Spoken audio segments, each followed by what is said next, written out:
Hey up. Hey up. Alright. We're back. Wait, fuck. That's way too low. Hold on. Give me a second. Okay. You should at least be able to see the top of my head. Fab. Nice, nice, nice, nice, nice. How's it going? We're back. Okay, nice. There we go. Dickers, how can you be drama streaming right now when you could be streaming mixtape? Bro. Come on, man. Yeah, I saw that Ivy said, how much would it cost for you to play mixtape? I didn't realize that was a game. I had no clue that was a game that you could play. I thought everyone was talking about a fucking movie. I don't know. I mean, I've done gameplay or gaming streams on Kick before, right?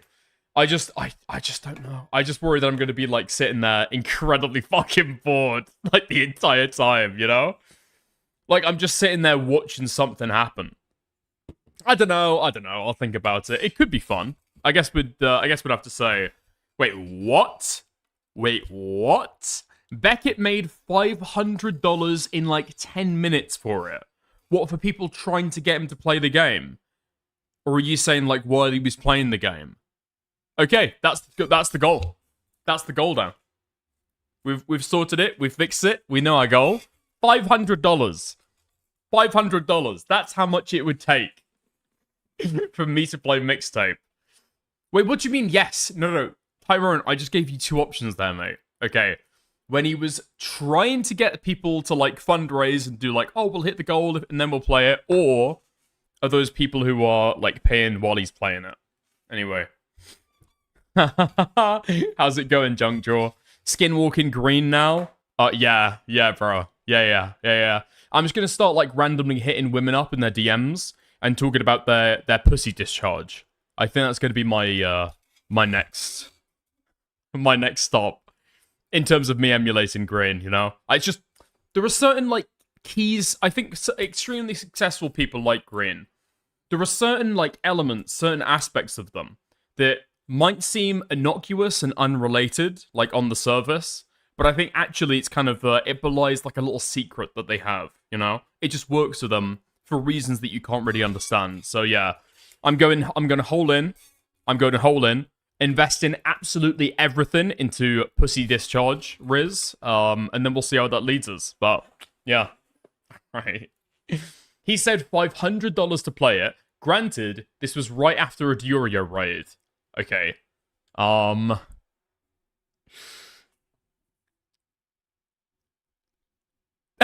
love Ethan Klein. I love Ethan Klein.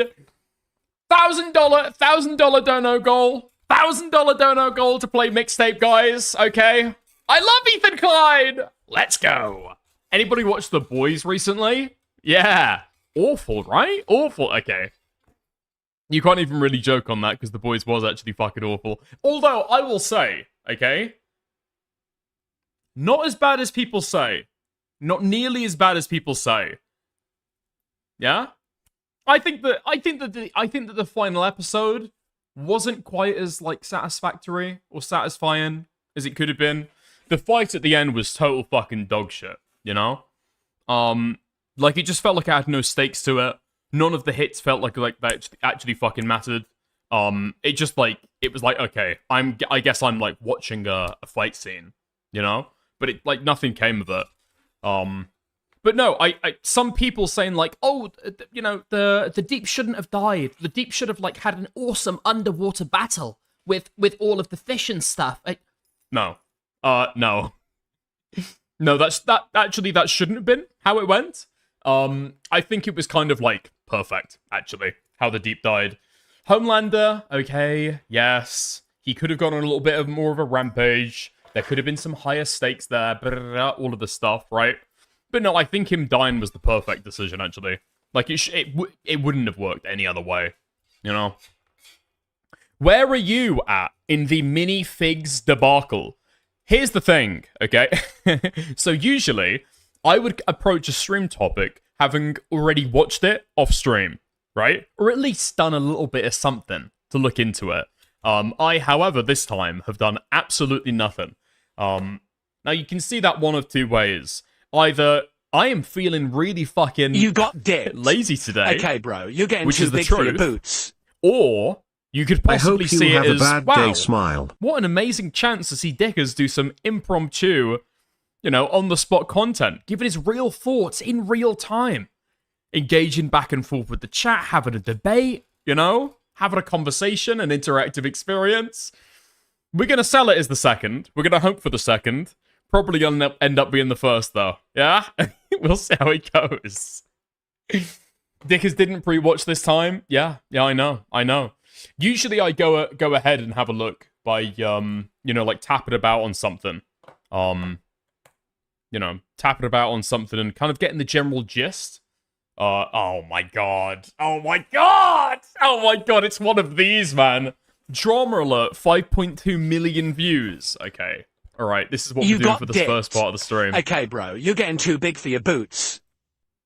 Yo! Thank you, Gripper, for the 2 months of membership. I'm gripping my... Thank you very much. I appreciate it. Okay. Dude. This was generated by Indians. Me out alive, I will live 1,000 million lives. Wait, the audio is going to be copyright, isn't it? The audio is going to be... Oh, fuck it. I'll sort it out later.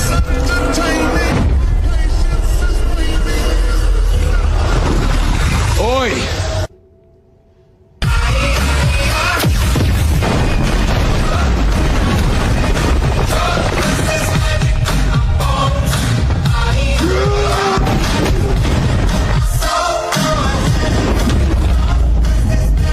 It's just so fucking dumb, man. It's so fucking stupid. It's, like, actually awful. The ending that we got is, like, 10 times better than this ending. Like, Homelander becoming human and losing all of his powers was built up the entire fucking time, right? You'd be nothing without those powers. You'd be nothing without those powers. He's like a gaping hole of deep insecurity. His only strength comes from his powers. Oh, man. Now they fixed it. Yeah, of course a fucking Scott would think that.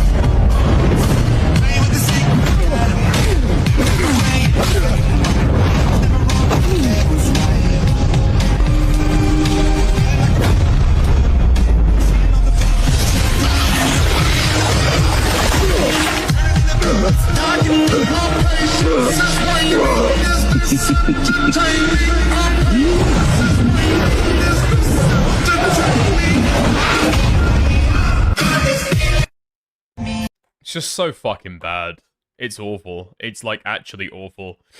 Hopefully the 5.2 million views comes from people thinking that it's bad. Okay, this is bad, lol. Ending was fine. Absolute dog shit. Alright, great.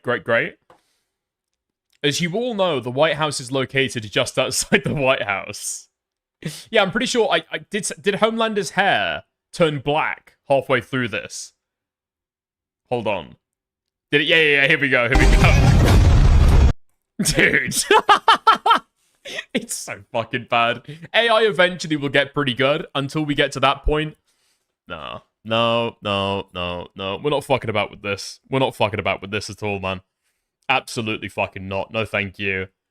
Fuck me. Unless it's like, dude, it's literally the bit from Scott Pilgrim. When it's like, oh my god. She just punched the highlights straight out of her hair. Right? That can work. That'd be fine. Maybe they worked that into it somehow. I heard people didn't like the Bad Omens ending. I'm not a woman. I'm not a woman or a homosexual. And so, bad endings. No, wait, whoops. I was thinking about the other one. What's the one with, like, Snow White, Rumpelstiltskin, like, the fairy tale thing? Yeah, I didn't watch that one. I did watch Bad Omens. Wait, did Bad Omens have an ending? Did Bad Omens have another season? And I wasn't aware of it.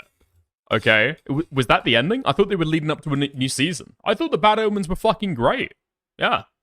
I thought Bad Omens was fantastic. The problem with The Boys can't be fixed with just changing how the ending happened.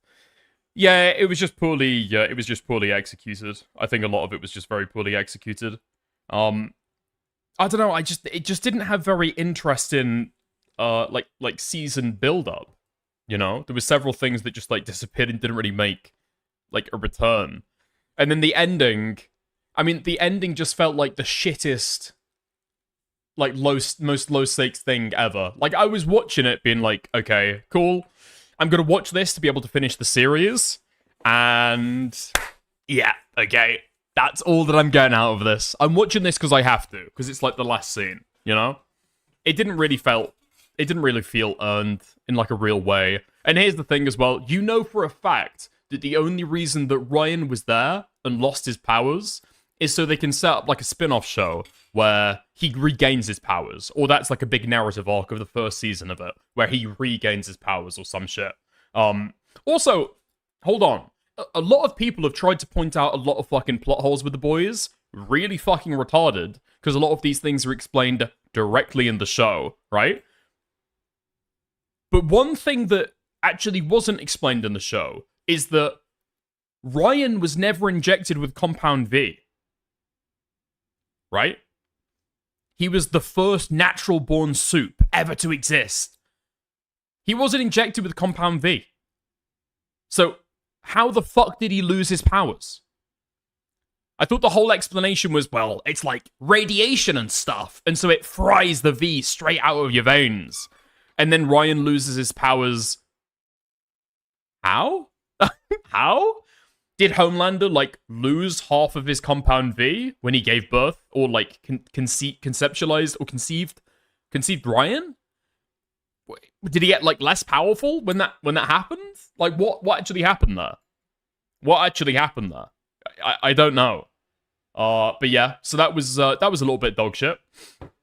Like, a lot of this stuff is just, like, starting up spin-offs. The appearance of the Gen V kids just didn't matter, did it? They did nothing. They did absolutely nothing. If for anybody here who wasted their time watching Gen V, like, the whole premise of it is that, oh my god, there was a super secret project that we never knew about, that Homelander was a part of, and then also Marie was a part of it as well, and she might be the only superhero in the world that could take on Homelander. And then she just never takes on Homelander. She just never takes on Homelander. It's like foreshadowed in Gen V that she's eventually going to have a fight with Homelander, right? Before she actually kind of like powers up or like learns about her abilities in a really cool way. Like, Homelander just like lasers her, but she survives somehow, right? And then they never met up. They never did anything. I swear to God, nobody cares. Fuck you, Shelby. How's it going, mate? How's it going? Dickers, okay, but Dickers, how much to play mixtape? I don't know. If we reach Streamly goal, yeah? That's going to be the way we're going to do it. If we reach Streamly goal, then we'll do it. But, you know. I'm not auditioning for EFAP. The EFAP episode already happened, and I didn't watch it. I didn't watch it. It just didn't have anything to do with the drama. Yeah.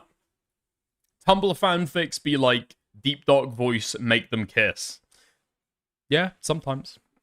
Yeah, sometimes. Yeah. And how the fuck did Kimiko get fucking Soulja Boy's blast? I didn't watch that part. Oh, dude, okay. This is the kind of thing, okay?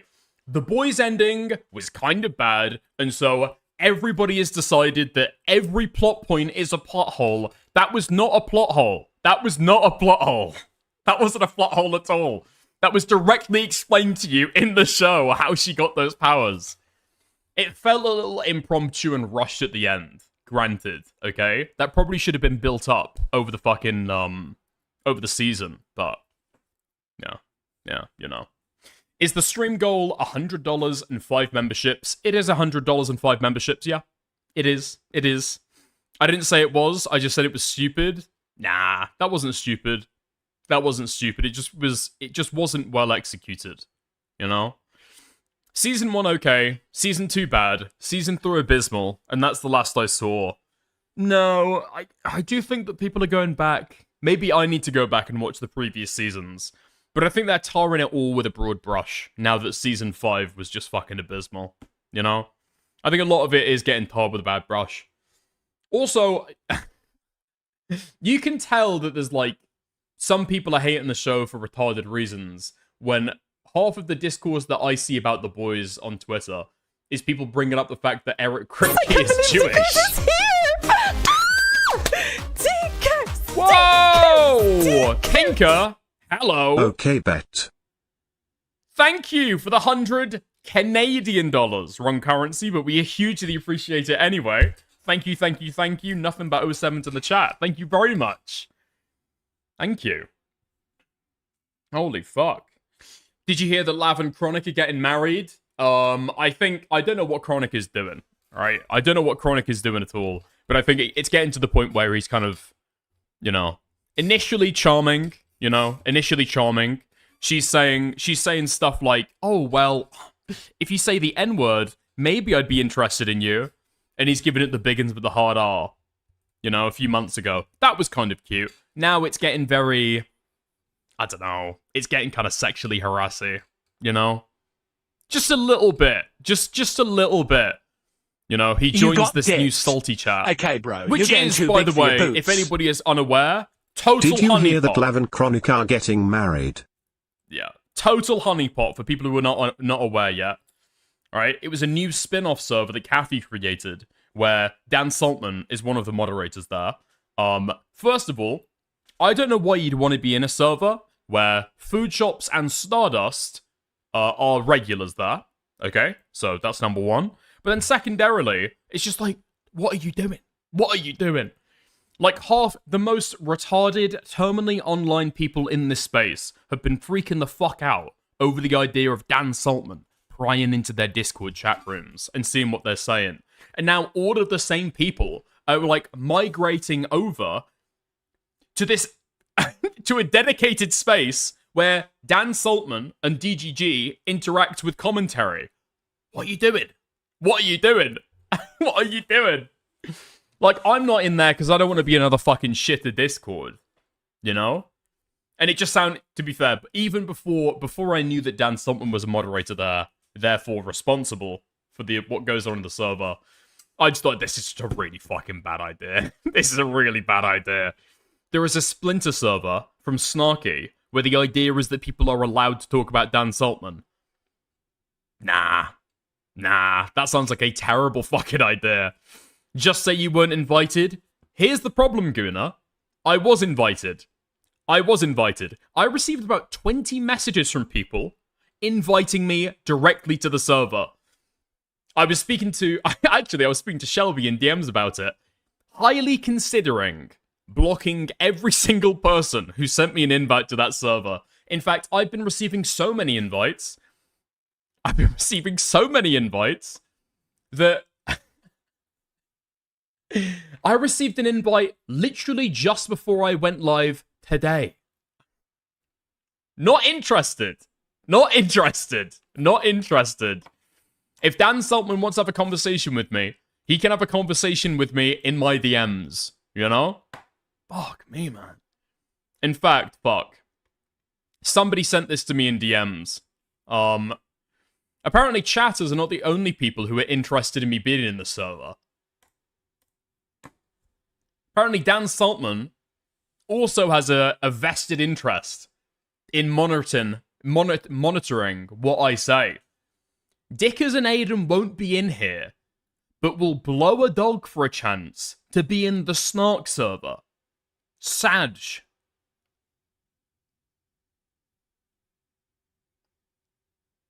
I can see a Mossad intelligence operation when I see one. I don't know if anybody else is taken in by this, but I can see Mossad ops when I read between the lines, people. Okay, read between the lines. All of the mentions of Goyslop, all of the mentions in this community of Zog, and when you actually see Israeli influence in real time, suddenly you can't fucking notice it. You can't discern what's actually going on there. Actually despicable from some people. Dan is so weird. Dan's fine. I mean, when he's not doing like evil stuff, or getting incredibly neurotic because of something that some people are saying in a Discord server, Dan is like generally fine, Yeah. Crazy some people is saying to pray the J away in the reacts.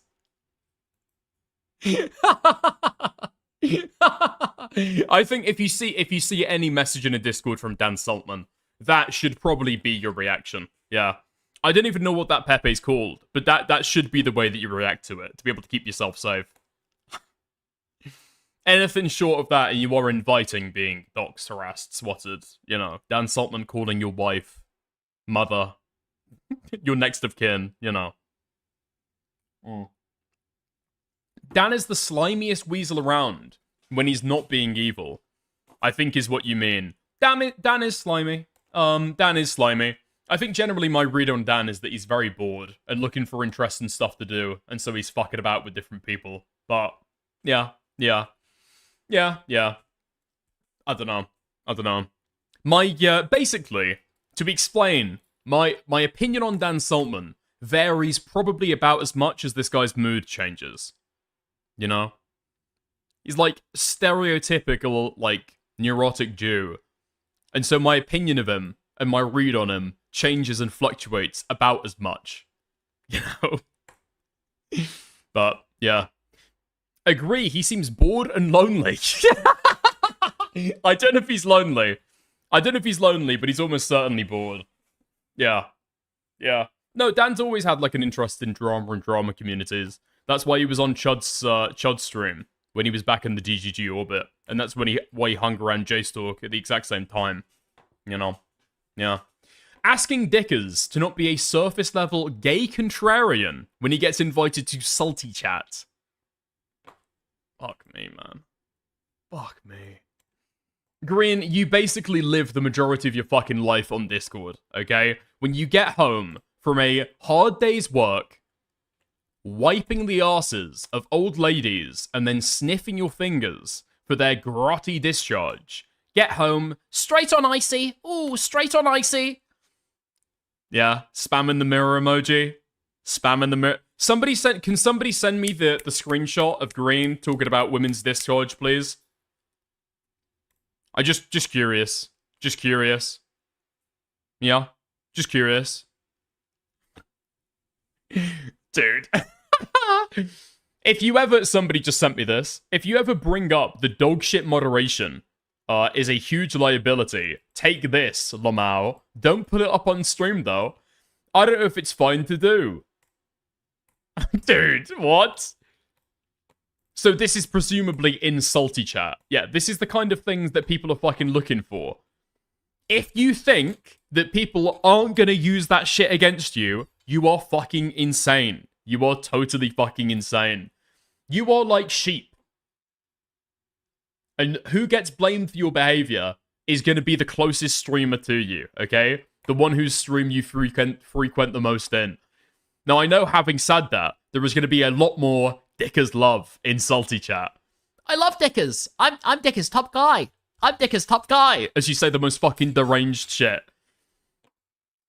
But that is absolutely what's going to happen. Dude, atting Dan Saltman and threatening to do horrendous things to him. Yeah, that's getting noted down. That's getting sent directly to Benjamin Netanyahu. Directly to Benjamin Netanyahu. You're going in the files, big boy. You're going in the files. Yeah. Today, Iran is the #1 global sponsor of terror, according to the Israel's intelligence agencies. Tomorrow, just wait a week, okay? Just wait a month.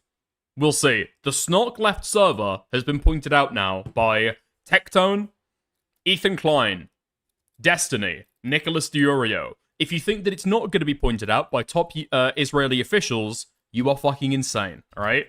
You are insane. Dan has got a lot of connections. A lot of connections. Ethan Klein took a lot of the brunt of the association of the ADL bearing down on Twitch. Who do you think was actually behind that? But actually, I framed that as a joke. That's not a joke. I'm pretty sure that was actually Dan Saltman. I'm not joking about that at all. I'm pretty sure that was just Dan. In theory, Dickers would have to take full responsibility. Yeah. No, No, I'm pretty sure that Dan has already got somewhat annoyed at my Discord users. Ah, okay. Nice. Just to point out, full discretion, since this matters now, since we're counting, since people are interested in this shit, this is Aiden's guy.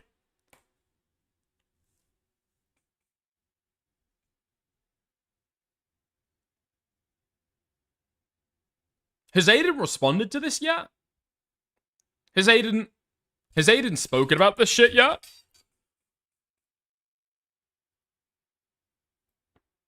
What was bro even thinking of here? What was bro even attempting? What was the vision? What was the vision? Honestly, logs of saying the hard R are probably better than this. The logs of saying the hard R are probably a lot easier to explain. Well, you know, I was quoting Huckleberry Finn. I just, you know, I was in a flight of fancy. I wasn't thinking too hard about what I was saying. It was autocorrect. You know, I was dared to do it. People said that I wouldn't. They were egging me on. There's a lot of different ways you can explain that. This user has discharge all over her panties, by the way. What the fuck were you thinking, Green?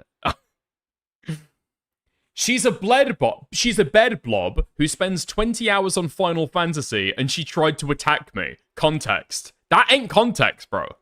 That ain't context at all. That ain't context at all. What do you mean?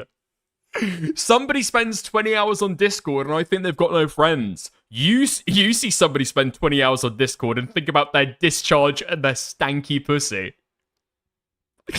Oh, I bet she's sticky down there. Oh, I bet she's sticky down there. Get help, please. Get help.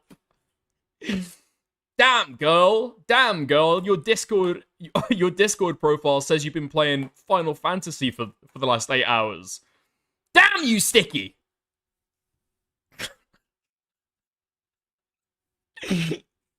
Does it sound like a Velcro when you stand up off that chair? Girl, damn.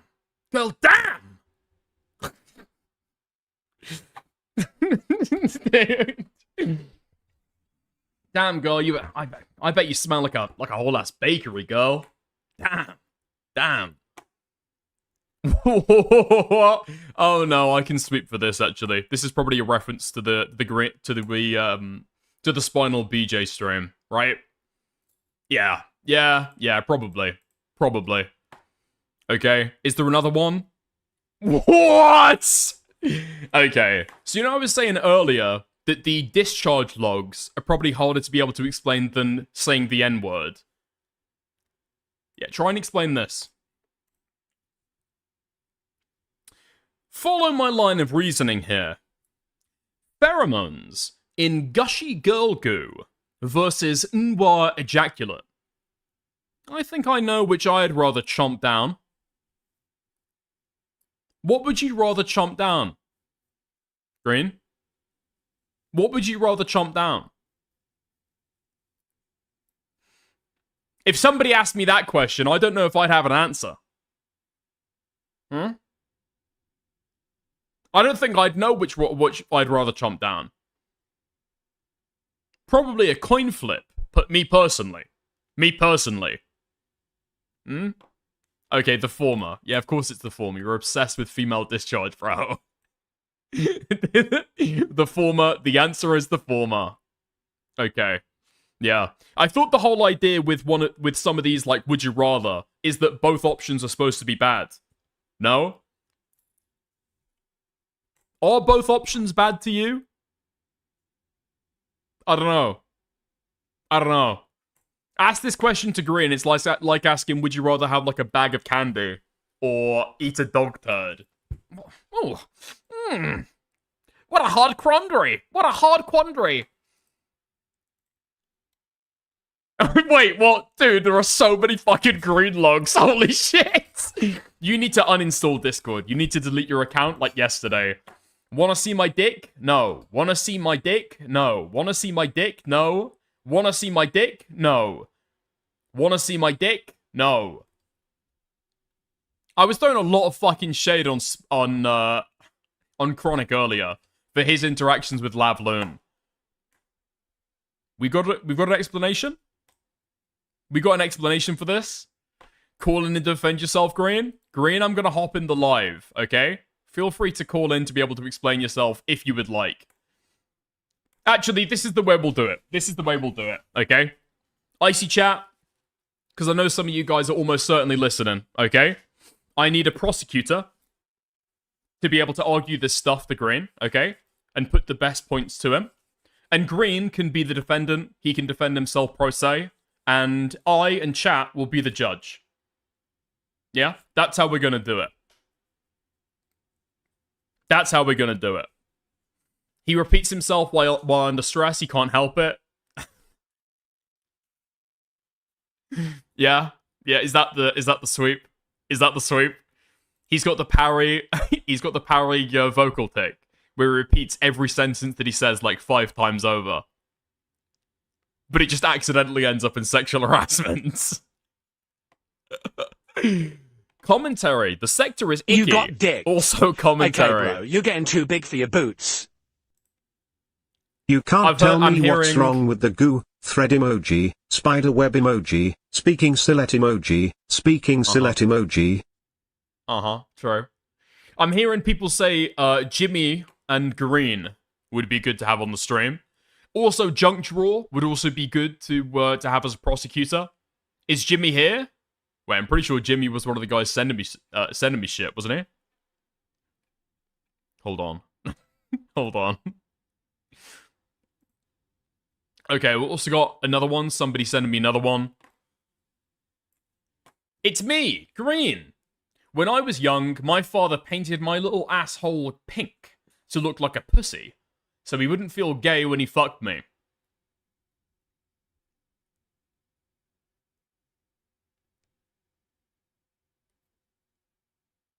So there's also a parry. There are more than one parry angles to this. There are more than one parry angles to this story. Okay. Interesting. Interesting. Very interesting. Huh. Okay. Doesn't seem like Green is getting into the live to defend himself. Unfortunately, he's trying to give me a lot of fucking cope in chat right now. I'm not having any of it. I'm not having any of it at all. I'm not having any of it at all. I mean, Green can come in to defend himself so long as somebody else is here to be able to hold him accountable. You know? That's the deal that we're running with here. But this is bad, man. This is bad. I'm in the shower. Dude, shut the fuck up. Shut the fuck up. I'm in the shower as he types out paragraphs in YouTube chat. I'm in the shower. Shut the fuck up. You know what? This is, you know, we've seen this recently with the Frogan suit. Right? We've seen this recently with the Frogan suit. Unfortunately, if you don't actually attend court and enter a response, you are just going to be found guilty by default. Okay? That's the way that we're handling this stuff. It's a one-time offer. You can come in and defend yourself, and somebody can come in and prosecute you. Otherwise, we're just going to assume that all of the worst things are true out of these chat messages. Particularly this one, by the way. Particularly this one. Yeah? Wait, what the fuck? Dude, this one is just fucking goofy. This one is just fucking goofy. Why do you keep around this guy? It's ridiculous how much you guys love pedophiles.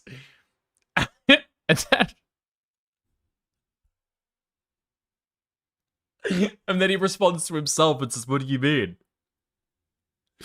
And then he responds to himself and says, "What do you mean?"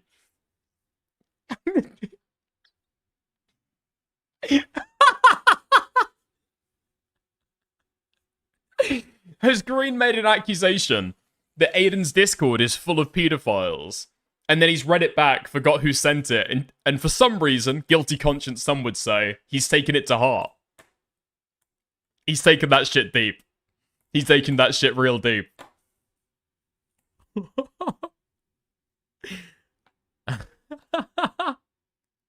This is Gamma's Discord, to be fair. Let's be fucking real, okay? Gamma's Discord is just like the summer home for, or the, you know, the holiday home for Aiden's Discord. That's all it ever was. That's all it ever will be. I'm pretty sure Gamma, through a lot of points of the Aiden drama, had more active people in his Discord than he had, like, chatters in his fucking live stream. It was pretty dire. It was pretty fucking dire. Apparently, this is Green's response right now. This is what I've been told. Stand by. And I can't play that media, okay? I might have to play it in the Discord window. By my side, and as long as you don't leave me, then I'll probably be alright. One time as you left me, I didn't get to sleep that night. Me and Shelby definitely. 10 bucks to get high, take that old guy, until I die. Beautiful. Absolutely beautiful. Thank you very much, Green, for entering your You got your dicked. play. Okay, bro, you're getting too big Check for your Icy. boots. Okay, what's going on there, then? Man in lotus position emoji, check icy chat lil gup, man in lotus position emoji, man in lotus position emoji, man in lotus position emoji. I'm gonna sweep for this one, okay? I don't know what this could mean. This does seem like a total, you know, like a total fucking out of context thing. I could explain the context here.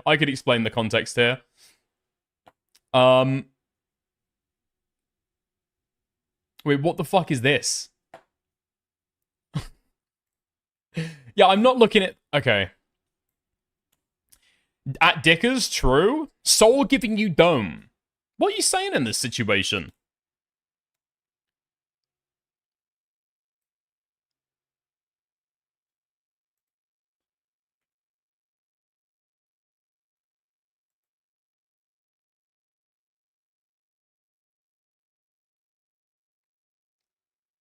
Did somebody say par for the course?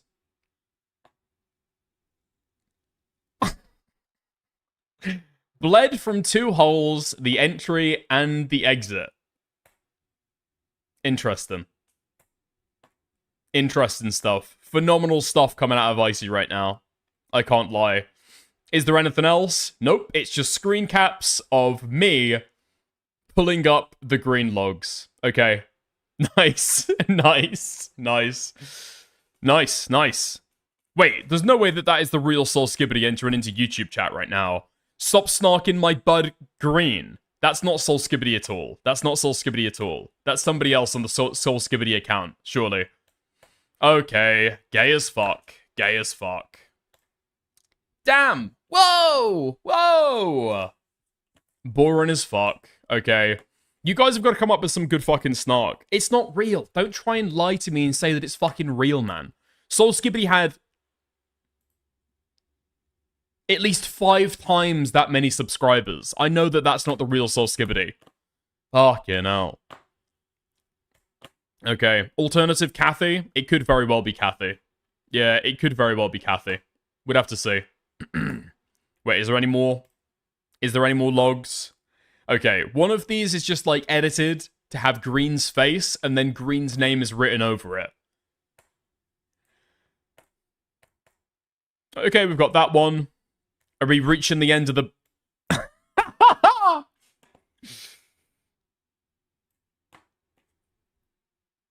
Yeah, okay. I think that's probably going to be the capstone. That's going to be the last one. That's going to be the last one that we're looking at. I mean, legit, what more evidence do we actually need to be able to close the case here? Yeah? By the way, Cal, when you go through the logs earlier, or when you go through the logs later on, or the fucking, the stream and do the timestamps, I don't want this stuff to be called, you know, pre-topic chat or whatever.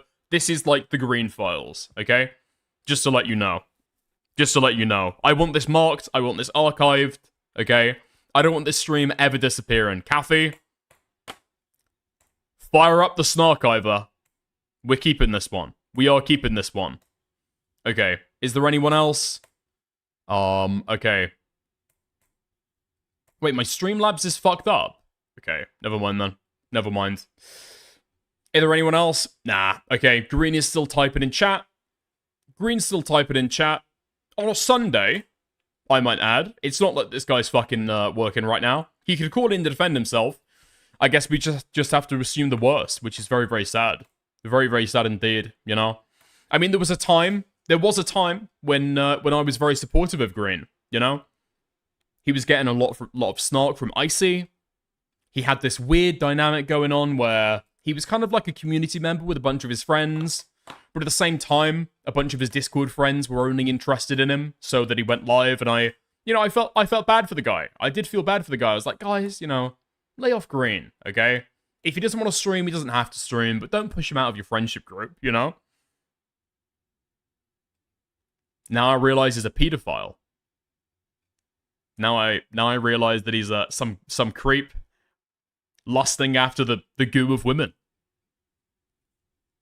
And now honestly I just regret ever being in his corner, you know? I regret ever being in his corner. Changing old people's diapers gave him CTE. He has a concussion.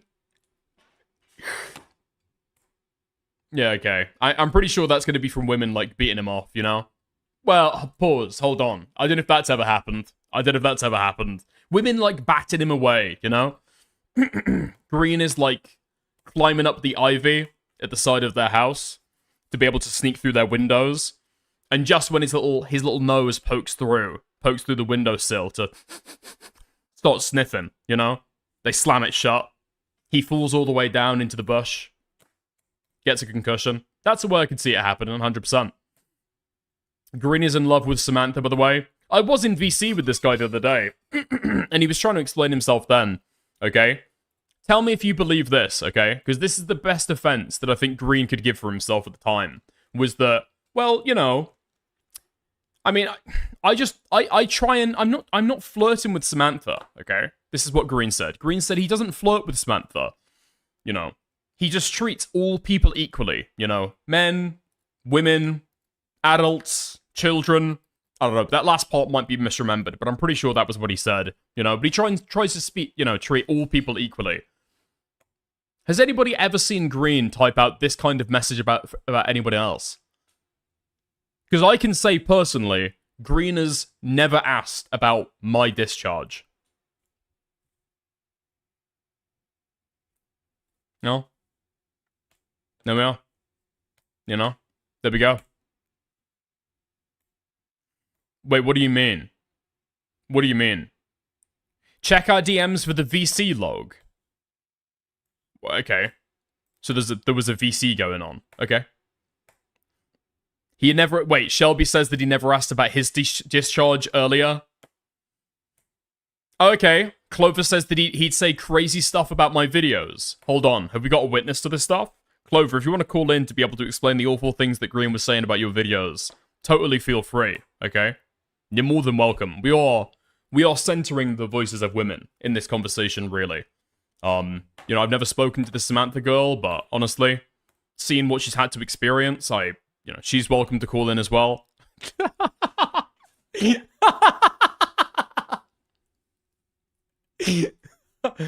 Hi, everybody.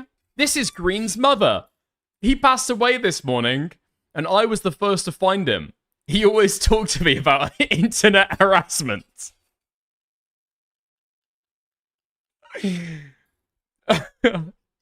Well, Mrs. Green, let me ask you the question, okay? Because maybe he does treat everybody equally, okay? Has your son ever asked you about the discharge all over your panties? Did he get this from you? Did you teach him about this? Where did he get the idea to start asking women about the discharge in their panties? Is this, you know, something that you guys talk about a lot, or, you know, because I think it's probably good, especially for a Latino single mother such as yourself, to have frank conversations with their sons, their children, their boys about, you know, how females' bodies work. But I think this might be a little bit over the line, you know? Is this Green guy actually dead? Okay, I think the mum has stopped watching the stream at this point. Very, very sad. Very, very, very, very sad. And Clover Cutie isn't in the waiting room either. That's a shame. That is a terrible shame. Okay. Yeah, thank you, Guna. Thank you, Guna. Dickers, Green didn't kill himself. Yeah, I'd figured that one out. I'd figured that one out. But thank you, Guna. I appreciate you tipping me off for that. I could have looked very, very silly there. Stupid. I could tell you about green. Cal, I don't think you've been around long enough to be able to fully understand green. Dude, shut the fuck up. Shut the fuck up. Shut the fuck up. Gunnar, I can't believe... Oh my god. Gunnar just sent me a message saying, Dickers, Dickers. Okay, he's joking. Green didn't actually die. Do you think that I thought that Green had committed suicide? His mum was in chat, and then I'm asking her about his fucking disgusting Discord messages. Yeah, I know that Green hadn't actually killed himself, you fucking retard. Fuck me. Oh, by the way, when you report this to the police, when you take the screen caps from this stream and make a report to the police, this is the Discord username that you need to hand over to the detectives. Okay? Vicious_Kiwi_60020. Alright? Just to let you know. FYI. You know, that's the guy that you need to be going after. That's the guy you need to be going after. Yeah. Okay, nice. Alright, fantastic. Dude, what were we here for? Oh, we're here for commentary content, right? Yeah, I think so. I don't know everything about Green. I know that he's very sus around Samantha. I mean, what is up with Samantha, you know? What is actually up with Samantha? What?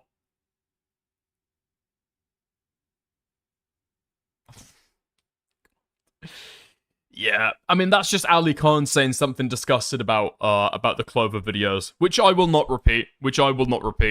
Samantha is a liar. Dude, is Green already building up a DGG-esque rape cult? Is that what we're doing here? Oh, great. You know, Samantha's crazy. I think Samantha's got BPD, I'm pretty sure. Have I seen the Samantha feet pics? No, I've not seen the Samantha feet pics. Nor do I want to see the Samantha feet pics. Has this been the stuff that what Green has been sharing around? Did he manipulate this poor girl into sharing her fucking feet pics? Those are not my feet pics. Those are Foyd Cal's. Right, so... Wait, sorry. Are you Samantha? This user here. Are you Samantha? What do you mean they're not my feet pics? Okay. I'm clicking on your profile real quick. Oh, okay. Oh, okay. So it's like you're like a copy of Babka then, right? Black woman in commentary. Yeah. Okay. Okay. Yeah. Of course, Green knows a fucking username. All right. Well, welcome. Well, welcome. You know, black women are welcome here. But you know, wait, you're white? Huh? What? You?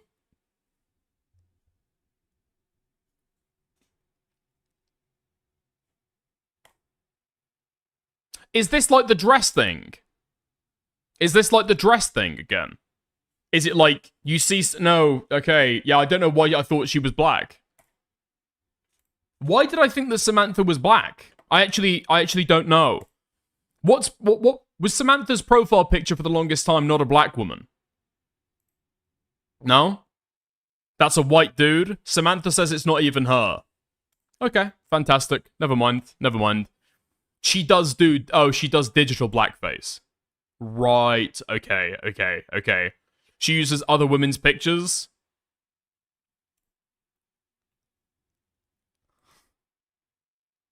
Okay, yeah. Dude, we're not using the quad word, man. We're not using the fucking quad word. Holy fuck.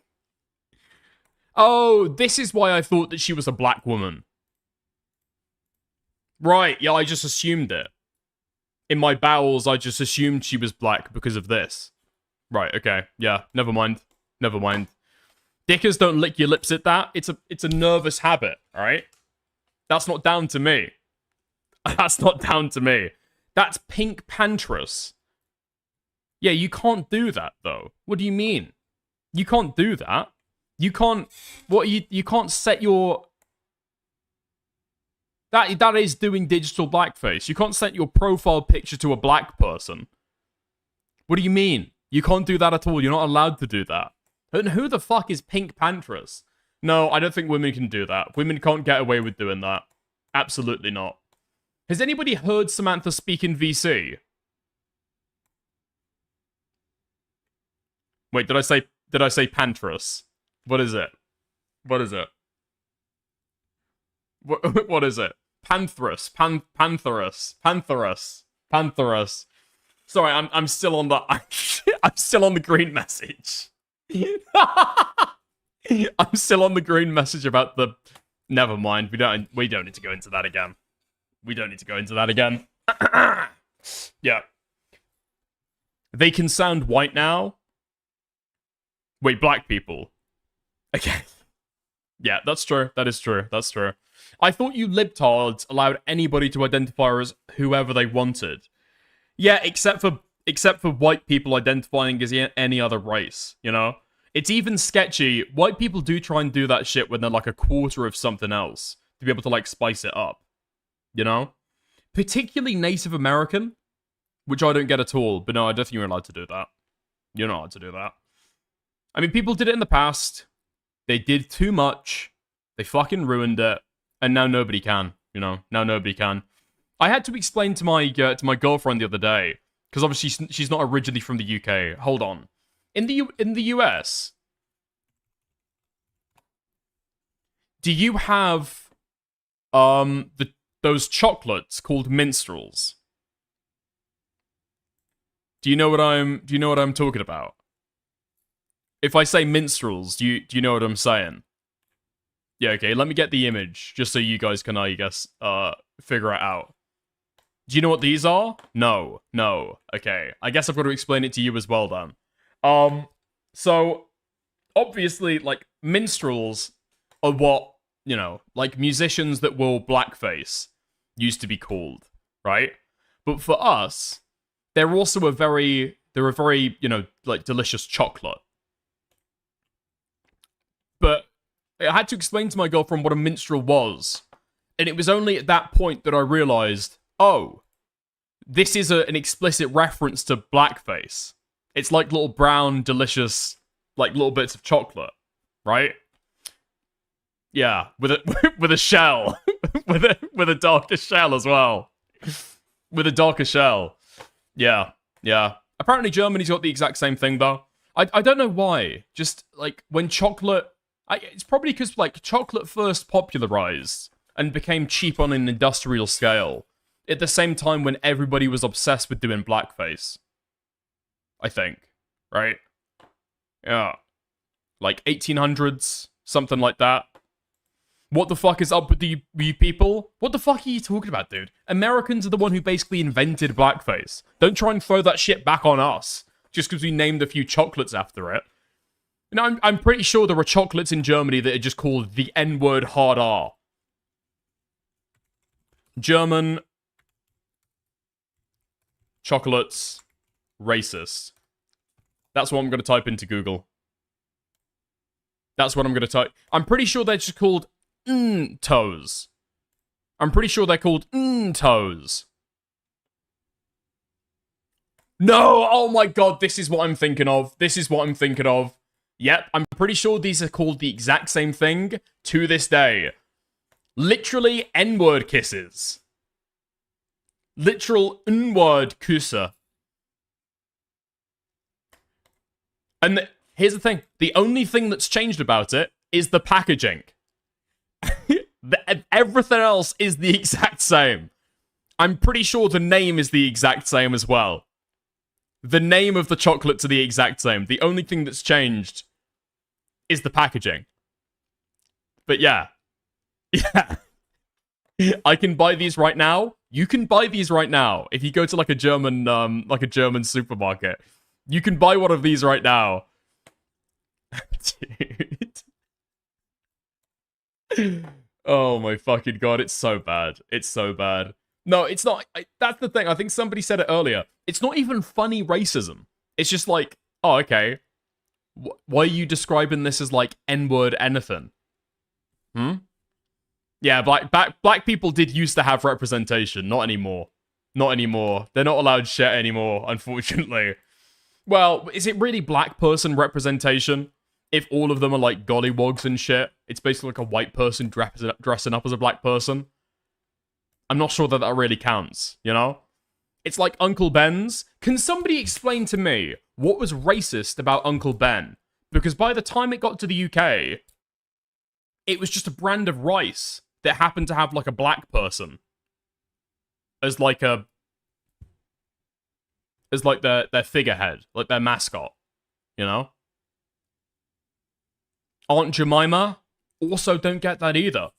It's the house slave. It's the house slave cooking the food. That meaning just never translated to the UK. I don't know. Yeah, it was just a black guy's face. It was just a black guy who, like, cooked the rice, I guess. It related to how they're stereotypes. Are you saying, like, okay. Are you saying, like, when they first invented Uncle Ben's? Because at least so long as I've been alive, I've just known it as, like, Uncle Ben. And then, like, for some reason, in America, people called it racist. And I don't really understand why. Like, I could imagine Aunt Jemima's being a thing. Because she was kind of, like... Is it racist to say mammy? Right? She's like a mammy figure? I guess? Right? And Jemima is a very overtly, like, black name. I think she used to be extremely racist on the advertising as well, right? So I guess I can get the Aunt Jemima thing, and to be honest, I'm not that attached to it, because we don't really have that brand of syrup in the UK. But Uncle Ben's was very strange to me. I don't know. I'm a Cherokee, and I never saw Land O'Lakes as racist. I like the simple imagery. No idea what Land O'Lakes is, and I also doubt your Cherokee heritage. I do. I just don't think that Native Americans exist anymore. I don't think so. I think there are Native Americans that exist, but they're probably just on, like, a reservation somewhere that's been locked off from the rest of society for the last, like, 200 years. You know? Those people can call themselves Native Americans. What's your opinion on race? Well, I just think that, like, Native Americans that exist today are, like, 10% Native American. You know? I doubt there's a single person living in LA, for example, that if they took, like, a DNA test and they identify as Native American or Cherokee, I doubt they score higher than 10%. I doubt they score higher than 10%. There's no way. There's no way. You know? Aunt Jemima was obviously racist, and I still don't think Uncle Ben was. Okay, somebody agrees with me then. Yeah? What do you mean that's racist? That's not racist. I'm not being racist. Every time that I've seen somebody take one of those tests, it's such a teeny tiny little population, you know? DNA doesn't matter, it's cultural continuity. Now, I could understand that, okay? I could understand that 100%. But you need to then accept Elizabeth Warren into the Native American group. You can't mock her for that anymore. You can't mock her for it anymore. If DNA doesn't matter that much, you have to let Elizabeth Warren in. You can't mock her for it. I know a couple people that live on reservations. Dude, everything that I've heard about reservations sound absolutely fucking miserable, man. Totally fucking miserable. Like, they don't have reliable fucking drinking water. They barely have electricity. Do they even have, like, a internet? I don't fucking know. Okay. Get on your main topics, man. This sucks. Okay. Okay. What, pull up the M? Okay, this is the last thing we'll do, and then we'll get to the topic, okay? Promise. Warren doesn't live as a native, though, so she doesn't continue or partake in the culture. Like, so much of, okay, I'm not gonna pull that up. I'm not gonna pull that up. Thank you for sending it through there, Jimmy. I appreciate it. I appreciate it a lot. What was I saying? Oh yeah, so much, I think so much Native American culture, from what I'm aware of, is so connected to, like, a very particular piece of land that it makes it, like, really difficult to have a true Native American culture that doesn't have anything to do with, like killing birds or making, like, authentic tools and trades and stuff, or, like, authentic, like, housing. I don't know. Nice. Okay. We can move on then. We can get on to the topic. Dude, Peeping Sam says, just shut up, bro. Okay, no, that's fine. That's fine. I'm just, listen, okay? Over here, in the UK, I've never even met somebody who's Native American. Not in person, anyway. Just give him my, musings. Just give him my opinions. I'll give you this, okay? I'll give you this. People who are very invested in the Native American plight. I will say this, you know? I do think, okay, that people, white Americans, who try and say that, like, their state culture is deeply wrapped up in Native American history, sounds very weird, you know? That sounds very weird. Sounds very appropriation-y. Yeah? I can score some points with that. Okay, fuck me. Nice. Okay. Fantastic stuff. Bit gay, innit? It is very gay. It is very gay. It is very gay. It feels like you've kind of got no culture of yourself, and so you've kind of had to, like, steal it from the people that you've, or your ancestors kind of, you know, are, like, dominated. Wait, hold on! We had a prediction. Oh, okay. We had a prediction earlier. Every American that is on the internet and self-describes as Native American, okay, has a minority of that ethnicity. And now we have Mad Kitten returns. I'll be honest.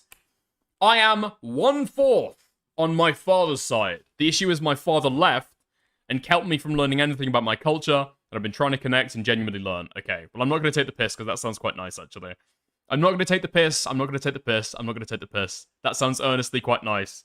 However, I am taking total vindication on the point that every person who describes themselves as Native American is like a fraction of a fraction of a fraction. Okay? There we go. Imagine dressing like Dickers. And talking about culture. Unfortunately, that's 0.1 for me, and 0 points for you. Okay? There we go. Catch me out on a single incorrect statement that I just made. There we go. Alright. In fact, I'm going to read this out just because I know it's going to annoy people. Native culture is just vengeance-based at this point. A few have gotten with the times, but most are super weird about it. Native Americans are like the angry Welsh. Not even IRA. Thank you, Bandita Chiefs. Thank you. Oh, Bandito Chefe. Thank you, Bandito Chefe. You've given me a lot to think about. Have you ever seen Dances with Wolves? I have seen Dances with Wolves. Yeah. What do you think you're winning by saying this horse shit? The argument? What else is there to win? Okay, nice. Great stuff. You know what's particularly fucking annoying and will make me dig in further and further and further into a talking point that is really fucking annoying people? When they say, you don't know what you're talking about. You're, like, embarrassingly wrong. You should move on, bro. You should stop talking about this. Without giving any fucking point of refutation. I'm declaring victory, and I'm moving straight along. Yeah, that's how I'm going to introduce myself. When I go on Wik panels in the future, or next time I eventually, you know, get invited on EFAP. Dickers, drama live streamer, okay? Destiny anti-fan, expert on Native American affairs. Absolutely. Every single time. Yeah, speaking of it as a monolith is misguided, it's highly varied. I could take that, except for the fact that the way that people talk about Native Americans in general is a monolith. I can't believe Dickers Right? is here! Dickers! Yo! Dickers! All good with me, take a 10. Okay, I appreciate it. Sorry. Maddie Kitten was one of the people who wasn't trying to roll me up and wasn't trying to piss me off or wasn't even trying to argue with me. I'm sorry you got caught in the crossfire there of me trying to rage bait people, and I appreciate the 10.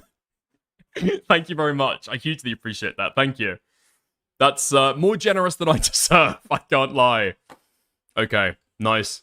Yeah, I mean, the problem is that people talk about Native Americans as a monolith. And so, I mean, talking about it like that, it is what it is, you know? It is what it is. I know that, like, originally it's highly fucking factional and all these... It's like talking about...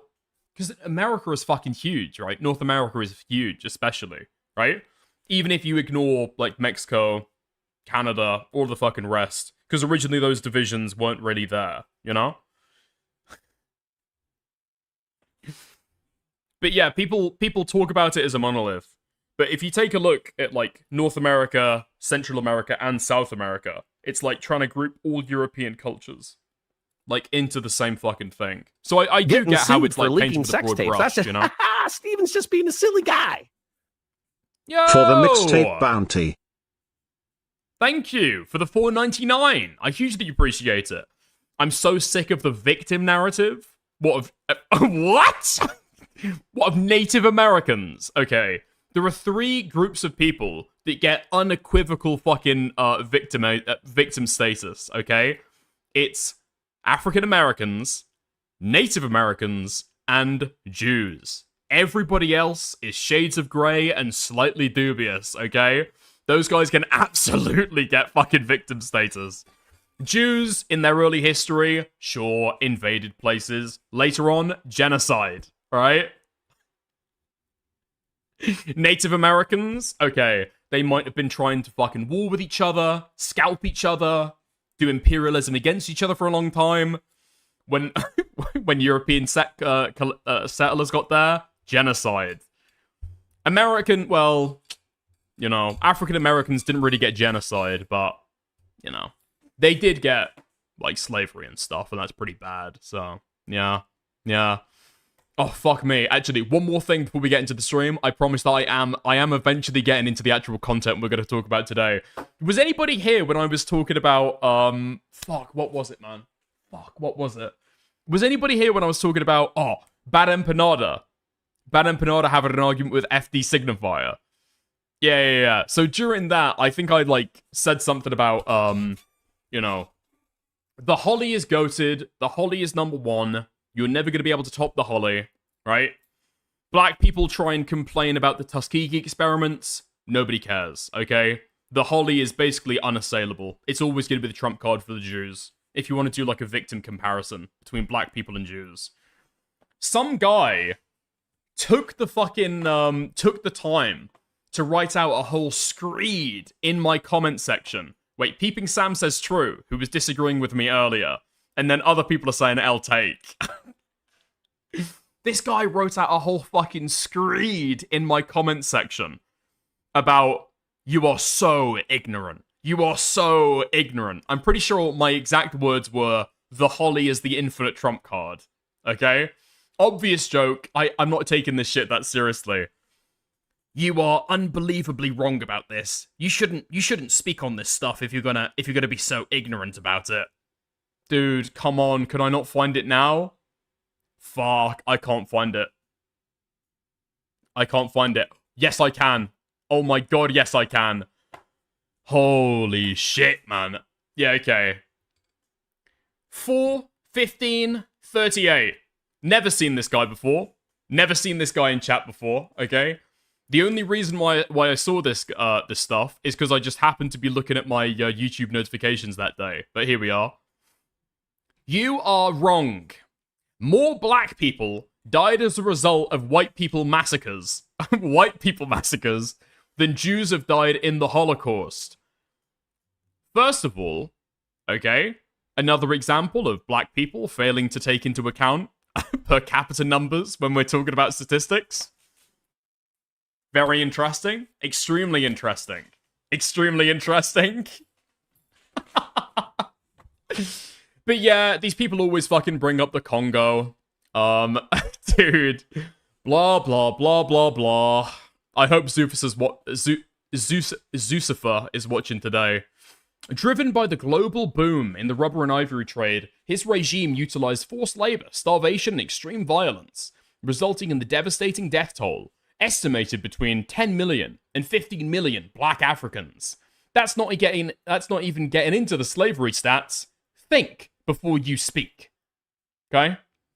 So that comment about black people crying, bitching, and moaning about the Tuskegee experiments and nothing can touch the Holocaust, If you quoted my stream verbatim, it would be nothing can touch the holly, but never mind, okay? Never mind.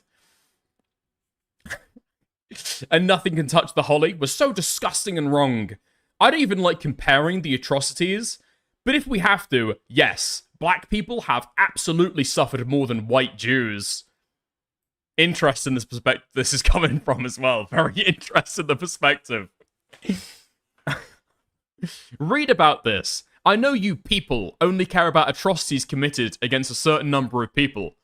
And that was the focus of your school. But many others have suffered. Okay. So we can go back. Now, I'm not going to show my reply to this, alright? But if we're going along the same vein of Dickers wading into hot topic issues that he's got absolutely no fucking idea about and somehow totally winning, okay? I also thought that this person fuck! What would it be? I also thought that this person, had just copy-pasted the Wikipedia page. And so I did take I took their advice, you know? I took their advice, I sat my white ass down, I listened, and I was ready to learn about what had happened to the Congolese people. And then I realized this person was a fucking liar. This person was a fucking liar. Imagine talking about the Congolese massacres and having to lie to be able to make your point and try and stretch the truth and act as though black people were unequivocally, like, victimized worse than the fucking Jews. Okay? If it was that bad, if it was actually that bad, why'd you need to lie? Okay, let's go to the Congo. The Congo, sorry. Okay. So they did not, in fact, quote the Wikipedia results. Okay, what did they say? A devastating death toll, estimated between 10 and 15 million black Africans. Estimates for the Congolese population decline during Leopold's rule range between 1 million to 15 million.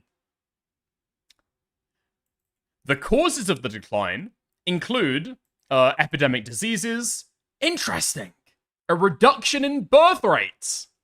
It's one of those numbers, is it? Okay. But there we are. J-Boys win yet again. Hell yeah. Dude, listen, okay? I was a socialist for a while, alright? You're not gonna trip me up talking about death tolls and a reduction in birth rates, population declines in the same breath, and trying to trip me up with them, okay? I know the sweeps for the USSR.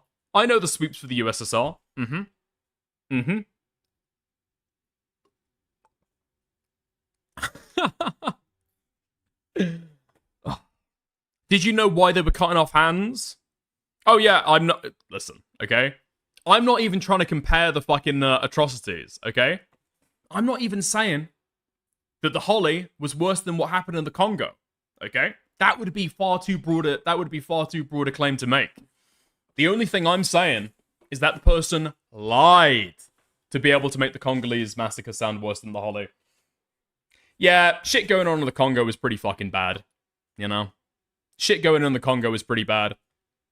It is what it is, you know? Outside of, like, making a glib comment or a joke, I probably wouldn't actually compare atrocities. Not seriously, but, you know. Because they were stealing? Yeah, okay. Fence smoker. Yes, okay. That was not why their hands got fucking cut off. I'm pretty sure they didn't meet, like colonial quotas or whatever, right? They didn't gather enough. They didn't gather enough rubber and shit, and so they cut off their hands to make them work quicker.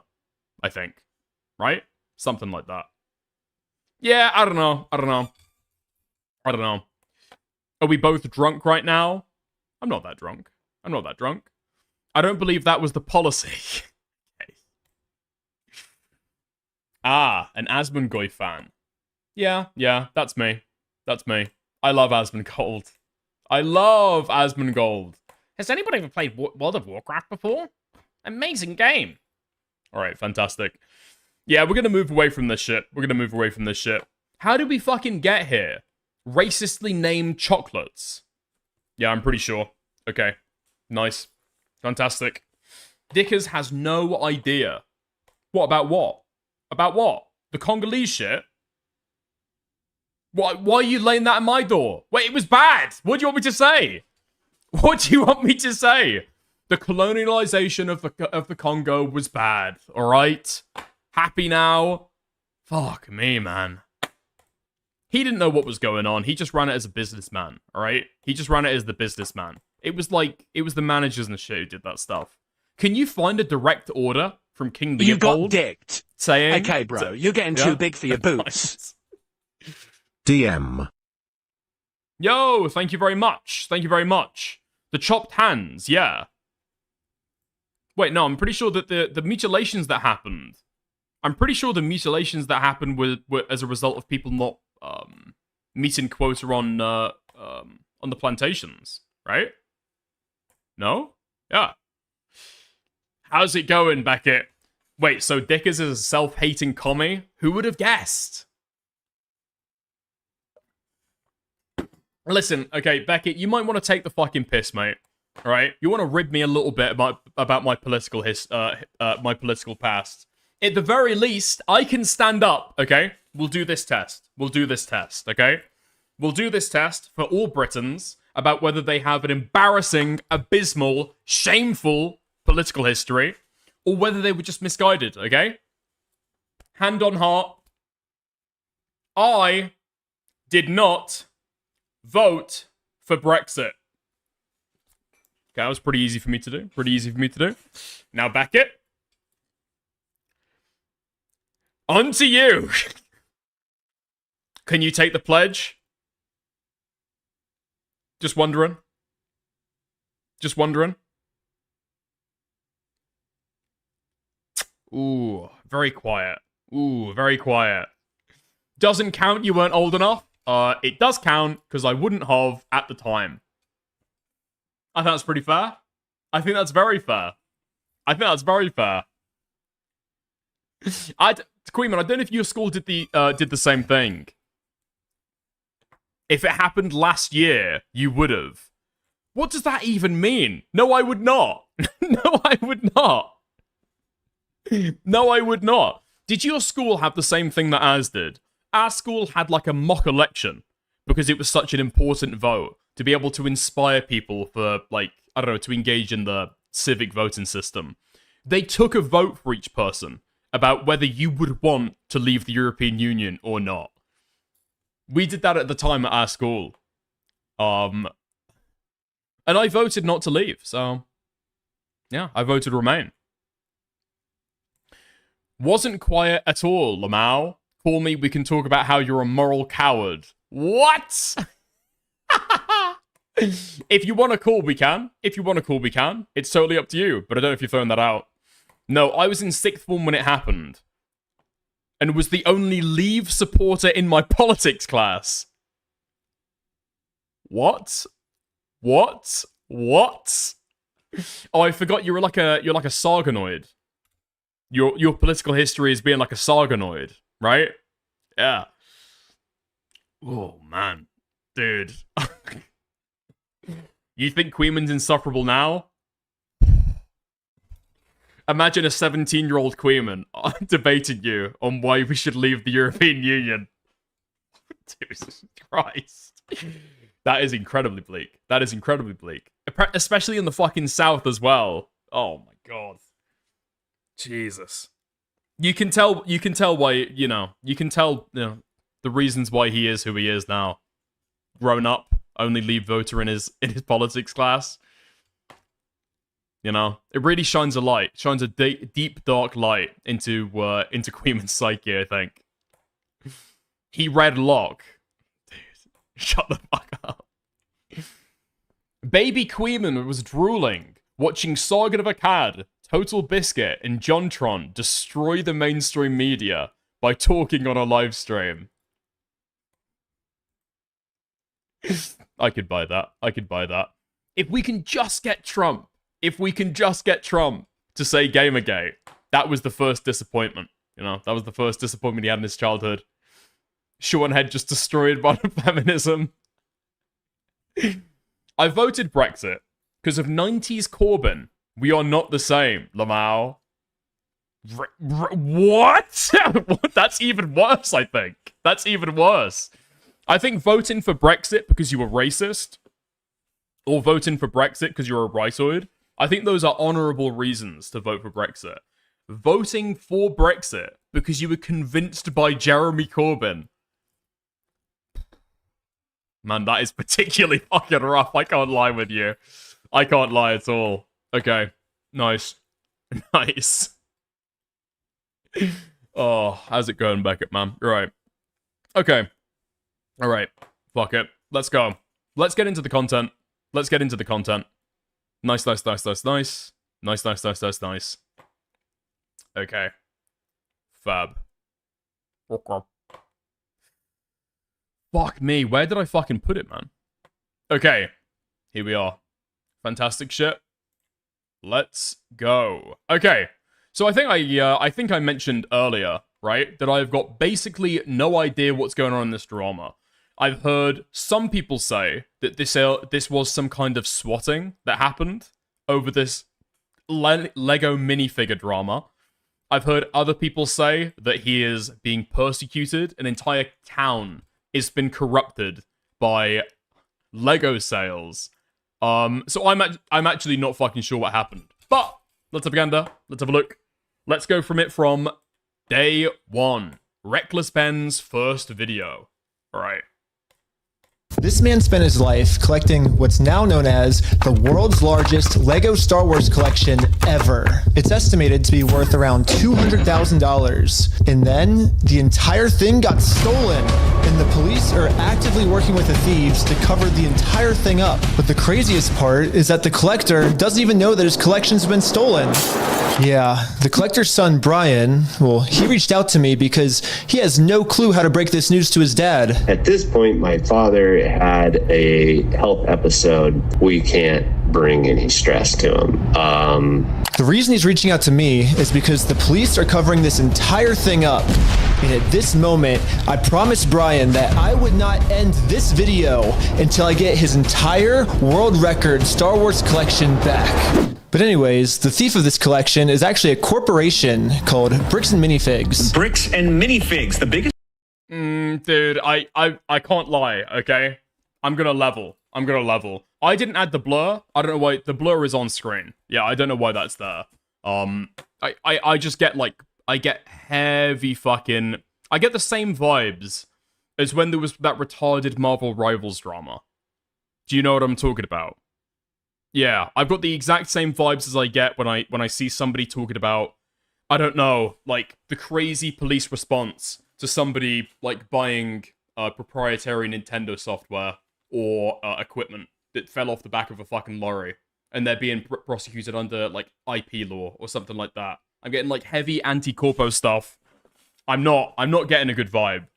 Toy store of its kind. It's the largest toy store. Bricks and Minifigs were not just your average Lego store. For collectors, Bricks and Minifigs is basically seen as the best and safest way to sell your Lego collections. I'm selling my Legos. So what I'm planning to do with them is take them to my local Bricks and Minifigs. Because there's so much positive media about them everywhere, Brian thought that this would be the perfect store to finally sell his dad's Lego Star Wars collection. So I wrote up a contract. In the contract, it says that these are still the family's Lego sets, but every time one gets sold, the store gets to keep a small percentage of each sale. This was a store's worth of inventory. So that store that day was nothing but my dad's collection. Like, all the shelves filled. They had to bring in extra shelves and filled the whole party room with shelves. But the owner of the franchise, this woman, well, her husband had to actually leave the country due to some work-related reasons.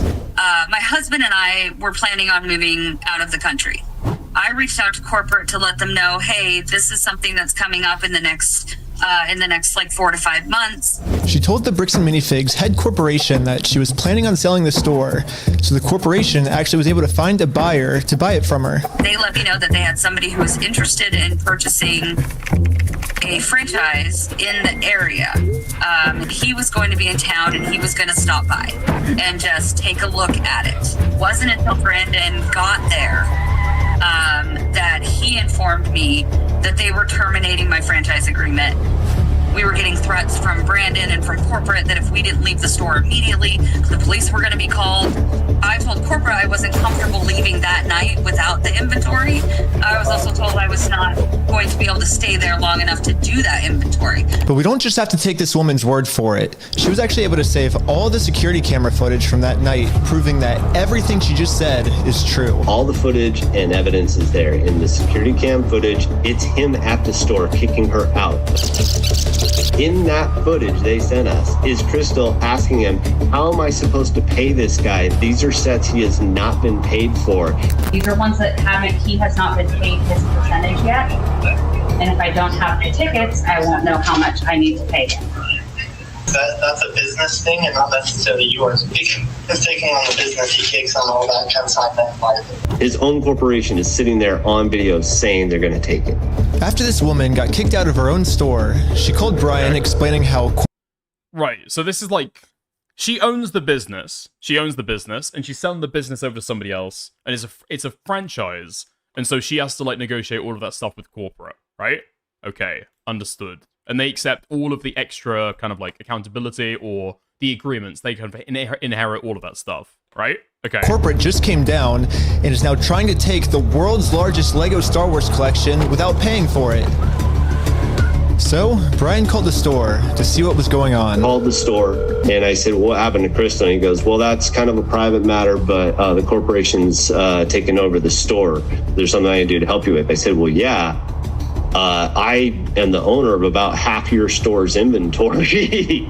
All those vintage Star Wars sets you have in there are ours. And he goes, I don't know anything about that. I said, well, you better get to learn about it because I have a contract, I have photo evidence, video evidence, like that is our collection. So I went down to the store, brought a copy of the contract. We're like, you need to let me in back and let me see the sets that you still have. All you have to do is let me in back.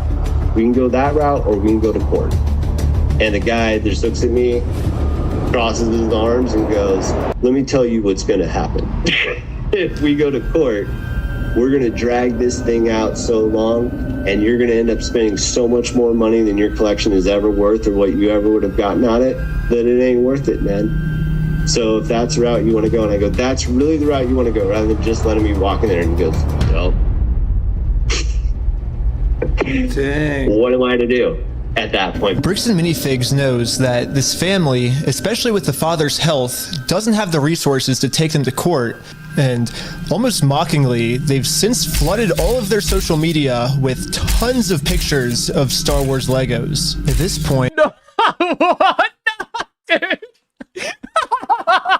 There's no fucking way. It's not funny. It's not funny. It's not funny. It's not funny at all. Dude, you're fucking stealing this old man's entire Lego collection and then flaunting it on social media. That's so fucking base. It seems like they're just rubbing it in this family's face that they stole the world's largest Lego Star Wars collection in the world, and they got away with it. Everybody is absolutely... I don't know why people do this shit now. I mean, it's got basically nothing to do with, like, an actual engagement with the story. But, I mean, eBay was invented, like, what, 20 years ago? We've had eBay for 2 decades. And people are still going to brick and mortar stores to be able to sell their stock. Why? Why? Why? I don't get that at all. Baffled. How the hell can a corporation get away with doing that? Yeah. And why are the cops not helping? But luckily for Brian, a YouTuber ended up catching wind of this story and created a team of YouTubers to do whatever they could to get Brian his Legos back. This is the full inventory of all the sets and minifigs. We can figure out how to get this guy his money and his stuff back. Wait, dude, how many pages? How many pages? 18 pages! Dude, this guy got fucking raped. Dude, this guy got raped with his fucking Lego collection. Yeah, I understand why it's like $200,000 worth of Lego now. The sets and minifigs. We can figure out how to get this guy his money and his stuff back. But right after they started, they instantly stopped working. Dude, that is years of autism. That is decades of autism, all dedicated to buying Lego Star Wars. Lego. On this case. So I called one of them to find out why. So they were threatening legal action against us. You know, Bricks and Minifigs, which is a pretty big company who probably has way more resources than we can, you know, really put up a fight against. Bricks and Minifigs knows that they can just bully anyone that tries to expose them with frivolous lawsuits. And this left Brian feeling pretty hopeless. It eats me alive. I had terrible anxiety attacks over it, got put on medication. I just kind of was like, okay, I just have to let these freaking things go right now. Because it didn't seem like I have any path to go, you know? Well, I guess now it's time for me to get involved. So immediately I went to my car, picked up some friends, and started driving 16 hours to this Bricks and Minifigs store. And I will do literally whatever it takes. Even if I have to take down the entire police force, I will stop at nothing until this family gets their entire Lego Star Wars collection back.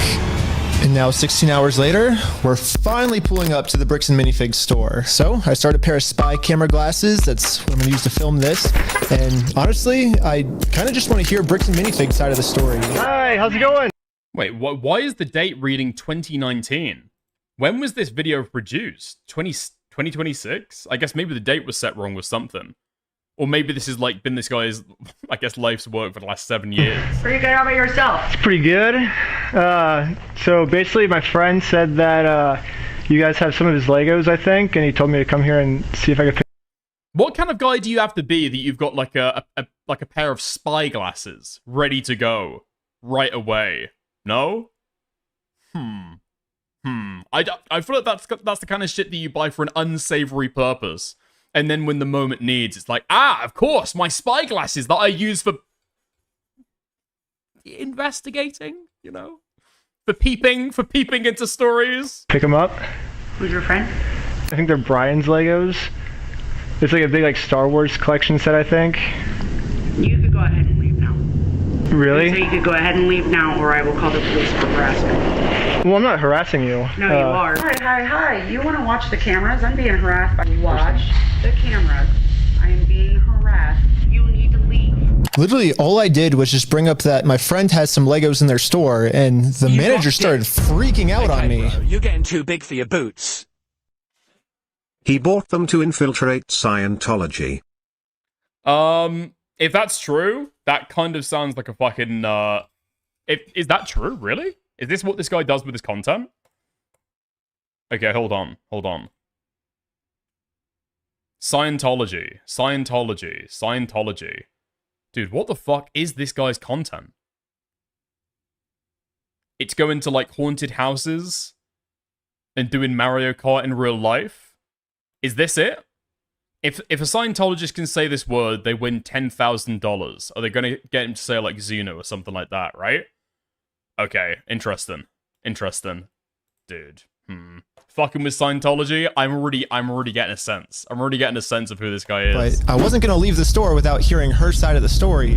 Before showing up, I printed out a copy of the contract the store made with Brian, saying that all of these Lego sets will remain his until sold. Because I have a contract, legal reason to be here, legally this does not count as harassment. Instead, the manager should be checking the store's inventory to see if these sets are still in their store. Well, so here's still all of the Lego sets you guys still have. I don't have anything. Oh, dude, is this guy like some kind of sovereign citizen? No, I'm pretty sure if you're asked to leave a business, it's just time to go, right? Like, well, actually, you should be checking the inventory. I mean, they reserve the right to refuse anybody's service at any time, right? To do with that, and I don't want that. You can go ahead and leave, and I'm gonna ask you one more time. This is the last time. I do not want that. You're not handing me anything. I tried for a long time just to get her to look at this contract. But finally, she gave me an answer of why she can't help me. You're supposed to be getting a hold of corporate.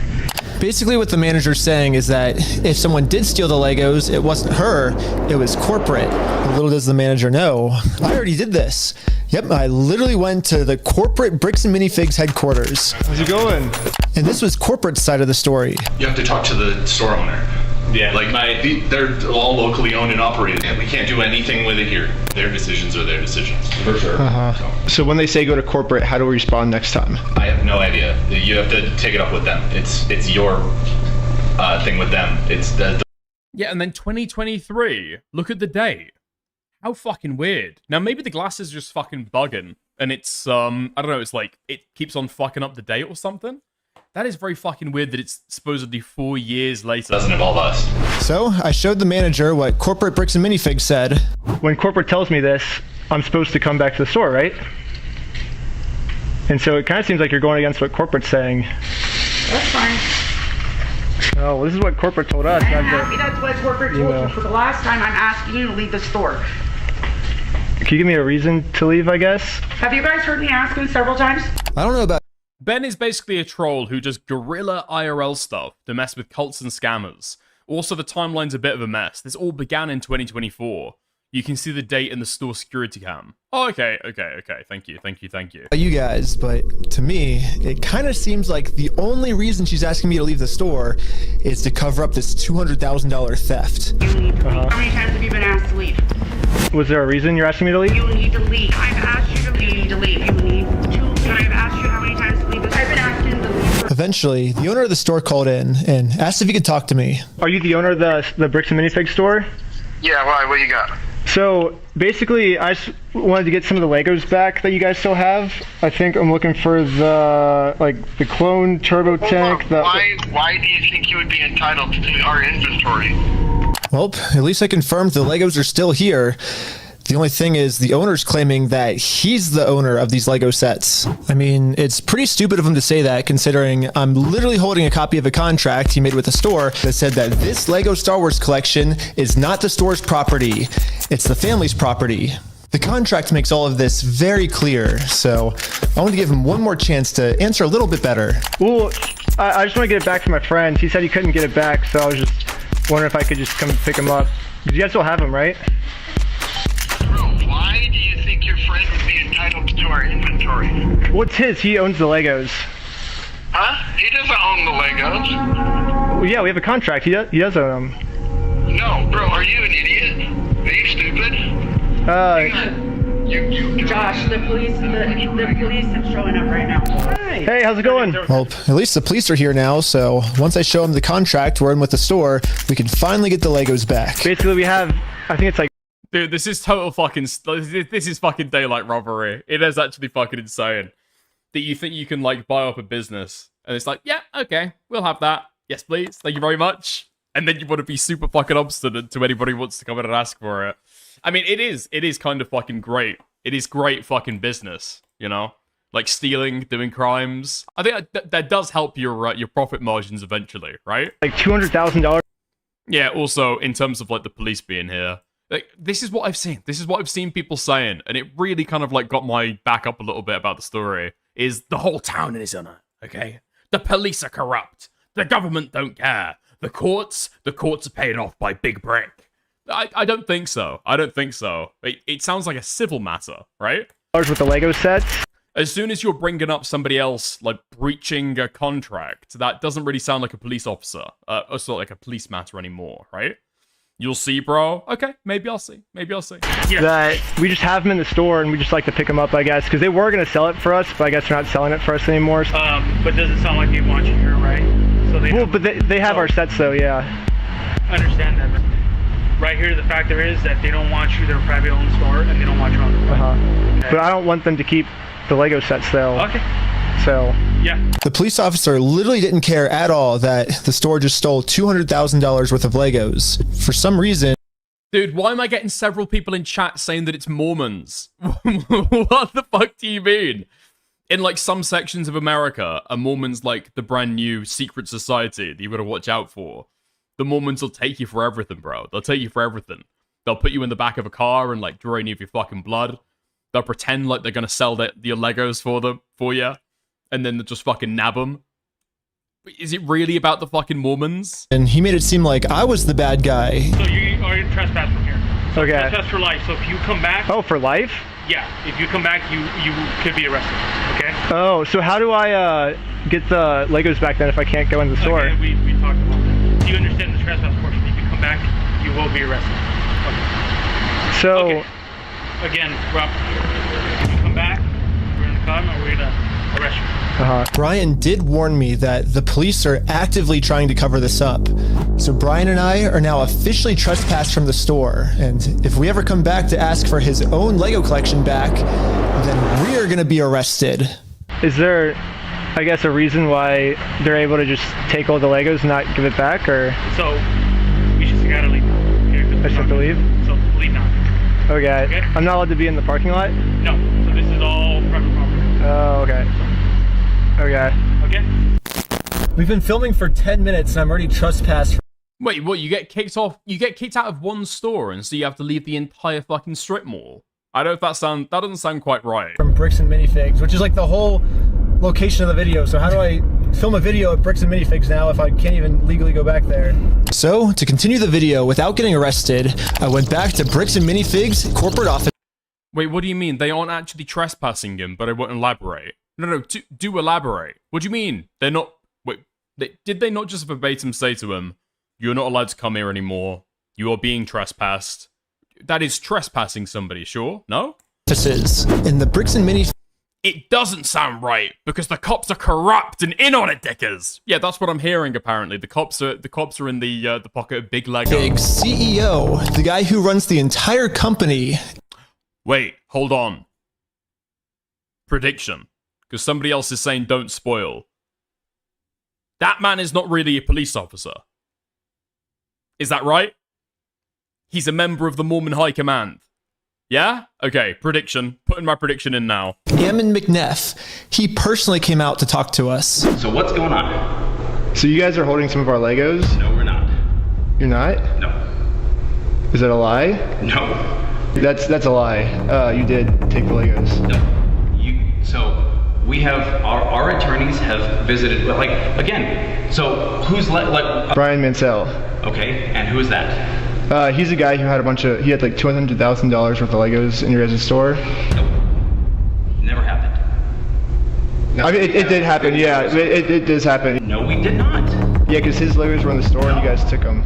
I know you think lying to us right now is kind of like helping you out. I'm not lying to you. Well, look, we both know you're lying, but... No, we don't know that. So I showed him some social media posts his own company made that are still up that claims that these are Brian Mansell's Lego sets. And these Lego sets... No fucking way. What? They posted about that on social media as well. I'm guessing this is probably before he bought the business, right? Made that are still up. We had such a blast showing this collection yesterday, and then the fucking blur kicks in. Great. That claims that these are... When Ed Manson decided it was time to divest, he turned to his son, Brian Mansell. Brian knows more about his father's collection book and baseball collection card, but didn't feel confident in his knowledge of the Lego secondary market. He saw the sign for the Bricks and Minifigs store while passing by on North River Road, came in, and asked the store owner, Crystal Law, if she could help. So this was before he bought it, Are right? Brian Mansell's Lego sets, and these Lego sets that they're still holding on to are worth $200,000. Oh yeah, also, I'm seeing people say that I was retarded thinking that wasn't a real police officer. Apparently I was I was picking up the wrong thing with that. Apparently the police officer might be real, but he's a Mormon. That's my prediction. $100,000. All of these claims are from his own company. We just caught the CEO of the entire company red-handed in a lie. Yeah, it's crazy to me that even the CEO is in on this cover-up. But anyways, now that we just caught the CEO in this lie, I wanted to let him know that it's going to be much easier if he just gives us the Legos back now. If you just want to give it back now, it's going to be a lot easier for you guys, you know? I think you guys would prefer the easy way. The hard way, I don't think you guys are really going to like it. No, okay. But we're getting it back either way, so it's like you can either... So you can leave. If you come back here, we will call the cops. If you don't leave right now, I will call the cops. So you don't want to do the easy way? So you're threatening me. What you are doing right now is illegal. It's an extortion. So catching you guys in illegal activity, that's illegal on me. Okay, you've been asked to leave. Please leave. And with that, Bricks and Minifigs has made their decision. I presented them very politely with the easy way, and they said, heck no. Dude, is that criminal? I'm not sure. I'm not sure. I don't know if I've got the balls to walk up to somebody and with, like, in a veiled way that I'm not describing, talk about the easy way or the hard way. Like, what the fuck are you gonna do? What is the hard way? What the fuck are you talking about? You use, like, enhanced interrogation tactics to be able to get Lego off this fucking mustache, man. Well, they've only left me one other option, which is the hard way. But now it's pretty much the super hard way because the police are protecting them. If I ever go back to the store, I'm getting arrested. If you come back, you will be arrested. Okay? You understand that? So we all regrouped together to rewatch the footage I've gotten so far. And there was one thing the manager said that might be a way forward for us. I'm not hurting anything. Dude, these are the guys that are gonna take down Big Lego? Come on. Come on. First of all, none of these guys has got like a fucking, an evil villain mustache, okay? So they're already down by that part. This guy has got a big fucking neck beard and a vape. Not working, is it? We've got that guy clean shaven, bitch made. This guy hasn't even got a fucking mustache, has literally just got a fucking neck beard. Nobody here's even got the fucking mustache power, dude. Nobody here's prepared. Second of all, the reason why these guys are not gonna fucking make it, they're all sitting on the floor and have the laptop on the sofa. Something about this operation tells me that these guys are not gonna make it, okay? Something tells me that these guys haven't exactly got the mental capacities to take down Big Lego, but we'll see, okay? From the owners. Oh. So you need. I'm rooting for them. I'm rooting for them, okay? I'm rooting for them. Dude, it's like The Boys, but instead of Huey Campbell, they just start recruiting people from the special needs care home. To leave. Can I talk to the owners then, or? You go ahead and call the owners. Do you have their number? I'm not giving it to you. Why won't you give it to me?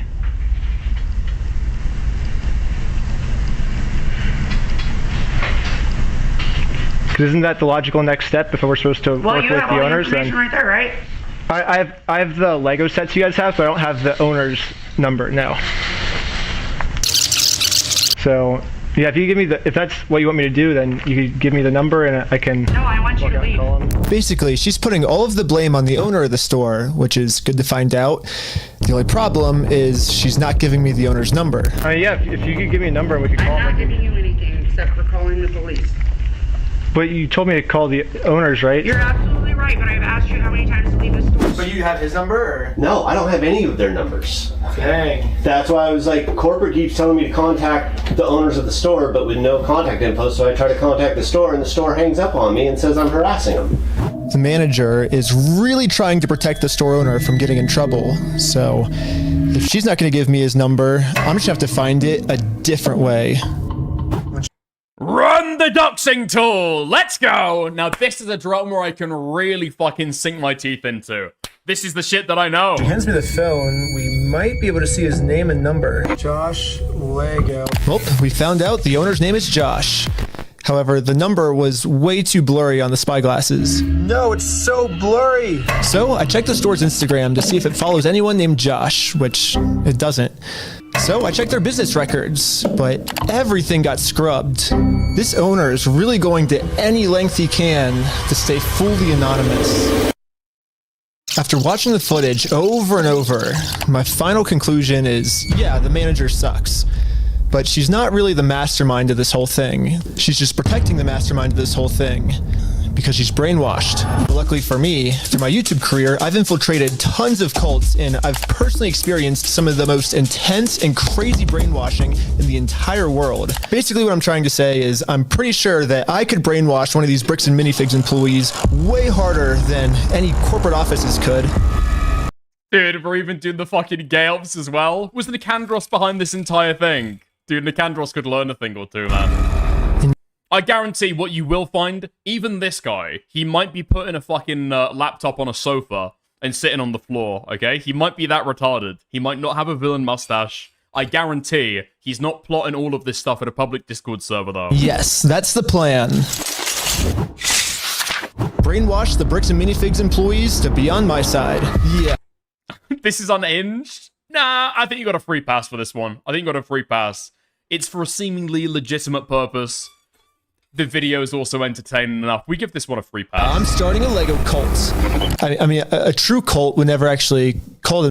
That's what we give Nicandros as well, okay? We've got to give the exact same charitability on all sides. Themselves a cult. They always disguise themselves as something else. So, yes, I'm actually just starting a regular old Lego club. Yep, that's what we're calling it. My friend Victor is going to be the cult recruiter. I dressed him up to look like a famous YouTuber, so he would look powerful, and the employees here will have to listen to him. My name's Victor. We're going to Bricks and Minifigs. Let's go.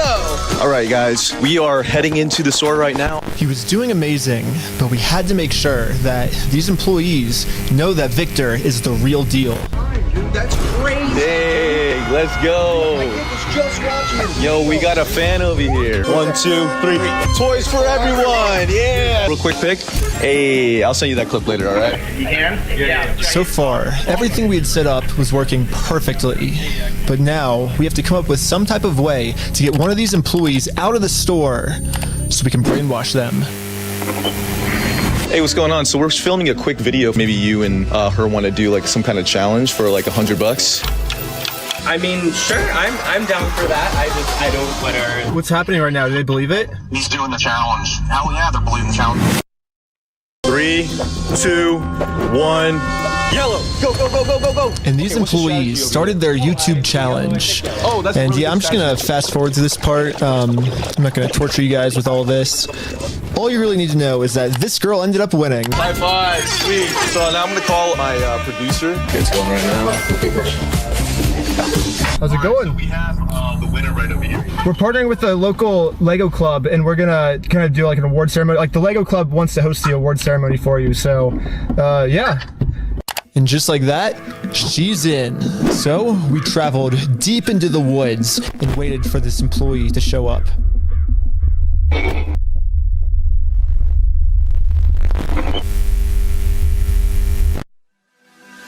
And with that, our new cult member has arrived.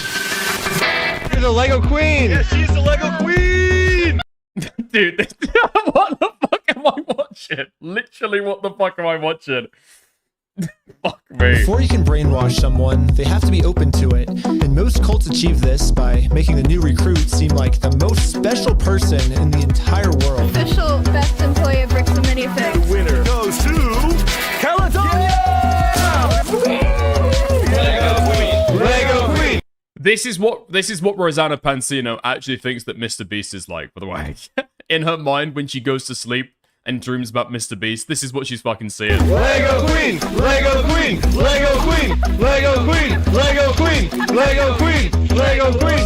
Another thing I've personally seen a lot of cults do is they instantly give new recruits power. Ben Schneider has just joined the Sea Organization.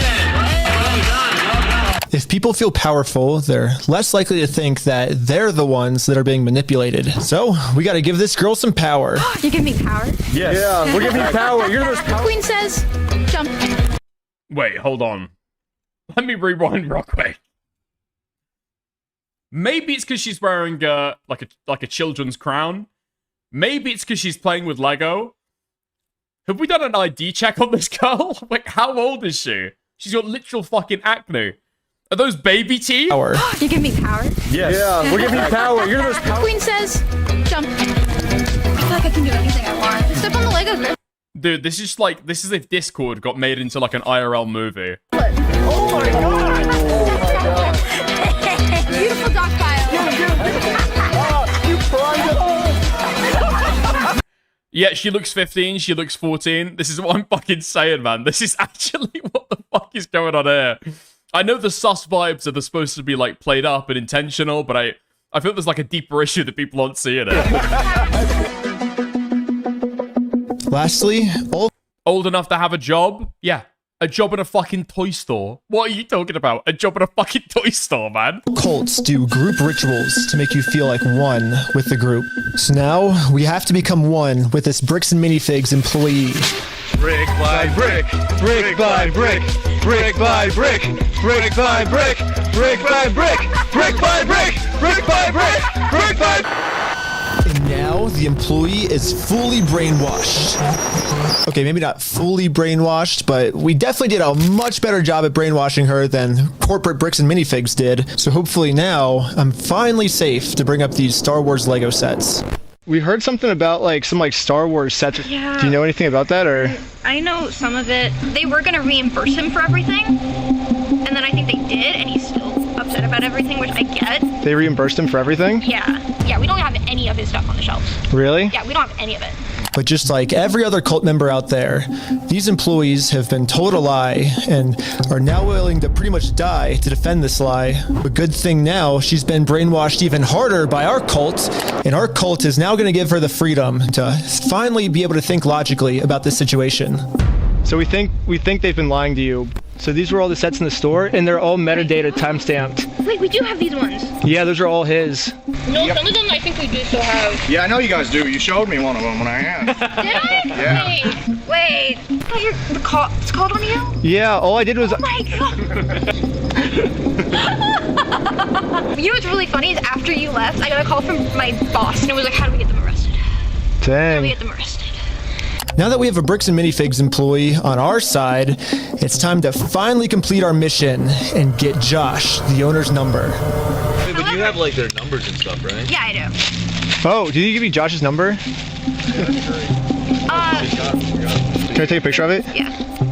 Oh, nice. Well, now that I have the owner's number, it's time to give him a call. Yeah, she took it well. I guess so. I don't know how they thought that was actually gonna fucking like work. I legit don't think how they thought that was gonna actually work. You take somebody, you invite them into the fucking woods with a bunch of Lego and shit. You dress them up in a crown and like you jump around in a fucking circle and chant shit.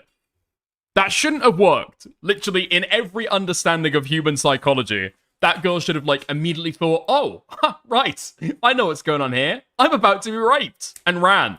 But somehow it actually plays off. Fair play, I guess. Fair play. Hello, this is Josh. Hello. I'm just calling to get my Legos back. I think... Yeah, $100 is $100. Yeah, not always. Okay, sometimes $100 is a rape. But sometimes. They told me to talk to you about it. Oh, okay. Yeah, what Legos? I think it's the Star Wars set. I have a list. I can kind of pull it up. I was just wondering, like, how we can get them back. Should I... Like, if I get your okay, I can just walk in the store and... I don't know what Legos you're talking about, dude. What are you talking about? I think one of them's called, like, the Super Trooper set, I think. We got... What else is there? I don't know what you're talking about. Keep going. You don't? Since Josh was pretending to not remember any of the Star Wars sets that make up half of his store's inventory, I decided to send him over a picture of the contract his store is in. What contract is it? I didn't sign a contract. I didn't sign that agreement. I didn't agree to anything in that. And now I finally understand the legal loophole that Josh is using to get away with this. And it's probably the stupidest loophole I've ever heard in my entire life. Josh is claiming that it's not his name on the contract, it's the previous owner's, which makes no sense because in the security camera footage, he tells the previous owner that he's going to be the one taking over the contract now. He's taking on the business, he takes on all that, can't sign that liability. And I guess this is some sort of just contract loophole he's trying to use to steal the world's largest Lego Star Wars collection. Well, I don't even think it is like a legal loophole. Right? I don't think it's a legal loophole at all. If the guy wanted to, he'd be able to serve this stuff and get it back, right? Because it goes one of two ways. Okay, let's say that he never signed this agreement. True. And so he's not entitled to be able to be storing these things. It wasn't the assets of the business that he bought. And therefore, when he took over the business, he didn't take over the stock because the business never owned the stock. Right? Or he can, like, honor the agreement that was made and it transfers to the business, and then, therefore, he still doesn't own it. Right? Any way you try and slice this up, it's not really a loophole. It's just like a lie. You're lying. You're stealing. You're committing a crime. Business, he takes on all that, can't sign that liability. And I guess this is some sort of just... The weird thing is, why aren't lawyers involved at this point? Yeah, I mean, Space Station says litigation is expensive and stressful. I mean, I don't know what you'd do in this position. Right? Legitimately don't know what you do in this position. Because it'd have to be your, like, aging father who does the litigation, given the fact that it was his stuff that was stolen. He's the person who's, like, had the harm done to him. You can't really sue on his behalf, I don't really think, right? And yeah, the amount of litigation it'd cost, it probably would be pretty expensive. This contract loophole he's trying to use to steal the world's largest Lego Star Wars collection. In order for me to be under contract, I have to sign something. Or you had to take it over from the previous owner, right? Nope, that's not how the law works. Yeah, it is. It is? So If that's how the law works, then sue me for it. you don't just want to give the Legos back? Like, Sue me. Let's go to court. I'm calling the police right now, and you guys are going to be arrested for harassment. do you feel threatened right now? Yeah.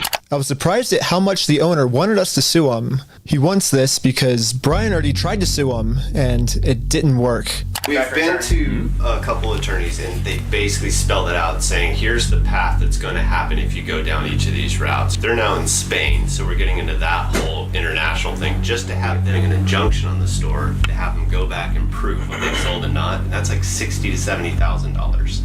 Yeah, Bricks and Minifigs knows that Brian and his dad don't have nearly enough resources to sue a company as big as Bricks and Minifigs. He's like, we're going to keep these. You're going to walk away from this. You're not coming back. And if you choose to sue us, we will drag this out in court till it is well past what this collection is worth. So let's lay out the puzzle pieces. Wait, I don't get that. So the old owner, who used to own the business, is now in Spain.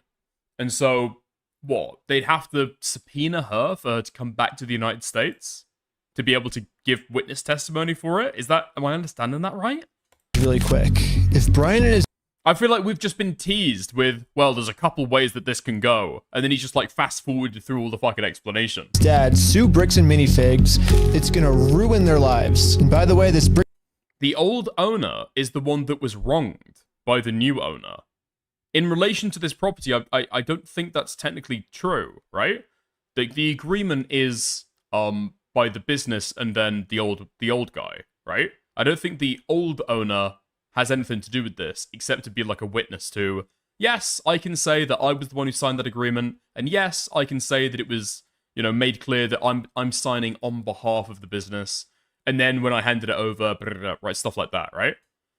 Bricks and Minifigs company has been treating this family. I only think it's fair if they're the ones that get their lives ruined. In order to make things right, it looks like we gotta do this. Now Bricks and Minifigs has their life ruined, and you can see Brian and us, we are the ones now doing the illegal activity. So I told my group the plan. The old owner is under the consignment agreement. I mean, we can go back to the contract that was signed. I don't think that's true. If you take a look, right? The first name above the signature is co-signee, the Bricks and whatever the fuck, right? The fucking business. And then she's signing as an owner of said business, right? Because a business can't sign a contract by itself. A business doesn't have like hands and a pen. You need like an agent operating for that business to be able to sign for them, right? And so even despite the fact that she signed, I don't think that she's the one liable for that. She's acting on behalf of the business. We have to do something. It's a franchise, yeah, but she's acting as like an agent for that particular franchise, right? Thing illegal. Well, you said you didn't want to do anything illegal. Right. Well, but the thing is, they're getting screwed because of it, because they would have to upfront the cost, and then if they take us to court, then I'm down for the illegal stuff now. And the group is in. So now it's time to do an illegal business move against Bricks and Minifigs. Let's just hope that they take the bait and sue us. What I was thinking is, what's the easiest way to get them to sue us? We steal their name. That's good. Oh, man. Yeah, Nate, a franchise is separate from the corporation, technically. Yeah, I know. But the previous owner of the store was the owner of the store, not the owner of the corporation, right? And so if he's bought the franchise, the business, from the old owner, that's what I'm talking about there. I'm not talking about the corporation who owns the franchising rights, right? I'm talking about between the old owner and the new one. Now, I don't know if...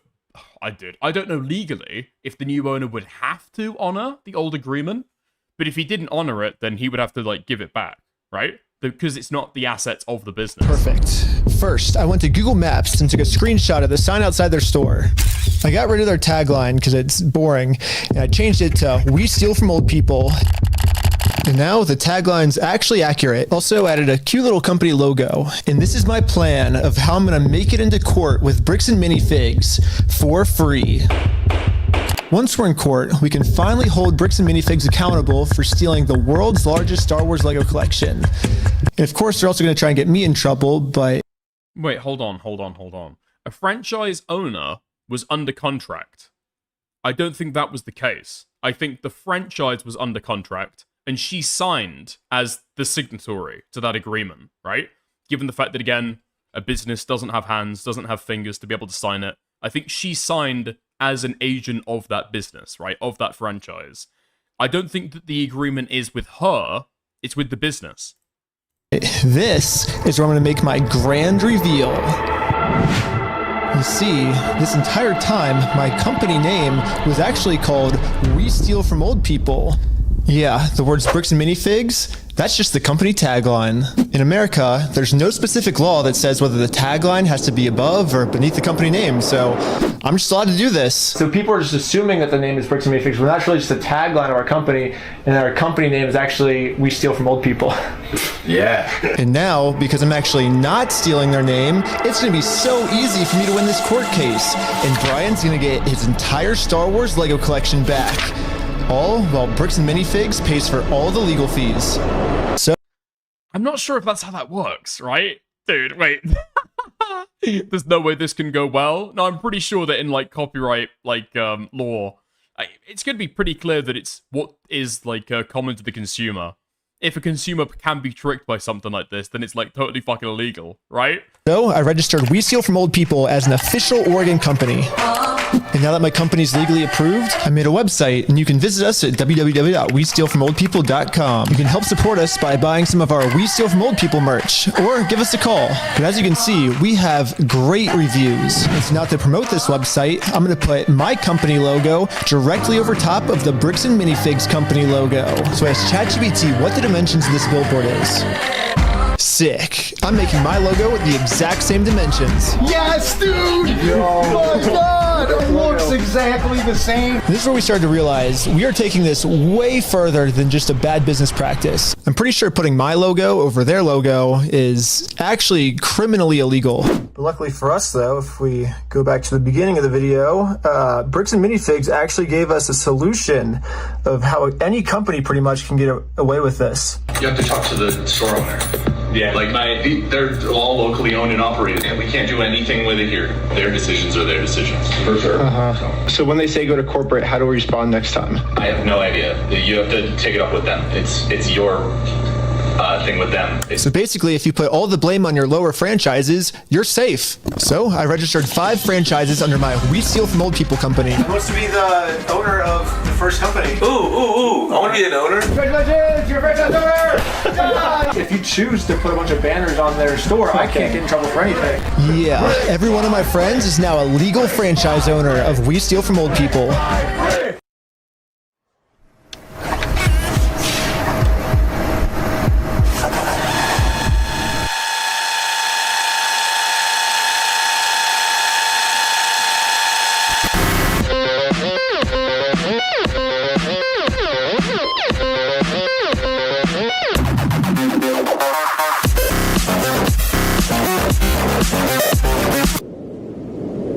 Each of my franchise owners is allowed to make their own decisions of how they want to run the company. And what they've decided is that they're getting 2 pumpkins, and they're going to use these pumpkins to support this tarp, and they're going to climb up the Bricks and Minifigs building, and they're going to hang our logo over top of their logo.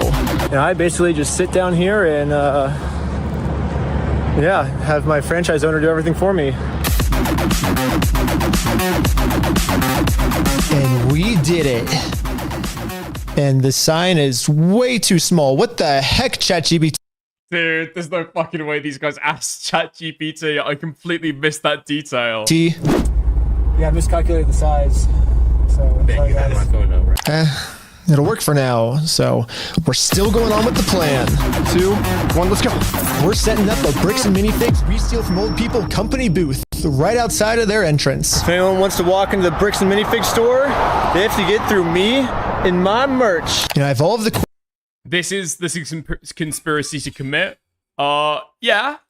I guess it's going to depend whether it's like a civil infraction or whether it's like a criminal thing, right? papers already filled out if they want to sue me. Hopefully they take the bait.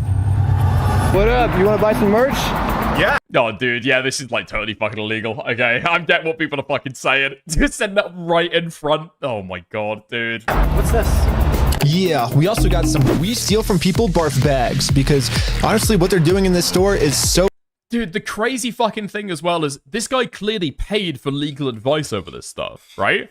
Like, surely he paid for a lawyer to be able to incorporate, well, a corporation and then make several, like, franchises of it.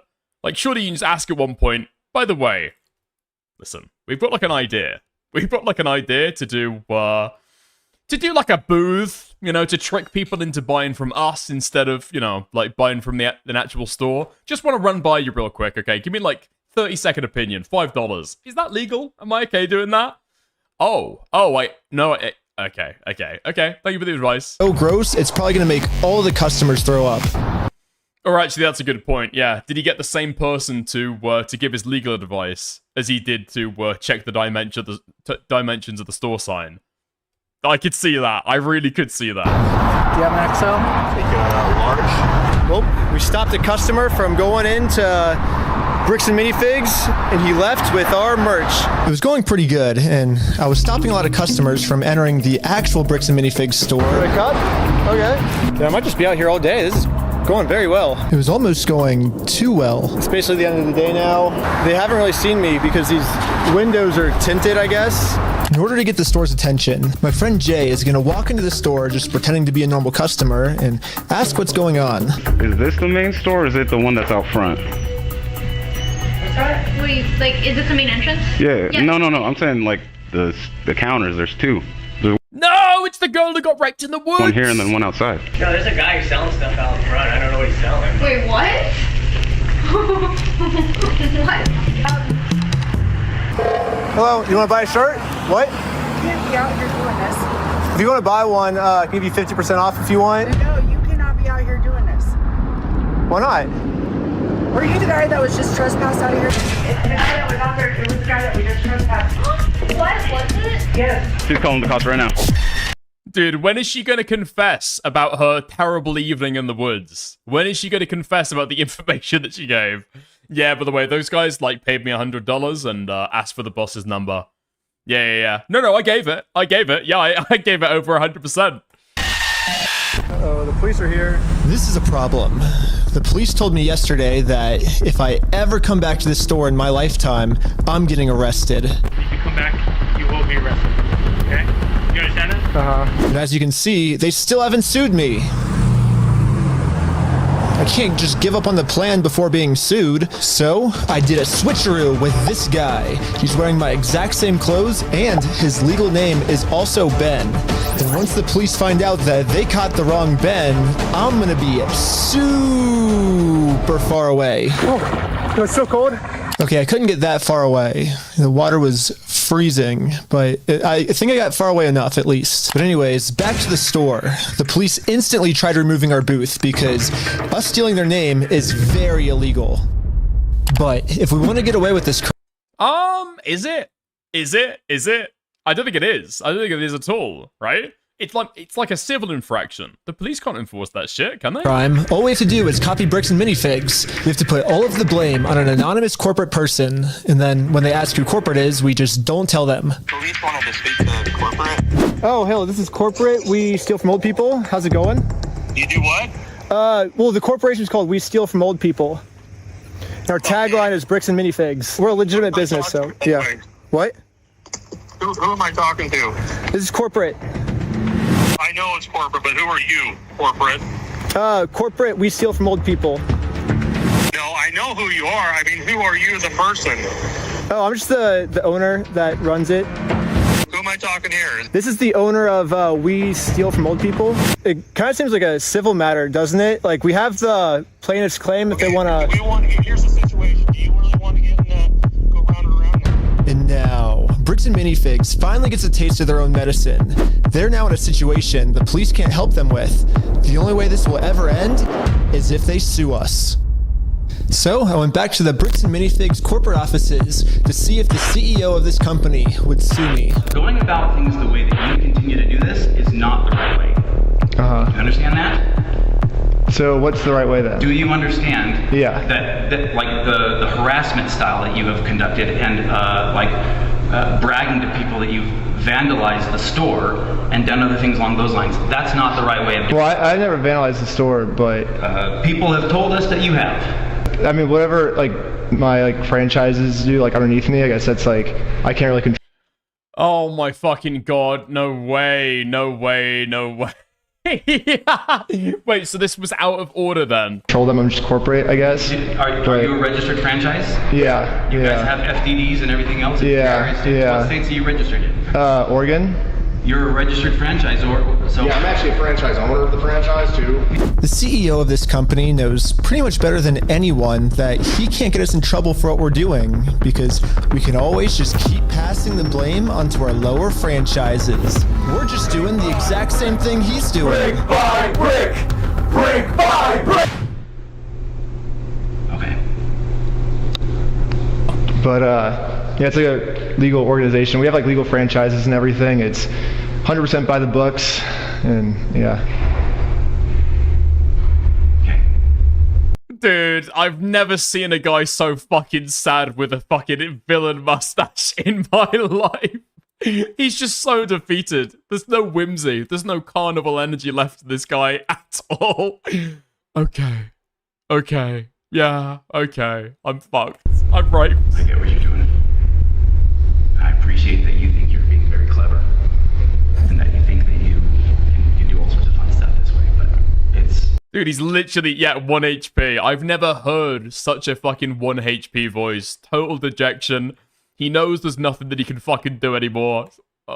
You've stolen this guy's soul, 100%. Like, you have no business being here. So...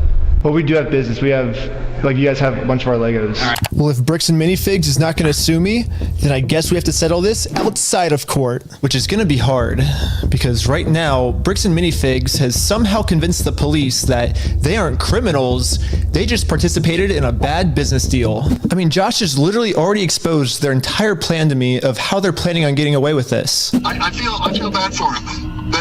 That agreement is not criminal. That agreement is now civil. So it's a civil matter, it's not criminal. And I have extensive legal knowledge. Yeah, basically a civil crime is just the legal way of saying a business deal gone bad, which, if this truly was just a business deal gone wrong, you would have to settle this through the court. The police aren't able to do anything. We have the police to solve criminal crimes, such as stealing from a lottery. That's a criminal crime that the police would have to investigate. So, here's the plan. What if we do a lottery? Yes. First, Brian donates one of his sets to a lottery, someone wins the lottery, and then if Bricks and Minifigs keeps the prize for themselves instead of giving it to the winner, they have now just stolen from a lottery. Now it's not a business deal gone bad. They're actually interfering with a state-regulated lottery scheme, which is now a criminal offense that the police would have to investigate. That's a good idea. What was I saying earlier about Mr. Beast? That's interesting. It turns out this is completely legal for us to do. You still own the Legos, correct? Technically, we own all of those. Yeah. So it would be legal for you to auction your Legos off, right? If you still are the owners, right? Yeah? To make sure everything was legally legit, I registered for a gambling license, which, yeah, it actually takes a long time to get one of these, which sucks. But on the DOJ website, it says that if you're a nonprofit or a religion, you actually don't need a license. It'd be cool to use my new We Steal From Old People company, but I already made my first dollar when I was selling stuff outside the Bricks and Minifigs store.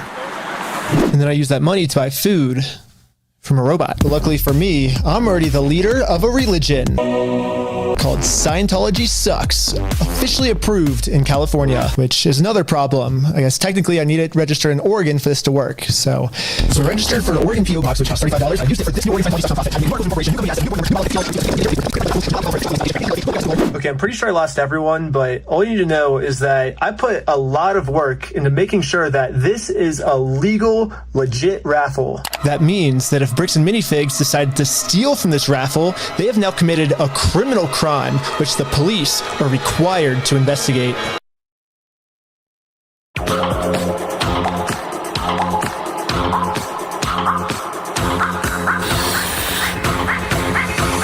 I want everyone's attention. We're doing a Lego raffle. This Lego set is worth $1,000. Pretty much instantly, we were a hit, and everyone wanted to win this Lego set.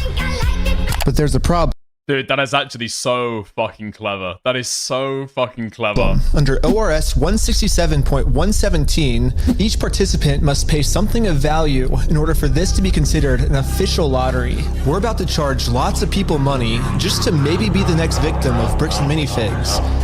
But we have to charge them money, and if we don't, then it'll actually disqualify our lottery, and the plan we came up with to get the Legos back won't work. But then we realized, wait, we're filming this entire event. We can just give each person $1 as their appearance release fee. $1 for being on camera, there you go. So now when they buy a $1 ticket, the transaction cancels out and each person lost $0. You get $1 for being on camera, and then the raffle is $1 though, so would you like to pay $1 for the raffle? Okay, awesome. So here's your ticket. So what's your business again? What's our business? Yeah. We're with the Church of Scientology Sucks. Okay. Yep. Finally. Yeah, okay. Nate says in chat, this is questionable. This is questionable. I don't know if these gay little tricks really work in court. I'm not sure. I'm pretty sure that judges don't really take too kindly about this kind of shit when you're intentionally trying to do something a little bit legal fuckery, you know? It was time to pick our winner. We are about to see who the winner is right now. We have the winning ticket right here. 5. I don't know though, right? I don't know. I'm not a lawyer. This sounds like a matter that might have to go to court if they do disagree. Counterclaim? Did I hear counterclaim? 3, 9, 7, 7. Is that mine? Hey! You won! Yeah, are you the winner? Well, this family legally won this prize, so now if Bricks and Minifigs doesn't give it to them, they're committing a criminal crime, which could land them in jail. The Lego set is at a place called Bricks and Minifigs. It's like right down the street, and we can pick it up. Oh, dude, I do feel bad, though. I do feel bad. You've got all these kids together, organized a fucking raffle for them, and then you know it's never coming. You just know it's never coming. You're never going to be able to deliver on it. Oh, dude, no, that feels fucking mean, man. That feels really fucking mean. Would have been funnier if an old person won, because of the name and stuff. That would have been funnier. Also, I mean, an old person, can you really disappoint them that much? I mean, their quality of life, can it get any worse? I don't know if it can. We drove to the store as fast as we could. We met up with the family and went inside to help them claim their prize. I'm here to give these people their prize of a Stormtrooper speeder set. Well, actually, These people. my sister. He won. From who? I'm conducting this raffle, and you guys have the prize here. I don't know anything about that. To inform Amanda of the business deal her store is in, we showed her all of the raffle paperwork and the family who won this Lego set. I'm not giving out anything. Like, I can't leave without it. Yeah, you can. You can have a good day. Amanda has just made it very clear. Instead of giving this family the Lego set they legally won, her company is gonna steal it. You're stealing $1,000 from a little girl. Yep. Stealing money from a kid, do you find that evil at all, or that's how you want the business to look? Amanda now has to cover up this crime her store committed, so she thought the best way to do this was to kick everyone out of the store. That guy is not supposed to be here. You have a good day.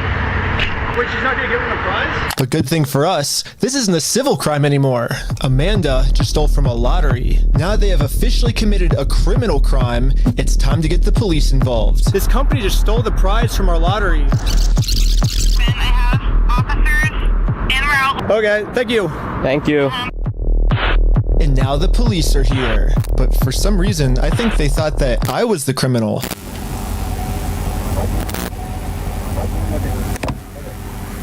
Is this typically how you treat victims if they get their prize stolen, or? Do you have ID or anything on you?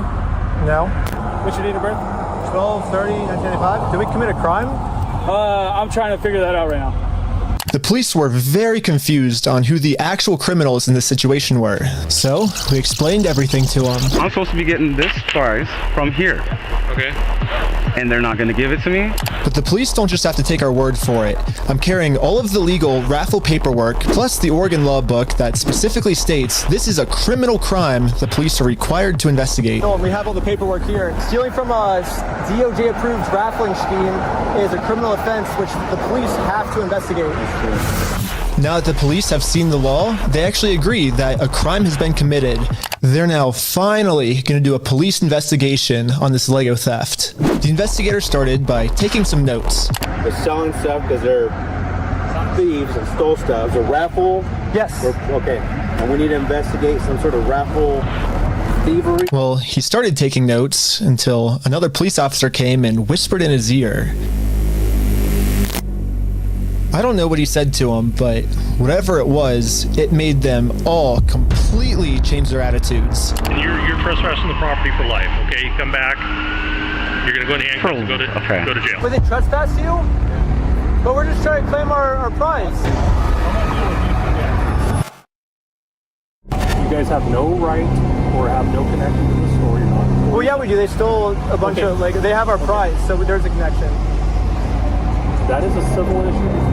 No, it's criminal. Okay. I got the... Are you gonna listen to me? This officer's trying as hard as he can to cover up this crime, but I wasn't gonna let him. Dude, what the fuck would you actually do if you were a police officer? I actually don't know what the fuck I would do. It's like some obscure law. This is something like I think every time that I watch, I don't know, like Sovereign Citizen videos, is you're a cop, you're out there with essentially like the most bare basics of bootstrap legal knowledge. You don't have a JD. You've never been to law school. If somebody quotes some obscure law to you, wants to have like a debate on jurisprudence, what the fuck are you gonna do? Somebody gives you a literal law book and says, listen, bro, this is illegal. Trust me, dude. No, this book is legit. No, yeah, don't worry. Do you have to like just enforce that? Can you get in trouble? Dude, okay. I guess that's why they have sergeants and stuff. What do you mean mag dump? No, I don't think you can okay. That's not really the response that I'm thinking there, okay? That's not really the response I'm thinking. But eventually, he said, if I don't let him cover up this crime, I'm getting arrested. We really want to dive down this really deep. We're trying to give some outs, okay? We're trying to work with you guys and give you some outs.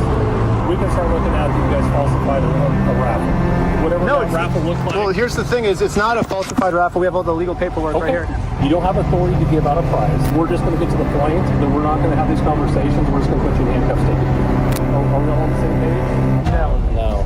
Okay. Well, yeah, I'm not gonna let the police just cover up this crime. I'm gonna get this Lego set to the rightful winner. First off, we do have the authority to do this raffle, so we are legally... Are we done for the night? No, it's actually required by you guys to investigate this. It's not civil, it's criminal. Just so we're talking in circles, right? Yep. No. Do you understand at least what he told you on the... I'll never talk in circles. That's the first time we got falsifying a raffle. Just answer my question, please. Do you understand what Officer Bev has explained to you? Kind of what's going to happen, what's going to be the next steps? I think... Nope. Yes or no? No, I'm not understanding. You don't understand? What part don't you understand? Yeah, I was pretty confused on what they were going to arrest me for. I mean, the Fourth Amendment in our Constitution specifically states that the police can't arrest you if they don't have a reason. I keep asking them for a reason, but they can't tell me anything that I'm doing that's illegal. Well, I don't think we broke the law. What's your opinion? That part doesn't matter. Here, it's pretty black and white. Because right now, you guys said the law we broke is the falsifying the raffle. So let's do this. Let's just call it, and we'll just go from here, all right, guys? Just please. So you guys are going to investigate? We are trying to keep you guys out of handcuffs. We don't want to go that route. We actually, you seem like nice guys. We don't want that for you guys. But at a certain point, we can't keep doing this. All right, so this officer could get arrested, assuming they're correct about all their rights. I don't actually know about that.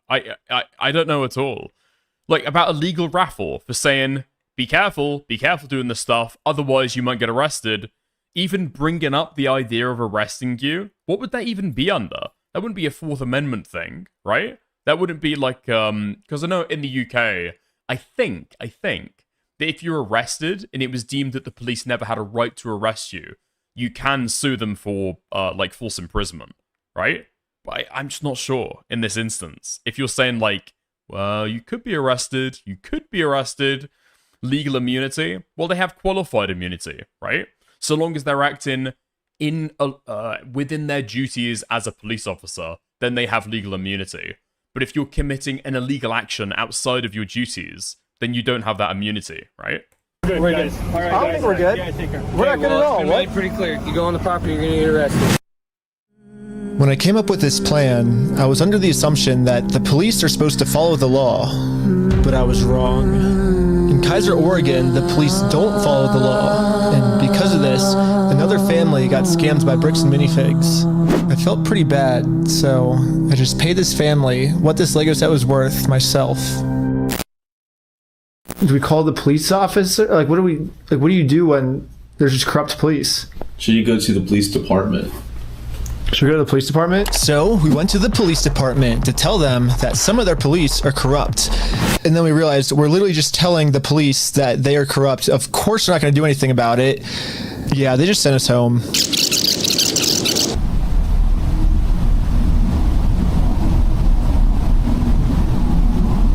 But this is when we realized that this raffle might have actually accomplished something pretty big for us. Josh ended up giving me a call. You guys keep coming to the stores. You park out front. You do fake raffles. You're threatening my business, you moron. Josh seems pretty scared, and he should be. Eventually, I am going to end up solving all of the police corruption that's going on. And once that happens, Josh is no longer going to be in civil trouble. He's going to be in criminal trouble. It wasn't a fake raffle. It was a real lottery scheme, according to Oregon state law. And it actually is a Class B felony, up to 10 years in prison and a $250,000 fine. Yeah, the loophole he's been using this entire time, just hiding behind the fact that it's a civil case, isn't going to work for him much longer. Well, let's not argue that. I don't want to. It's just better to just say, hey, you're not a thief. You know what I mean? Definitions of whether it's stolen or not, I don't think. No, anyway, it's not stolen. Why do we care? Dude, there's no fucking way. Yeah, record this, ship it over to an attorney. Okay, sounds expensive before, sounds difficult before, doesn't seem too certain now whether it's stolen or not, bro. This guy sounds guilty as fucking sin. Just take it straight to a jury, okay? The judge doesn't even need to be on your fucking side. About that. Well, who cares whether it was theft or not? But for some reason, Josh still decided not to give the Legos back. I think he might just need one more push. Here's the plan. Take a picture of every single sign that's outside the Bricks and Minifigs store. And now I'm going to redesign every single one to make them way better. For example, I changed Turn at the Light to Turn and Go Home. In Buy, Sell, Trade, I changed it to Steal, Sell, Trade. And I'm printing all of them out to scale. And nope, I didn't use ChatGPT this time. This time, I'm using a much better method, which is a tape measure. The exact dimensions of their actual sign that they have up right now. Now it's time to put our signs directly over top of their signs. But before we had time to do this, Josh gave... Yeah, I think that's illegal. I don't think you can do that. I don't think you can do that. Would it be... I don't know if it'd be vandalism, if it's not permanent and it's easily removable, right? So it wouldn't be criminal damage. What would it be? Legit, what would it be? I actually don't know. Dude, this guy's coming up with brand new pranks that I've never fucking thought of before. That are illegal. I'm sure it's illegal. I'm like 99% sure it's illegal. I've just got no fucking clue why it's illegal. Give me a call. He's still trying to convince me to sue him, so he gets charged with a civil crime, not a criminal crime, which could land him in jail. If you think it's illegal, why don't you sue me? It's a civil matter. Tell Brian to put his money where his mouth is. Let's go to court. Okay, you want to do double or nothing? What are you talking about? Are you stupid? If you're wrong, you pay us double. If I'm wrong, I pay you double. Bro, are you dumb? You're obviously a kid. You don't know how this works. I think you're scared. Double or nothing, let's do it.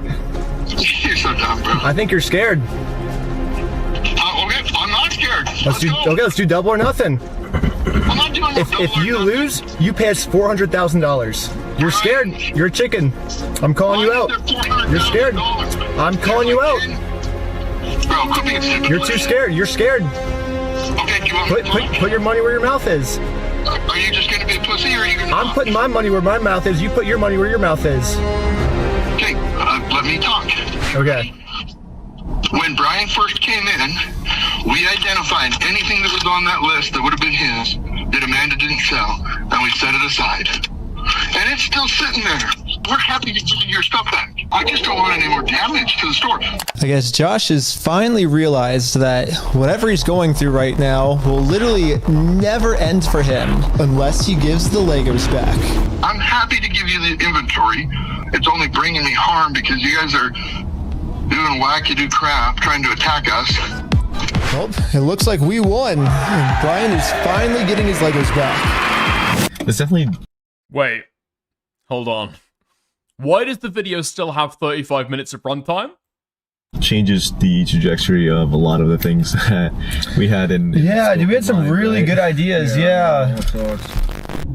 Well, what do we do for the next couple hours if it's raining? Bowling.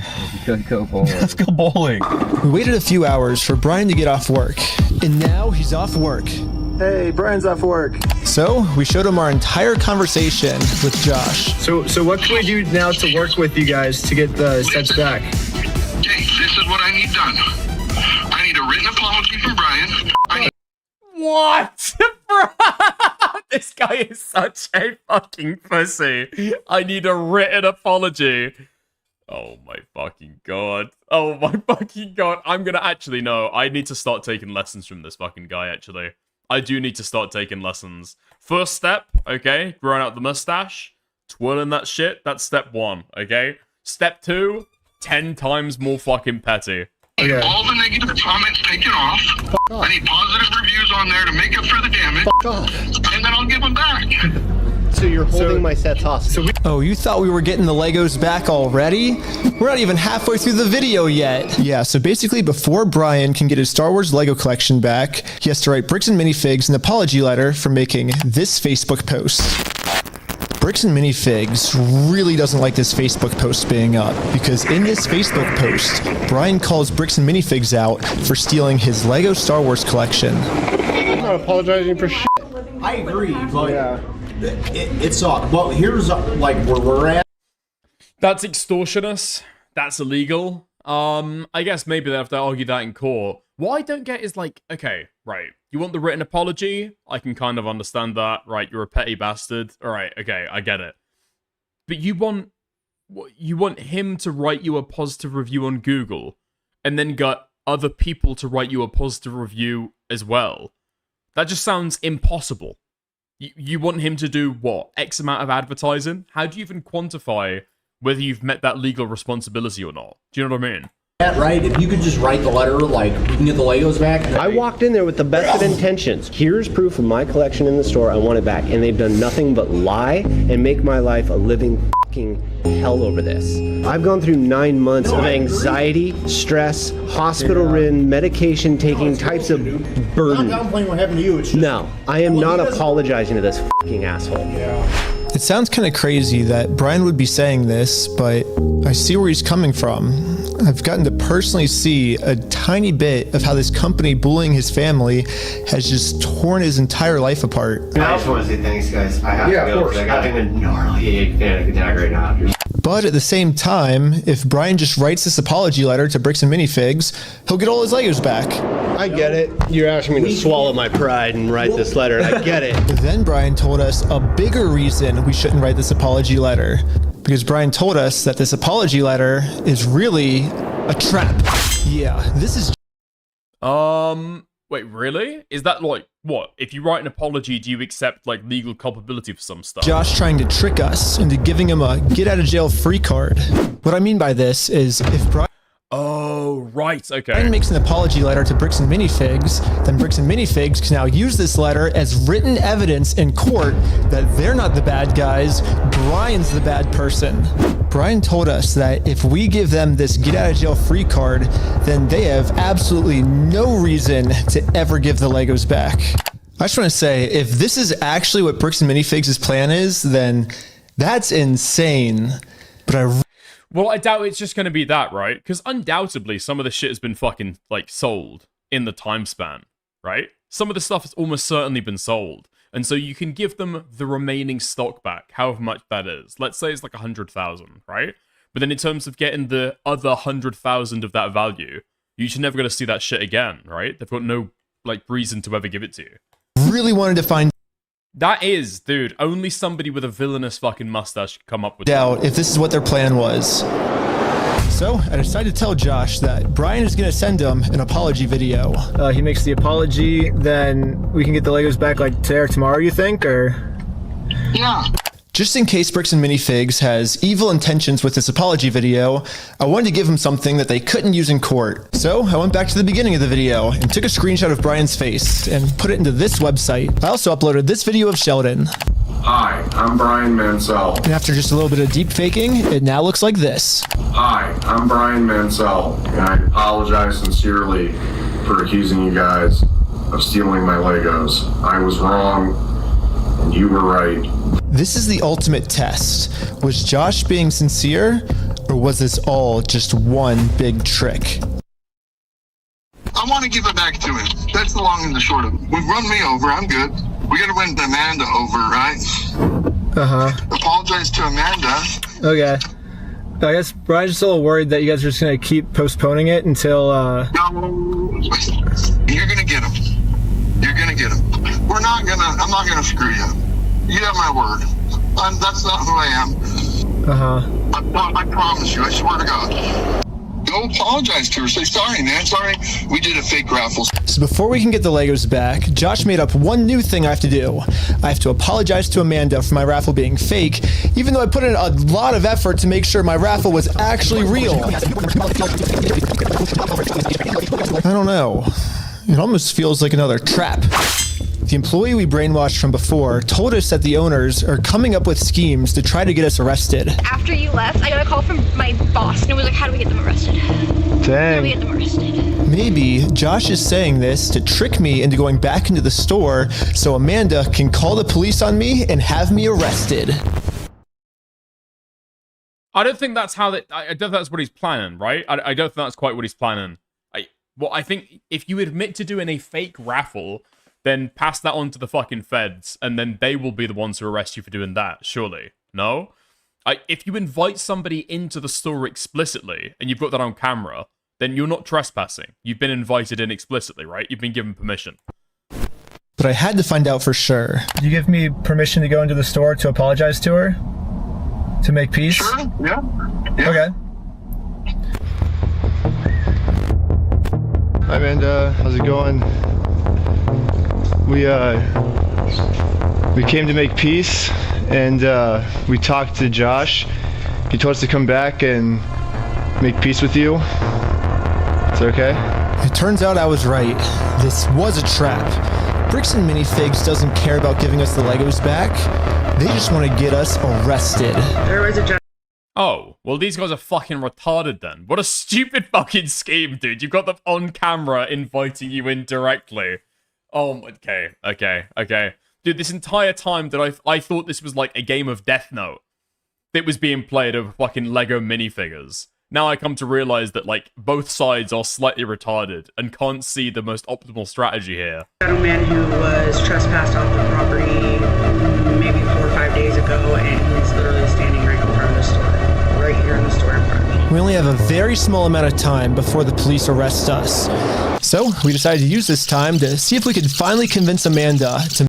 Spurg note? No, dent note, okay? Everybody in this story is fucking dented. It's dent note. Make peace with us. Well, I guess before they get here, we just wanted to talk. It's dent note, it's Game of Thrones. It's like, dude, the most optimal strategy here. Try and get him to confess to a fucking federal crime. And then you've got him. 20 years behind bars. To, like, civilly, if you would like to have a peace treaty with us. Not in a harassing way, not in a very peaceful way. Would that be okay with you? But making peace with us did not seem like a priority for Amanda. Her priority was to get us arrested. It's just a regular peace treaty, a one-page document.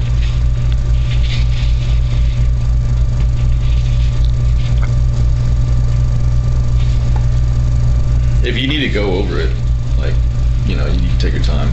They have, like, the papers they're trying to get me to sign, it literally just says peace treaty. I don't know who this other guy is. He's apparently a guy. He's the treaty guy. Friend or the treaty guy. He has some kind of, like, treaty on a scroll. Well, do we stick around for the cops, or do we... And so we waited for the police to show up. And they never showed up. But I guess it makes sense. I mean, the last time the police showed up, I was fully prepared with the Oregon law book. The Oregon law scared the police so much that they had to run away. I think they're scared to come back. Dude, where the heck are these cops? Hi, Josh. Ben, how's it going? It's good. So we walked in, we were like, hey, we're sorry. We have permission to come back here and like apologize. And she's like, I'm calling the cops. And she like starts. Josh now realizes that his last-ditch plan to get me arrested, well, that plan didn't work. I'm sorry Amanda did that. Thank you for doing that. It looks like Josh has no other choice than to give Brian his family's Legos back. You apologize, and it's up to them to accept it. So let's cross Amanda off that checklist. Let's get this done. And now that our work here is done, we decided to head back to Los Angeles. It's too late to pick up the Legos today, but tomorrow, they're finally gonna give this family their Legos back. And now it's tomorrow. But the store has Brian's phone number blocked, so he can't call them. So instead, I called the store to see how Brian could pick up his Lego sets. I was wondering if you guys are still down to get the Legos back today. I think,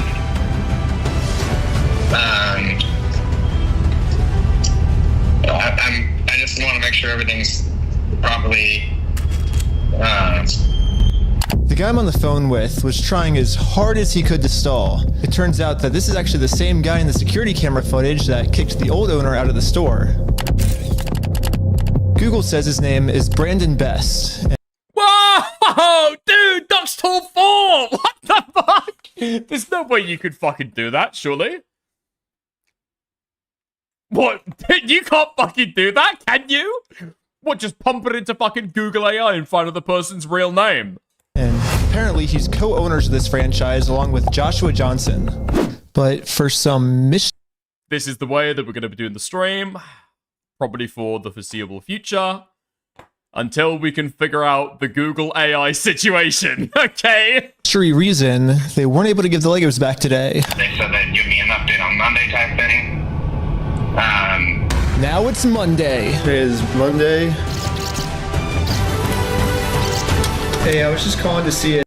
Dude, there's no way you can fucking do that shit. That guy spoofed that 100%. Right? Right? If you guys are still down to give the Legos back today. He said.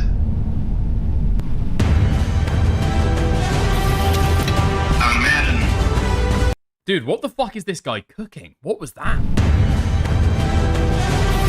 Okay, so first, wakes up, gooning. Then this is what...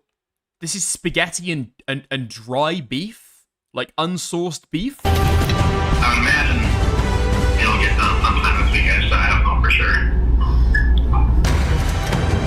I don't have a quick update, unfortunately. Unfortunately, I still don't have really a good update. Yeah, you bet. Thanks for your patience. Sorry, it's kind of crazy and. Please leave your message for... He said, I probably won't be able to talk tonight. What the heck? Why do they keep postponing this? Dude, I mean, that's just gay. That's not even clever. That's not even, like, game... Dude, this... I was expecting a fucking game of Death Note back and forth where they all come up with fucking, like, clever little ways to be able to fuck each other over. All we've got now is... I'll give it to you back, I promise. Okay, maybe tomorrow. Okay, maybe tomorrow. Dude, fuck me, man. Dickers, legit asking, did JStalk and Dan debate last night? No. I don't believe they did. Yeah, I was asking him, because apparently crazy fucking shit went down on JStalk's stream last night. But apparently all of the content that people are talking about didn't happen on JStalk's stream.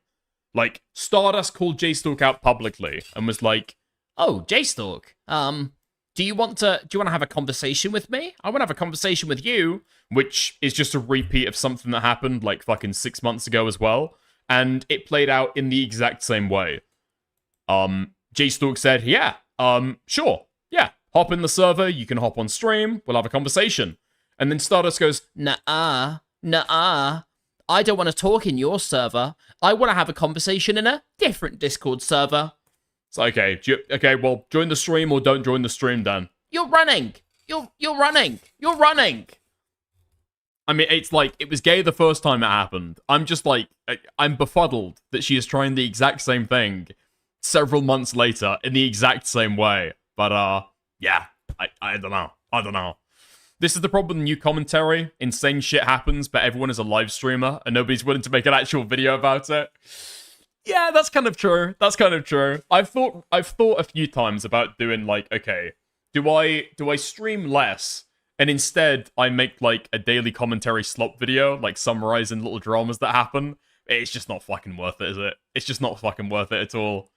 Yeah. There was something else with Dan. I think. So Dan challenged J-Stalk to a debate, and J-Stalk accepted the debate. But then apparently, I guess J-Stalk caught wind of the fact that Dan was just planning to ask about Cherry, and so J-Stalk noped out of the debate at that point, and yeah, I don't know. I don't know. Like, equally as fucking non-ten, equally as fucking gay, but apparently DGG is fucking slurping it up, because this is crazy good drama, and J-Stalk is done. That's what I'm hearing from DGG Twitter, is that J-Stalk is donezo now, over literally, like, a night of total non-ten. I think Lav did a tarot card reading to see if J-Stalk was a pedophile. Sorry. Wait, wrong guy. To see if Destiny was a pedophile. Apparently, according to the cards, he is. That also came out last night. That was a brand new revelation. Yeah. Oh yeah, and J-Stalk said that he was done covering the Destiny drama. I mean, to be fair, I don't even know if that's so much about... Because, like, the thing that I heard, again, from DGG Twitter, is that J-Stalk totally folded! J-Stalk is running away from the Destiny drama with his tail between his legs, the little rat! It's like, well, I mean, the Destiny drama is kind of fucking over, at least for this chapter, right? He said he's probably going to talk about Destiny again in the future if something else happens, but for the current instance of drama, it's just kind of dead. On to Lego 10, I guess. Yeah. Call has been forwarded to voicemail. What the heck? Yesterday he said he would call me today. Call has been... I mean, the thing is with doing, like, daily slop commentary over what happens each day in, like, community dramas or, like, streams or something like that, is that I think the only reason why people would watch it is if they don't want to watch a stream segment about the exact same thing, or they want to go back and watch what happened at the time. And so I just feel like as though it's going to be like a Twitter versus, but instead of looking at big Twitter controversies, you're talking about, like, insular new commentary drama that is going down on streams, you know? Has been forwarded to voice. Call has been forwarded to voicemail.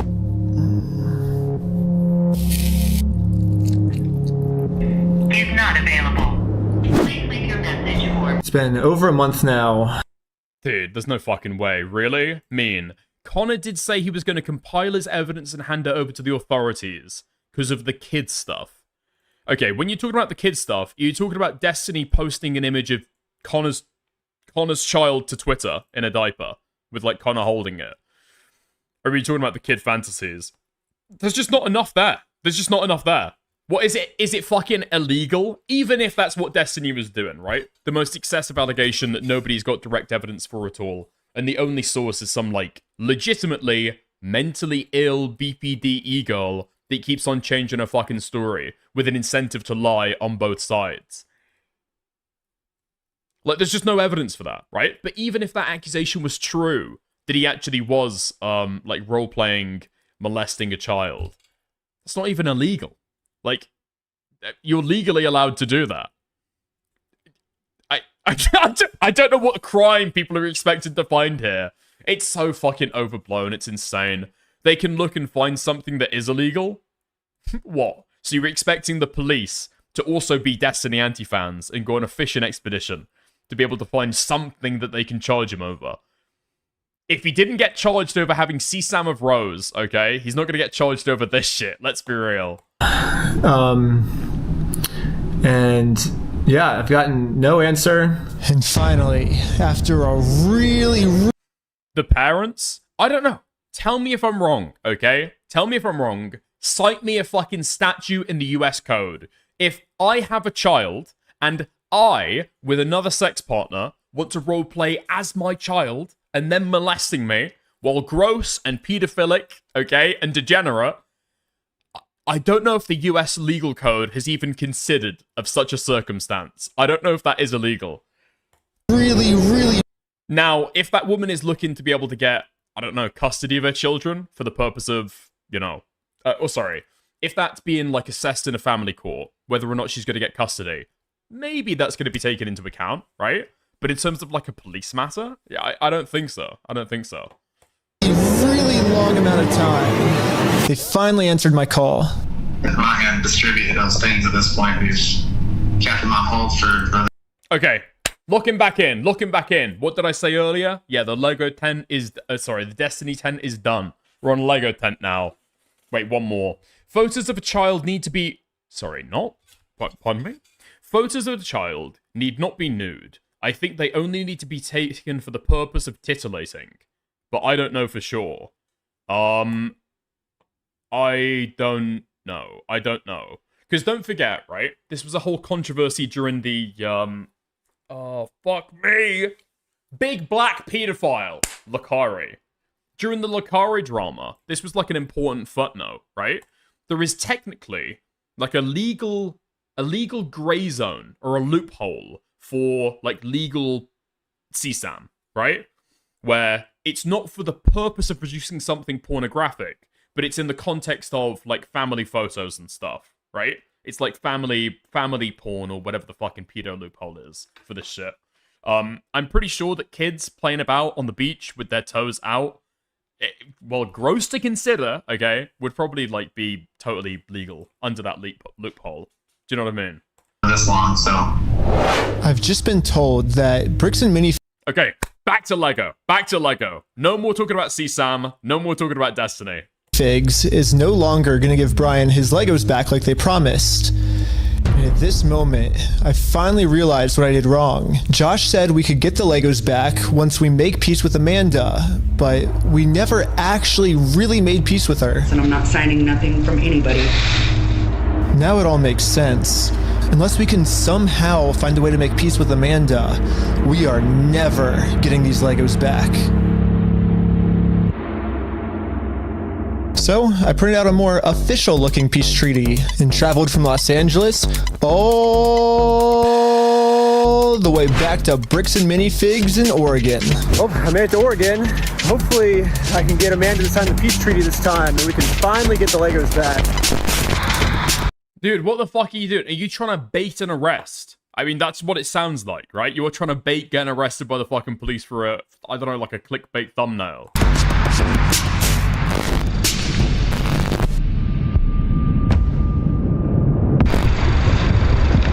Why? Hello? Dude! She even knows. Dude, this is going to be months in between these. There's going to be months in between these bits of footage. She sees him walking in and instantly starts shaking her head. Dude, look at him. Not you again, bro. Dude, could you fuck off? Hello? What? You're not allowed here. You need to leave. Oh, no, Josh told me to come back. I think we didn't get the... Dude, she's so fucking done with him. Look at her. She's not even waving him out with her whole fucking hand. She's literally using a single finger to try and get him out there. What? You're not allowed. Dude. She's way too over it. She's not even using her fucking hand. A single finger. Oh, no, Josh told me to come back. I think we didn't get the Legos back because you didn't sign the peace treaty.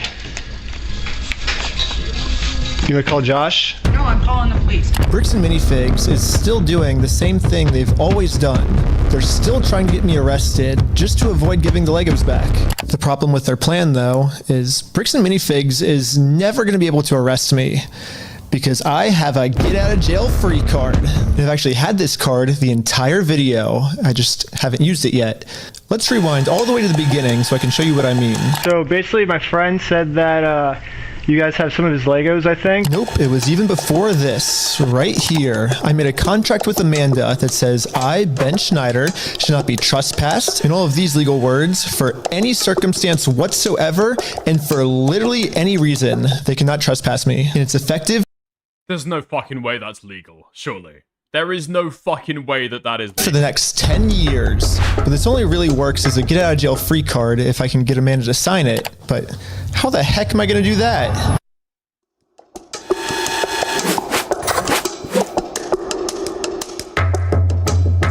Now, this is definitely illegal. This is absolutely, definitely illegal.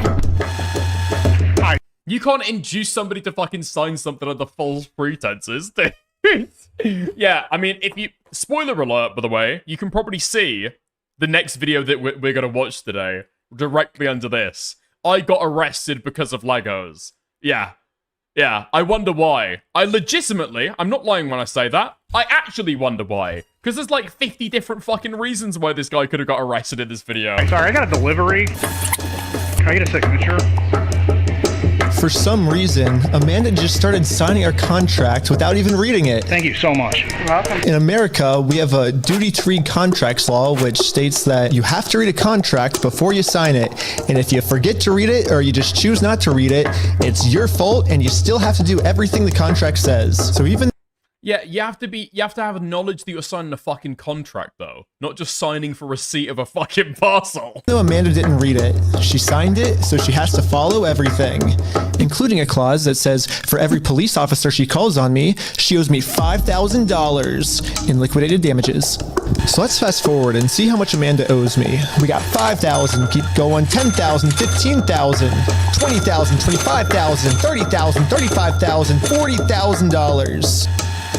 Okay, I think that's all the times Amanda called the police on me, but if I'm gonna be honest, even though Amanda has been helping cover up this giant theft, I still kind of feel bad for her that she owes us $40,000. I mean, that's a lot of money. So I'm going to stop continuing to trick her, and I'm finally going to come clean about the contract. Once Amanda sees the agreement she's in, she'll finally realize it's not worth it to continue racking up this $5,000 debt. And instead, a much easier option would be we team up together to convince corporate to give Brian his Legos back. I'm calling the police because you've already been trespassed off the premises. Well, you don't Dude, what is a reaction going to be? What could you possibly fucking say in this instance? want to owe $5,000 more. I wonder, dude, in a contract, can you even forfeit your ability to call the police on somebody? If that's the case, okay, before I enter any more one-night stands or relationships, then we've got to do a little bit of paperwork, my love, okay? Got to do a little bit of paperwork. Usually, I'm down for a consent video, okay? This time... Yeah, I don't think that's legal. I don't think you can do that, can you? Do you? I don't owe anything, and I'm asking you for like the millionth time you need to leave. You did say that I'm allowed to be here. You signed a document. You did it? I never once said you were allowed to be here. Well, then whose signature is this then? That is not my signature. It's not? Why do you have anything to do with signatures here? Because you signed this, right? No, I did not. Is that not your signature? So, no, it's not. And I'd like to know how you guys got a signature that's even close to mine. Well, it says every time you call the cops, you owe $5,000 for like punitive damages, but... So, really? Well, I'm just following the contract that you signed. Okay. Now that Amanda knows she can't call the cops on me just for being here anymore, I decided to call Josh to update him on how making peace with Amanda is going. Hey, I just went back to try to apologize to Amanda, and... But what Josh said next, I was not ready for. When we took over that store, there was nothing in that store. The shelves were empty. I don't know why you guys are thinking we're the bad guys. Josh's story has now completely changed. Now he's saying even if I'm able to make peace with Amanda, they still won't be able to give me the Legos back because they never even had the Legos to begin with. Well, if Josh is telling the truth, then why did Josh say this to us last time? We're happy to give you your stuff back.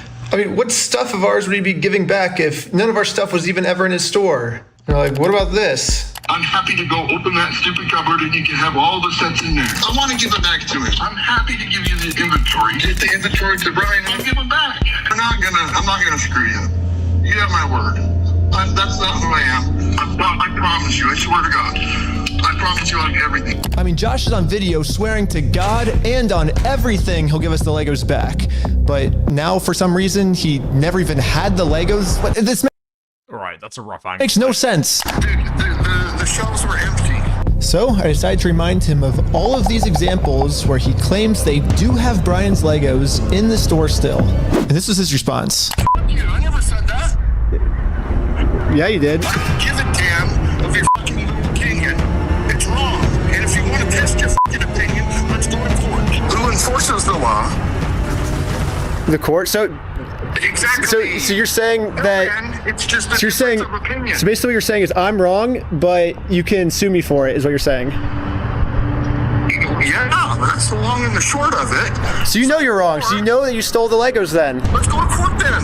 Okay, let's do it. Okay, is that what Dude, at this point, I feel like the original guy, Brian, should just get a second fucking legal opinion, no? With all the admissions that this guy has made on camera, recorded over the course of the phone calls. I feel like that's a fucking slam dunk, no? I appreciate the content, though. I can't lie. Yeah. You really want that? I mean, I don't. I would like to just get the Legos back, but if that's what you want, I mean, it seems like this is what you want. I'm giving you every out that I can, but. Let's just not go down. Look.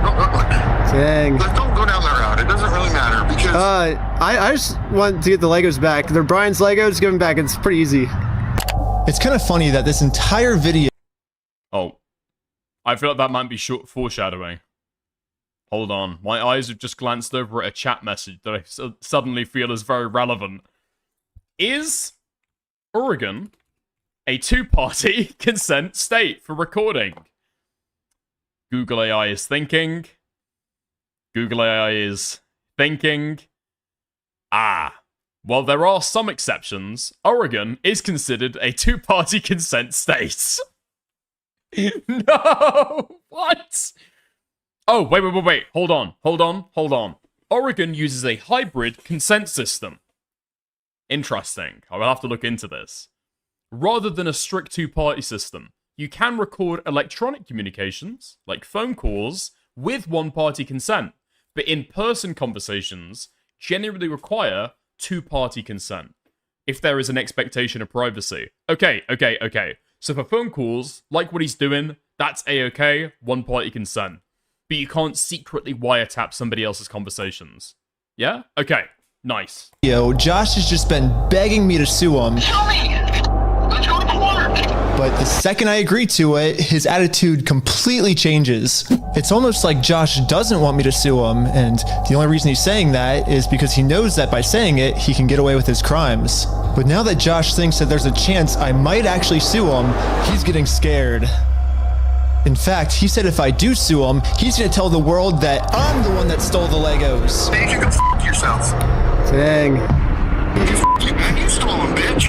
I stole the Legos? Yeah, you're a fucking thief. Dang. Okay. You can shut the fuck up. That's your fucking choice. Wait, oh, fuck. Okay. So the spy glasses are illegal then? I actually don't know. I legitimately don't know. If you're using the spy glasses for the purpose of recording somebody else's conversation when they have a reasonable expectation of privacy, that would probably be illegal. Yeah. But he's walking into, like, a storefront, right? It is a public area. It's a public space, even though it's private property.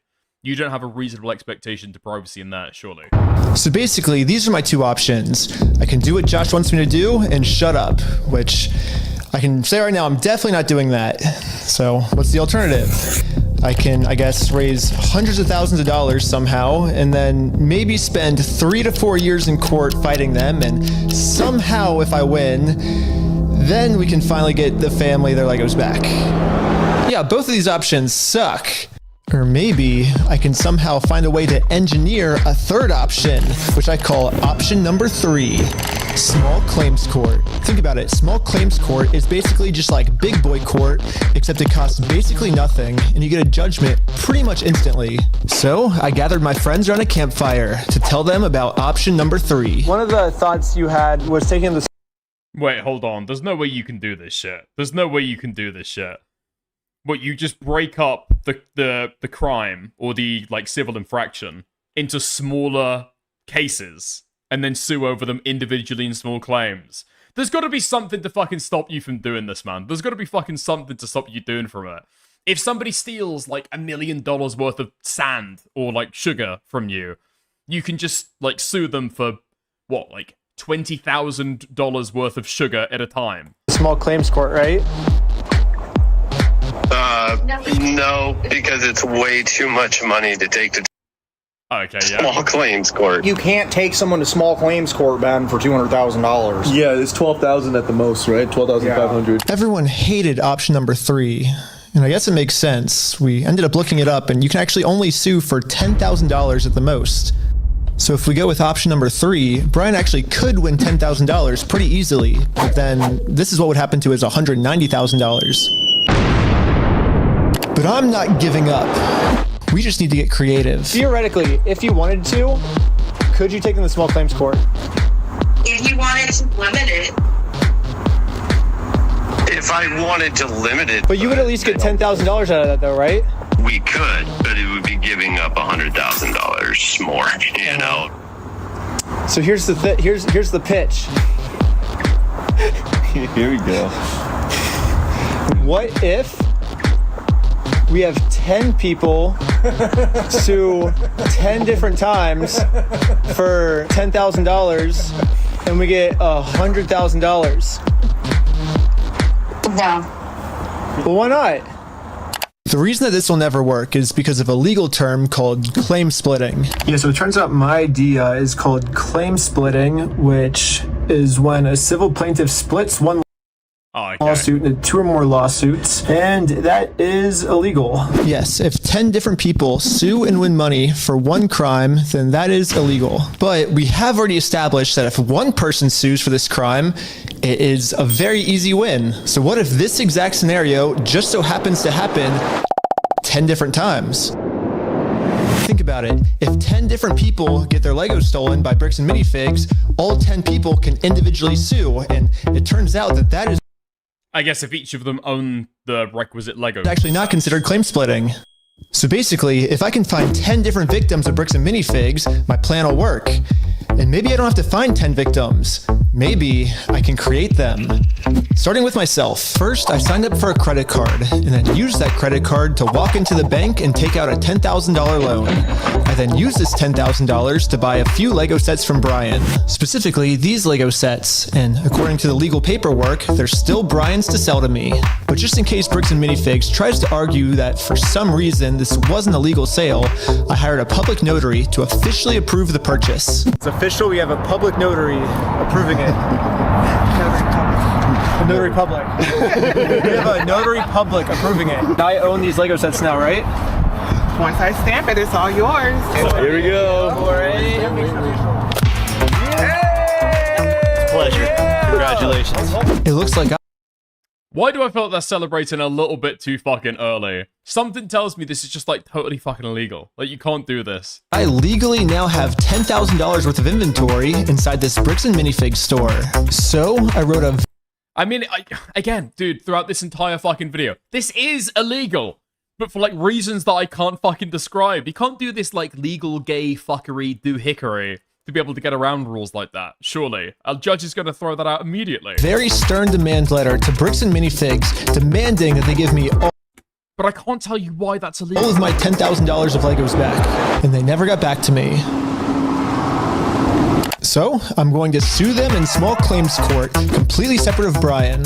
Now that there's 2 crimes committed against 2 completely separate victims, this is not considered claim splitting. So this is when I thought, if the plan works this well for me, it should also work this well for all my friends. So I signed up for a ton of more credit cards, took out a bunch of more money, and each of my friends bought $10,000 worth of Brian's Lego sets. $10,000 for you? Here you go. Thank you. Shake hands. You felt the need to bow.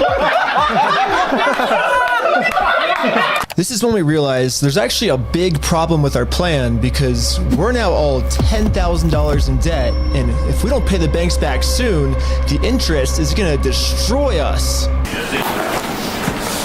Dude, what's the problem? We're $10,000 in debt. Well, how do we solve this, dude? What do we do?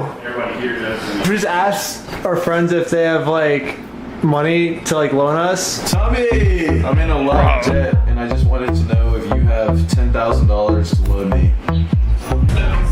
No? What? Dang. Well, it was worth a try. Michael! Do you have $10,000? Oh my fucking god, yeah, they did it on fucking credit cards as well. Oh, these guys are actually retarded. $1,000 to loan me. I literally do not have $10,000. But this is when we remembered that our friend Brian just made about 100.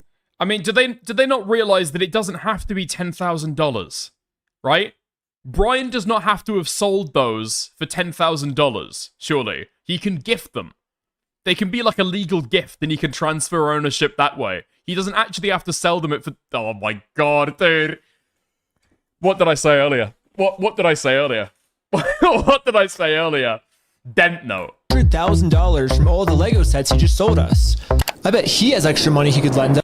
Then they have no claim. They've got legal ownership. So we gave Brian a call. So we're in a really weird pickle right now. I just need $10,000. Or he could have sold them for 50 cents. I think the problem with this, because I did think of that, selling it for like a small amount of money. I think the problem becomes there that, well, you're suing me for $10,000. How much did you buy these for? What is the last rated market value the last time that these things sold? You know what I mean? I'll give it back. This is weird. But how are they damaged if you got them for free? If somebody gifts me a guitar and then somebody else steals it from me, I've still been harmed because I've been deprived of that guitar, right? Regardless of whether or not it was gifted to me initially. I've still been harmed by the deprivation of that property and blah, blah, blah, blah, all that stuff, right? I know, it's crazy, but like... I can see about it. Oh, okay. Oh my god, sure. Brian legally gave each of us a $10,000 loan, which allows us to now pay back the banks to avoid interest. And it says in the paperwork that once we win these court cases against Bricks and Minifigs, we'll pay Brian back. Yeah, and we promise once we win this lawsuit, we'll pay you back. Yeah, we'll pay you right back. And if you're thinking, wait, how is all of this legal? There has to be some type of catch. And you're right, there is. It's called sales tax. But luckily for us in Oregon, there is no sales tax. It's one of the only states that doesn't have it. This means that we can just keep selling Lego sets back and forth to each other over and over for free. Well, I think everyone's in. Should we start? You're gonna go to the top. It's start a filing. But I haven't even told you guys the best part yet. The best part is that all of this is another flashback. Yeah, all of this happened a month ago. So now let's fast forward all the way back to present day, where I'm still talking to Josh on the phone. And yeah, Josh has no clue that we've been preparing all of these court cases against him for the last month. He's about to be in for the surprise of his life. You have like, I guess until the store closes, I guess, to get the Legos back, if that's the way you want to go. But if not, I guess we'll serve the papers today and then go to court. Are you gonna serve the papers today? No, figure it out. That's not how it works. Are you young? That's not how the world works. It's not how the world works? Well, we're gonna do it. We're gonna make the world work that way today. Well, Bricks and Minifigs knows the deal. Give the Legos back before the store closes, or they get served court papers. And now we wait. And then waiting got kind of boring, so I'm gonna spend the rest of the day promoting my We Steal From Old People company. Go to www.westealfromoldpeople.com for some awesome merch. And if Bricks and Minifigs calls the police on me for doing this, then they owe me $5,000 more. I've been advertising my company for a pretty long time now, and I've gotten no reaction from Bricks and Minifigs. So I'm sending in a secret undercover agent to see how they're handling the situation from the inside. Oh no! Well, they closed early on us. I think they were afraid of my lawsuit. So we decided to go bowling again. Oh, no way, no way, no way. Shut up. Oh my God! It's the next day now, and you know what that means? It's go time. It's go time. The funniest part about yesterday was when I was talking to Josh on the phone, he totally thinks that I just made all of this up in the moment. When the actual reality is, we've been planning this court case for months. But I'm not complaining, because if Josh thinks it's fake, then he probably won't show up to court. And if Josh doesn't show up to court, we just win by default. So before I serve him any court papers, I'm actually first going to confirm Josh's beliefs and do something super duper fake. Like give him a world record for the most amount of Legos ever stolen. Not everyone can say that they're the best in the world. Wait, what? Dude, you can't do that. Wait, you can't do that. You can't do that. You can't do that. You're intentionally doing actions to induce him to believe that the court case is... You're not allowed. You're not allowed to do that. That's like super fucking illegal. No. That's something. Exactly. We ready? Hi. Hello. I am Ryan with the Guinness World Record Association, and I think you're expecting this actually. This is an award for most Legos stolen by any company in the world. Stolen by a single franchise. Is that what it says? Mm-hmm. I'm definitely not hanging that up. You don't know anything about this. I have no idea of anything about that. Okay. I guess call I am a manager. Oh, really? Yeah. And you weren't expecting it? I was not expecting it. Success. Anything that gets delivered to the store now, Bricks and Minifigs will probably also think it's fake, which is now perfect timing to serve all of these real court papers. But to do this, I need a lot of people. So I started recruiting some people with a game of hacky sack. Here's your legal paperwork. You have been served. The first lawsuit has officially been served. Good luck, guys. Here's my resume. God, look. That was funny. Everything was going exactly to plan. Well, until this happened. Yeah, Park. Hurry! Yo, can we just talk real quick? I think Josh told this employee to close down the store early to avoid any more lawsuits coming in. Yeah, she closed. As soon as she saw us pull up, she started closing up. So for the rest of the day, I'm going to continue to advertise my We Steal From Old People company at www.westealfromoldpeople.com. I'm not getting many sales yet, but hopefully if I keep up all this advertising, people will eventually start believing in my company. It's freaking out over this Casey law. Yeah, we had to close early today, so Are you guys basically gonna be open tomorrow though? I don't know. So there's been some guy like harassing us because well, a lot of the Legos that we sell here are actually stolen Legos. Like we just steal the Legos. Yeah. Anyways, we ended up getting the rest of the court papers served, and now I'm just gonna fast forward a few months, and Bricks and Minifigs hasn't responded to a single court case we submitted against them. So I called the court to see what the next steps were. What the fuck happened to this guy in the meantime? Why would you... What? Why would you do that to yourself? Bro. That's not even Ginger. What the fuck are you doing? Okay. Okay, so I don't see that there's been a response from anybody in the case. Since they didn't respond, you can move forward with a motion for default judgment. Okay. Awesome. Well, thank you so much. Yes, since Bricks and Minifigs didn't respond, it looks like we win by default. Congratulations, you won the court case. Wait, what? They really thought it was fake. Yeah. We did it! Hey, that's fucking crazy, dude. No way. Yes! Yeah. Well, I think now it's time to go all the way back to Bricks and Minifigs and collect our money. And I got a cute little piggy bank here that they can put the money in. And so I traveled all the way back to Oregon to finally collect my money. It truly is a beautiful ending. This entire video, Bricks and Minifigs has been begging me to sue them. If you think it's illegal, why sue me? Let's go to court. Sue me for it. Sue me. Let's go to court. Let's go to court then. When I finally followed their instructions, they were too scared to show up. There is no more legal loopholes, and there is no more postponing the problem. Now, Bricks and Minifigs finally has to deal with the consequences for their actions. So what if theoretically it went to court and it turns out you were wrong? Would you then admit you're sorry for everything? Yeah, sure, of course, yeah. I give him the inventory and the judge says I gotta give it to him. I gotta give it to him. I'm not gonna go against the judge's orders. What the fuck are you doing, man? What the fuck are you doing? You can't go back to that business. You've been fucking trespassed from it. And now you're going back in your fucking underwear. Dude, that woman is gonna... You're gonna be on the hook for a fucking therapy, bro. Like $60,000 worth of fucking intensive therapy to repair the damage you've done to that woman. That's what you're gonna be on the fucking hook for.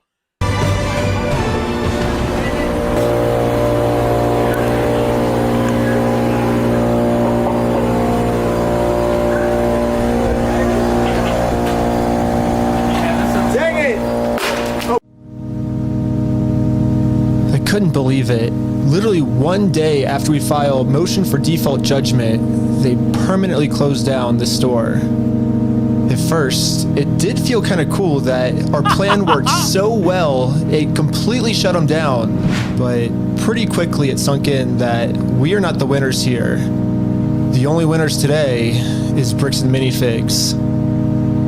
Now, there's absolutely no way to hold this store liable for what they did. I guess Bricks and Yeah, I guess they didn't really consider that, did they? They didn't really consider that. Yeah, it's gonna be fucking liquidated, and those fucking, like, Lego Star Wars figurines are all gonna get sold off in the fucking liquidation. Minifigs was kind of embarrassed by this decision and forgot to mark online that their store is closed. So, over the next few days, a bunch of negative reviews started coming in of people expecting an open store, but then being met with this. Bricks and Minifigs. Wait, no fucking way. No fucking way, dude. Even at the end of the fucking story. Being met with this. Dude, are they still blaming corporate? They're still blaming corporate for fucking closing. Bricks and Minifigs didn't even notify any of the kids' parents who booked birthday parties here. So when all the kids would show up, they would just have to sit in an empty parking lot for their birthday. That's not funny. That's not funny at all. That's not funny at all. That's gonna be a fake fucking review, man. That is a fake surname. What the fuck is a Prokes? We had a party, we booked a party with them for today for my son's sixth birthday party. When we showed up today for the party, it was closed and gated with a sign saying temporarily closed. They never called me or anything to say the party would be cancelled.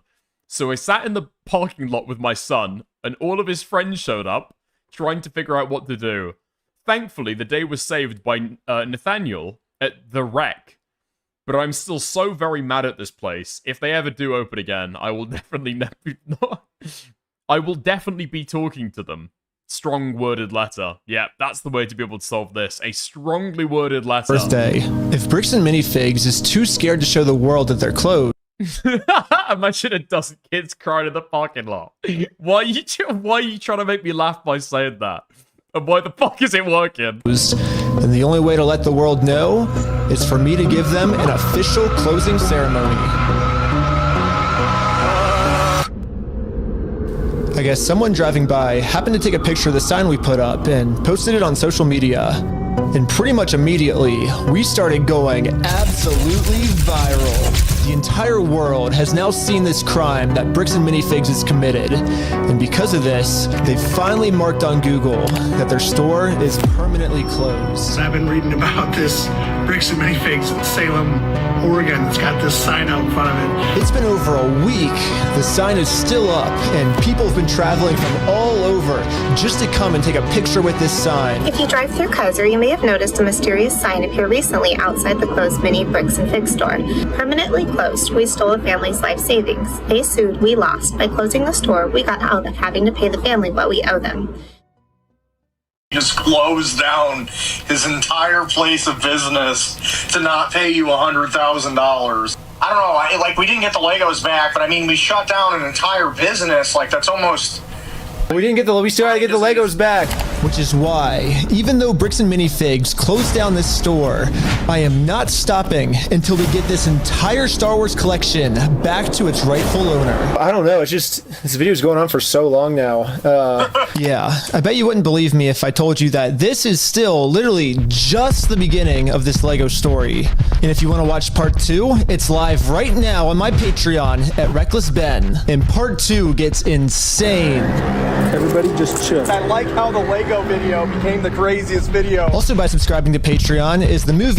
Okay, nice. Go and subscribe to this guy's Patreon if you want to support his content. Okay, subscribe, like. Also, okay, hold on. We've got a lot more of this. So, people have been sending me a little bits of extra for the story. And don't worry, okay, don't worry. There's a reason why there is only one topic in the title, because we're going to go through it, okay? We've got part 2. We've got the statement made by the police department. We've got the police department footage. We've got the Bricks and Minifigs response to part 1. We've got Ben going over the Bricks and Minifigs response. And then we've got several other videos as well, okay? So don't worry, we've got it all. But while you're here, okay? Very important, crucial, in fact. We've got 160 people watching over on YouTube. We've got some people watching over on Kick as well. But YouTube people, all right? What you need to do right now is like the stream. Helps immensely. Helps immensely. Costs absolutely nothing. There is zero downside to doing it. Okay? If the 120 people over on YouTube who haven't clicked like on the stream could do so, I would hugely appreciate it. We've already got 10 people to do it. Thank you very much, okay? If you want to take your support one step further, you absolutely can. Over on Kick, you can send kicks, you can buy a sub, you can gift a sub. If you're feeling generous, and over on YouTube, you can buy a super chat, buy a super sticker, buy a membership for yourself if you're enjoying the content, or if you already have one, you can buy gifted memberships to give to other people as well, okay? Hugely appreciate it. Couldn't do the stream without your generous support. Thank you, thank you, thank you. A shill? This really is old dickers. Yeah, listen, okay? We're getting into good habits in 2026. We're getting into good routines. Okay, nice. Let's get into part 2. Dickers, inbox. Okay, let me load up part 2, and then I'll have a look at the inbox, okay? Nice. Search warrant. Step outside, everybody. No. Yo, thank you, Space Station, for the $2 super sticker. An open cardboard box with the word unboxing. Thank you very much. Don't move. This is the story.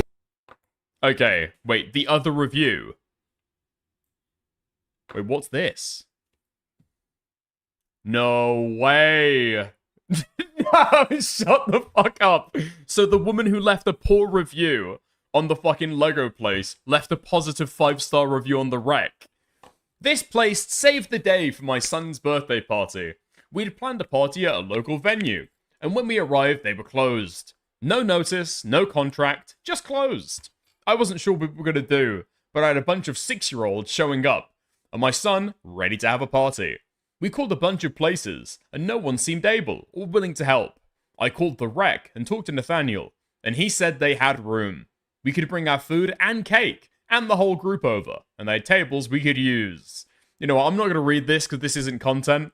Unironically, okay, this is the good ending. This is the good ending. I don't know what the fuck the wreck is, and I don't know who Nathaniel is either, okay? But huge W's for them. That is actually slightly heartwarming, unironically, okay? Very, very slightly heartwarming. Not something we find very often when we cover drama. Not something we find very often at all, in fact, when we cover drama. But that is actually quite sweet. Of how I got swatted, all because of Legos. The whole thing started with me investigating a Lego company called Bricks and Minifigs. The company sent 2 guys to steal the world's largest Star Wars Lego collection worth around $200,000. And for some reason, the police are helping them get away with it. You got dick. The family reached out to me saying, "You're getting too big for your boots." Wait, hold on. Yo! Thank you, Nate, over on Kick, for the 10 gifted subs. Thank you very, very much. That's insanely generous. Thank you very much. That I'm their last hope. Kick chat, YouTube chat, okay? Both of you guys, 07s, nothing but 07s. Thank you very, very much. To get them their life savings back. The video I made exposing them was actually insane. Check it out if you haven't seen it yet. But we ended up taking them to court, and we actually won. When I went back to the store to collect my money, they literally shut down the entire store just to avoid paying us. Dang it! So I personally gave them an official closing ceremony, and it went extremely viral. And now the entire world has seen how corrupt this Bricks and Minifigs company is. We didn't get the Legos back, but I mean, we shut down an entire business. We still had to get the Legos back. Yeah, I made a promise to this family that I was not going to stop on my journey until we get them their entire Lego collection back. Wait, that's a good point, actually. How the fuck did... Wait, how do they actually get the Legos back? If they liquidate the business, do you go to the liquidation hearing and say, actually, they have some of our shit? Maybe, right? Right now, the two owners, Joshua Johnson and Brandon Best, probably think that they're safe by closing out the store. But the reality is, I can literally just sue them all over again, but personally this time. So I started to file my lawsuit. But right after I filed this court case, it got rejected. And the reason was, I failed to demonstrate a good faith effort to resolve the dispute prior to filing. Basically, before this court case can get approved, I have to at least attempt to settle with Josh outside of court first. Wait, have you not already fulfilled that by just going and, like, trying to call him and talk about it? Surely. No? I tried calling Josh, but I'm blocked. I'm sorry. Oh, man. So my only option left is to travel to his house to have this conversation in person. Bro, what the fuck? Okay, this is getting a little bit fucking unhinged. What are you talking about? Get a different number, get somebody else to call. No? Okay, we're going full Nick address. Basically, if Josh wants to save the day, I got him a trophy that says, Joshua Johnson saved the day. And we'll give him this trophy, but he has to give the Legos back first. So we started driving to Josh's house to have this good faith conversation the court requires us to have. We're in Josh's neighborhood. Oh my gosh. But when we showed up, Josh was already outside talking on the phone to someone. Oh my gosh, okay, Josh is outside on the phone. It's crazy. Wait, do I interrupt his phone call or do we just like wait? Interrupt his phone call? No, probably not. I thought it would be pretty rude to interrupt his phone call, so we parked around the corner and decided to wait for him to get off this call. Wait. Hold on. This Josh guy that we've been talking about the entire time is A, bold. Secondly, not the mustache guy. The mustache guy is a different guy. I'm guessing, okay, right. So they've spoken to him in person. I'm guessing the evil twirly mustache guy is the guy who owns corporate. He owns the corporation, right? Bold Josh is the guy who owns the franchise, right? Okay, right, okay. I like how we just have this conversation outside. Right. He doesn't want to get his wife involved. He's hiding something. Yeah, the mustache guy is the CEO. Fuck, dude. There's a guy with a literal villain mustache, and he's not the villain of the story. Okay. The writers were slacking with this one a little bit. There's a Chekhov's gun that's not gone off there. Everything's good. Maybe that guy becomes a pedophile in like a spin-off series. I don't know. Honey. What the heck? I'm pretty sure Josh is on the phone with Corporate Bricks and Minifigs. And the reason I think that is we were actually just there right before this. Okay, pulling up to Bricks and Minifigs headquarters. The plan was to give them one more chance to do the right thing before suing them again. While we were there, one of the corporate employees answered the door and told us he would get the CEO to come talk to us. Okay. Hello. No, they said they're getting some guy to talk to us. We're just waiting. I can already tell you right now, no one's coming out to talk to you guys. Like Really? But they told us that they were. I know. Since Josh only lives like 15 minutes away, they must have informed him that we're in the area. Because a few minutes later, this happened. Dude, the police just showed up. What the heck?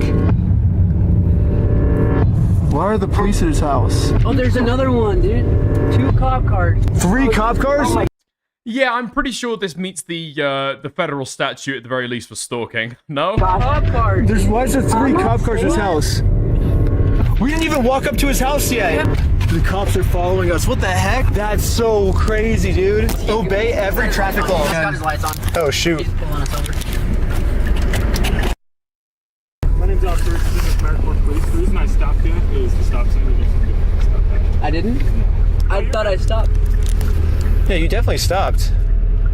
So you said you ran a stop sign? Huh? You said you ran a stop sign? I didn't see what happened. Yeah, I was like, Because we definitely stopped at the stop sign. stopped. Yeah. I was so sure that we stopped at the stop sign that I actually requested all the police footage of this. And as you can see, we didn't even do a rolling stop. We fully stopped at the stop sign. So this is an...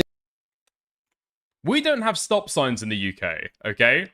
So very, very similarly to the Native American, yo, Will is me for the 5. I almost missed it. Fun for you to buy yourself a less gay shirt. Thank you, Will. I appreciate it.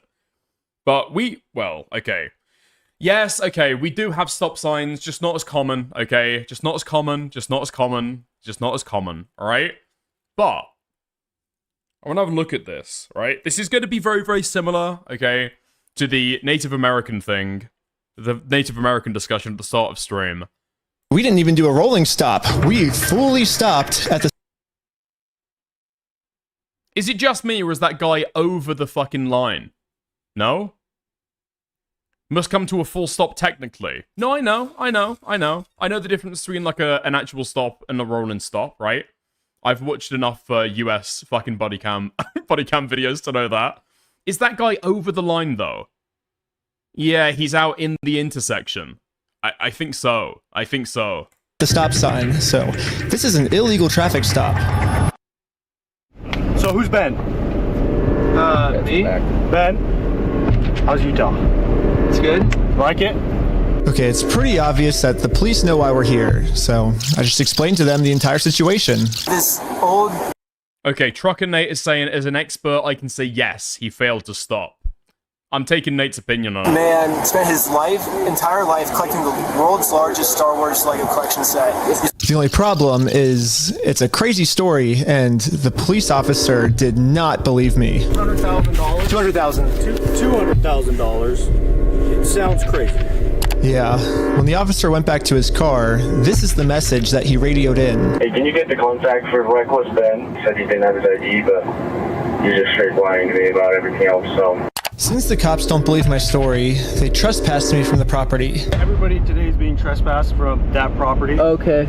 Yeah, we were forced to go home without having this good faith conversation the court requires us to have. Yeah, what do we do now, dude? Like, we didn't even, get to talk to him and we're in trespass. So, dude. The one thing I didn't understand was how the heck did they know we were coming? I was hiding in the back seat the entire time, and the car's windows were extremely tinted. These windows are so tinted, you can't see anything. But as I was outside inspecting our car tent, the same police showed up to our house. Oh no, we're getting pulled over again? Dude, I don't... Listen. I know that it's gonna be... This is gonna sound... This is gonna sound contradictory, okay? It's gonna sound like I'm not the right person to be saying this right now, okay? But, yeah, Ryan Thomas has fucking got it, man. The Teddy Fresh sweatpants. What we doing here, bud? What we doing here, man? Now, I do have a hoodie with 2 different coloured arms that does make it look like I've murdered members of the Muppets and stitched them back together in order to make clothing. This is just not it. This is just not it, okay? First of all, pastel colours. Pastel colours can be okay, okay? They're not the worst thing at all. They're not the worst thing. But like this patchwork fucking trouser pattern, I don't like that shit at all. I don't like that shit at all. Nah. It was weird. He wouldn't tell us why he was here. Like I said, we've already talked about it. Yeah, well, thanks for being so cool about everything. Yeah. They're like after us, dude. Anyways, since Josh clearly doesn't want to have this good faith conversation. You are wearing pastel blue. Okay, all I'm saying, listen to me. Just hear me out. Dude, people are getting so fucking aggressive. Coming to judgment so fucking quickly over this stuff. I am wearing pastel blue. Sometimes pastel colors from work, okay? I just feel like everybody wears pastel colors all the fucking time now. And it's like, you've got to use them with a little bit of, I don't know, it's like salt in food, you know? It's like salt in food. You gotta know when to use it, when not to use it. This is like, this is when you don't fucking use it, man. These are awful. Conversation with me. I took his trophy. Pastel colors work when I wear them. I mean, do you disagree? And destroyed it. Wait, guys, let's throw it off that thing. Just like in the previous video, I tried to give Josh the benefit of the doubt. Yo, thank you Cold Heart for the 99-cent super sticker. Popcorn emoji. Easy way. But again, Josh does not want to do the easy way. The only option left is to go the hard way. But before going the hard way, I actually remembered that there's another owner of the store named Brandon Best. Brandon is the guy in the security camera footage that illegally kicked the first owner out of the store so he could steal all their Legos. I tried calling him, but I am also blocked. I'm sorry. The only option left is to show up to his house. Hello. Hey, how's it going? Hello? Hey, well, I was wondering if you'd be down to pay us for the lawsuit that we won.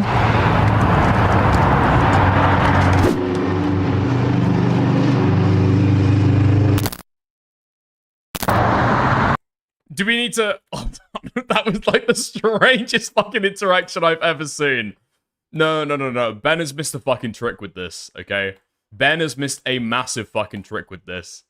I know the exact music that you need for this. Hold on. Give me a second.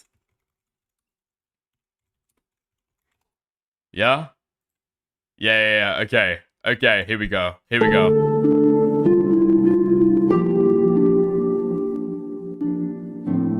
How's that coming through? To his house. Hey, how's it going? Hello? Hey, well, I was wondering if you'd be down to pay us for the lawsuit we won.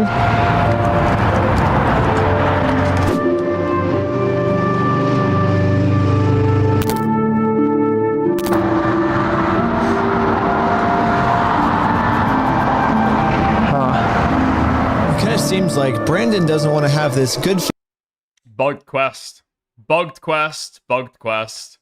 Reload, or you're gonna have to start a brand new game. Sorry, mate. It's fucked. faith conversation to resolve this problem outside of court, and I gave him plenty of time to speak. I guess if you don't want to talk, I'll just talk. So you guys told us to take you to court. We went to court and we won. We know you closed down the store to avoid paying us, so we could just sue you guys personally and do the whole thing again. We would obviously win again, but then the police showed up, and again, for some reason, they are really trying to protect these criminals. He didn't steal anything. He inherited the store from somebody. No, he stole $200,000. How do you know this? Because I've been spending the last 3 months in the case, and I won in court. He inherited the store. He's being blamed for everything that the previous owner did, and he's trying. Well, that's a lie. So we. Okay, hold on. I'm still okay, talking. I'm sorry. He's still trying to clean up the mess from the previous owner, and now he's catching blame for it, and he's just trying to clean up the mess from the previous owner. No, him saying that it's the previous owner, that's a lie, and we already proved this in court. If you come back and set foot on this property, you're gonna go to jail. The police gave me a formal trespass notice, which I took a picture of it. Cops got the script down. I mean, to be fair, they've got some deranged moron with orange hair and a patchwork fucking trousers who's just like derangedly following this guy around with, need I remind you, a pink fucking basket that he is holding for no apparent reason as well. Who are you gonna trust? Who are you gonna trust if you're the police officer walking into this situation totally neutrally? This fucking guy is walking up to this guy's house. Whose side are you taking? This guy looks like he's just escaped from a fucking mental ward. Again, for some reason... Oh, dude, don't even fucking start this, man. Dickers is angry at the younger version of himself. This guy's older than me! This guy's older than me! 2 years, this guy's gonna die a twink death from hell. And you know what I'm gonna be? Still here. looking the same. Okay? They are really... This guy is 6 years older than me, to be clear. Okay? 6 years. 6 years older than me. trying to protect these criminals. He didn't steal anything. He inherited the store from somebody. No, he stole $200,000. How do you know this? He's just trying to clean up the mess from the previous. Formal trespass notice, which I took a picture of it and sent it to the court as proof I tried to have this good faith conversation, but Brandon didn't want to have it with me. And turns out this is... Don't spurg. Listen, dude, I'm not spurging. I'm not spurging at all, okay? The problem is the injustice of the situation. This guy is 30? No? I think this guy is almost 30.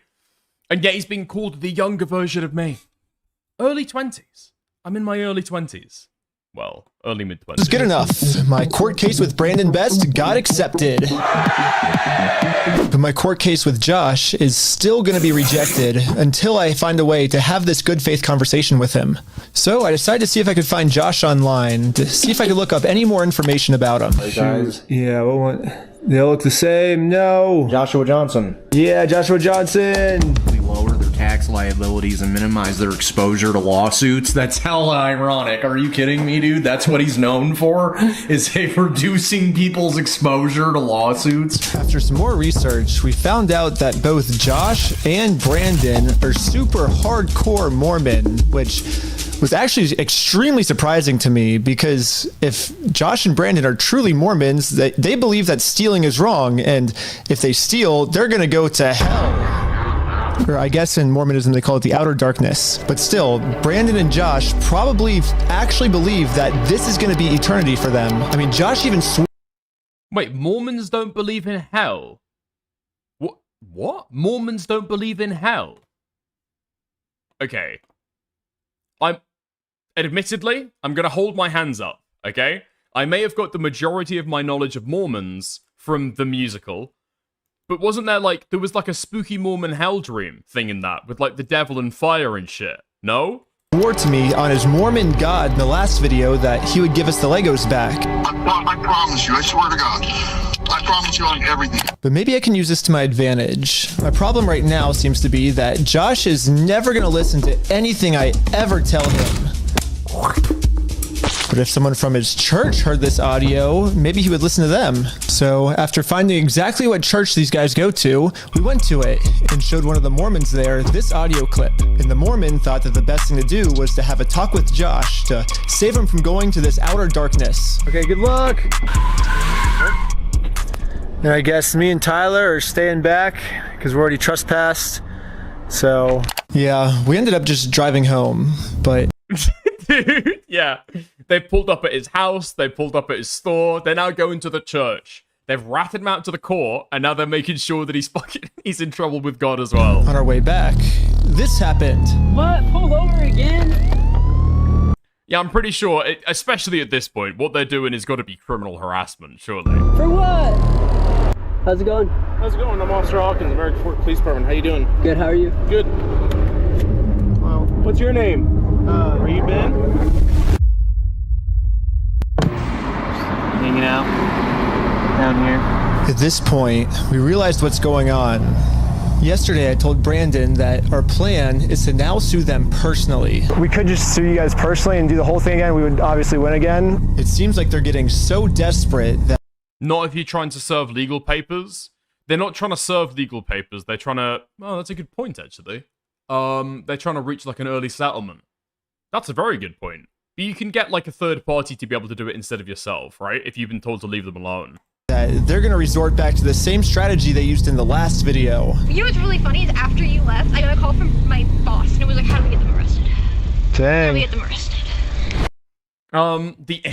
The English not understanding our laws. I can tell you, okay? I can tell you, I've looked into this stuff before. I'm pretty sure the statute on criminal stalking in the US is something to do with, when you know that they don't want to be contacted by you, you try to look at places that they might frequent to be able to catalog them and organize them for the express purpose of stalking, meeting contact with them, bumping into them, something else, right? Yeah, Josh... On second thoughts, maybe I should Google this a little more. Josh and Brandon think that if they can somehow get us arrested and thrown in jail, then we won't be able to sue them. I don't know what they told the police we did this time, but they caught us too late. The Mormon kid was already on his way to Josh's house to save him from this outer dark. How do you serve people, Dickers? But you don't have to serve somebody, right? You can hire somebody else. I think that's where what it come down to. And bring him back to God. What's going on, sir? You can sit on down here for me for a minute. Sir. What brings you here? I'm just here trying to talk to Brother Johnson. Okay. I'm in the Harvard second. Wait, no fucking wait. Okay, we need to log back in. We need to log back in. Okay?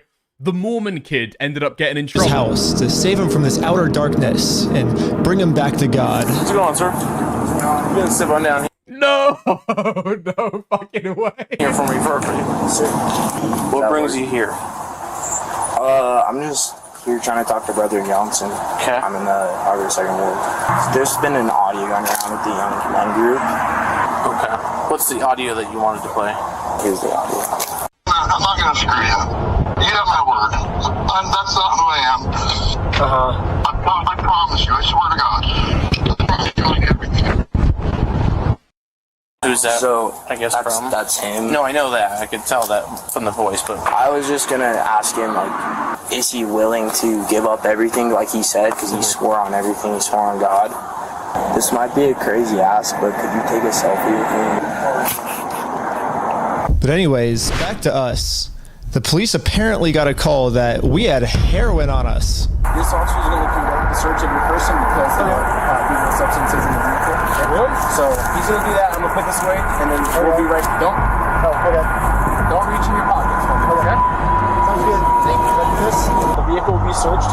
Okay? I'm going to have you stick by with my sergeant.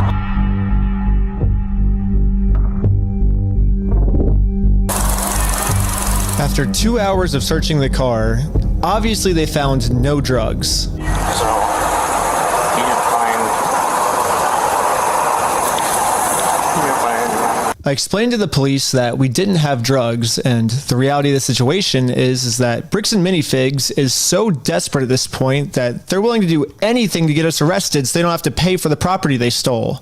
And the police was arguing back with just some of the worst comebacks I've ever heard, which is why I think the police actually redacted this audio in this clip, because if they kept the audio in, then the world would get to see how stupid the American Fork Police Department is. But anyways, even though we were passing every single drug test they gave us, they were still not going to let us go until we told them where the drugs were. your eyes for. Dude, Americans have got crazy fucking regulations around like drug tests and stuff. I've never been drug tested in my life. Not for uni, not for jobs, not by the fucking police, not for any of this fucking shit. You guys do drug tests like it's fucking candy. It's like actually insane.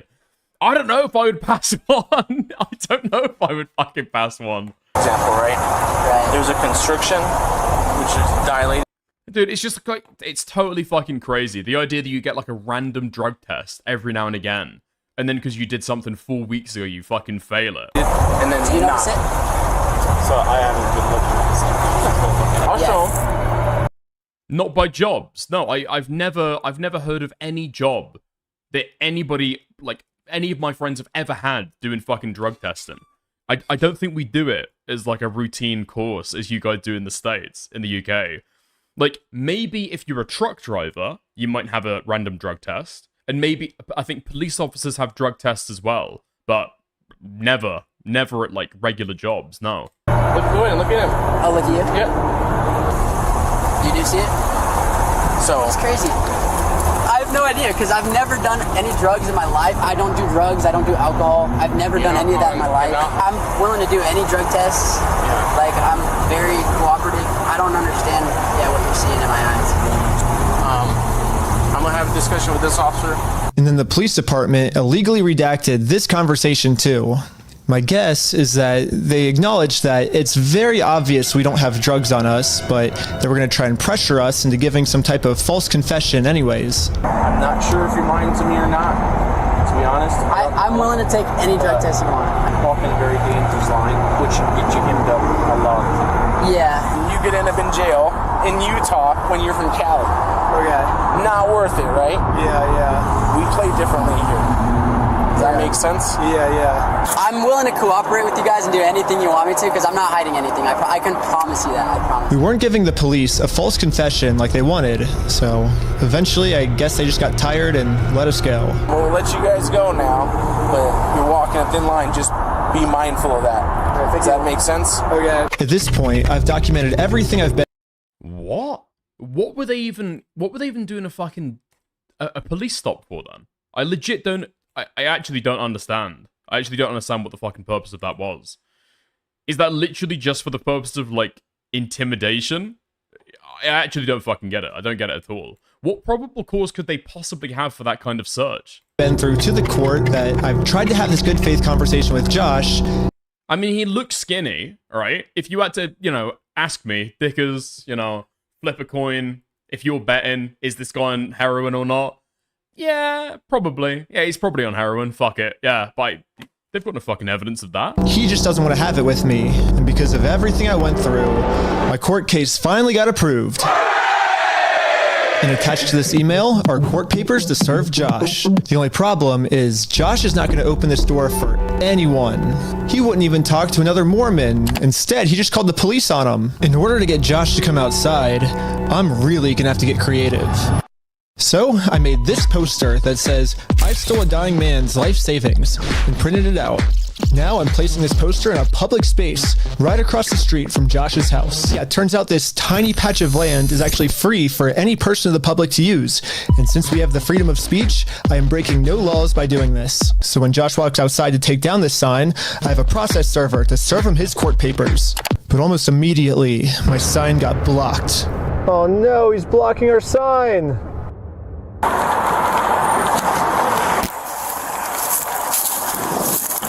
What are you guys doing here? So we are in a court case with them and we have to serve them legal papers. So I explained to the cops the entire situation.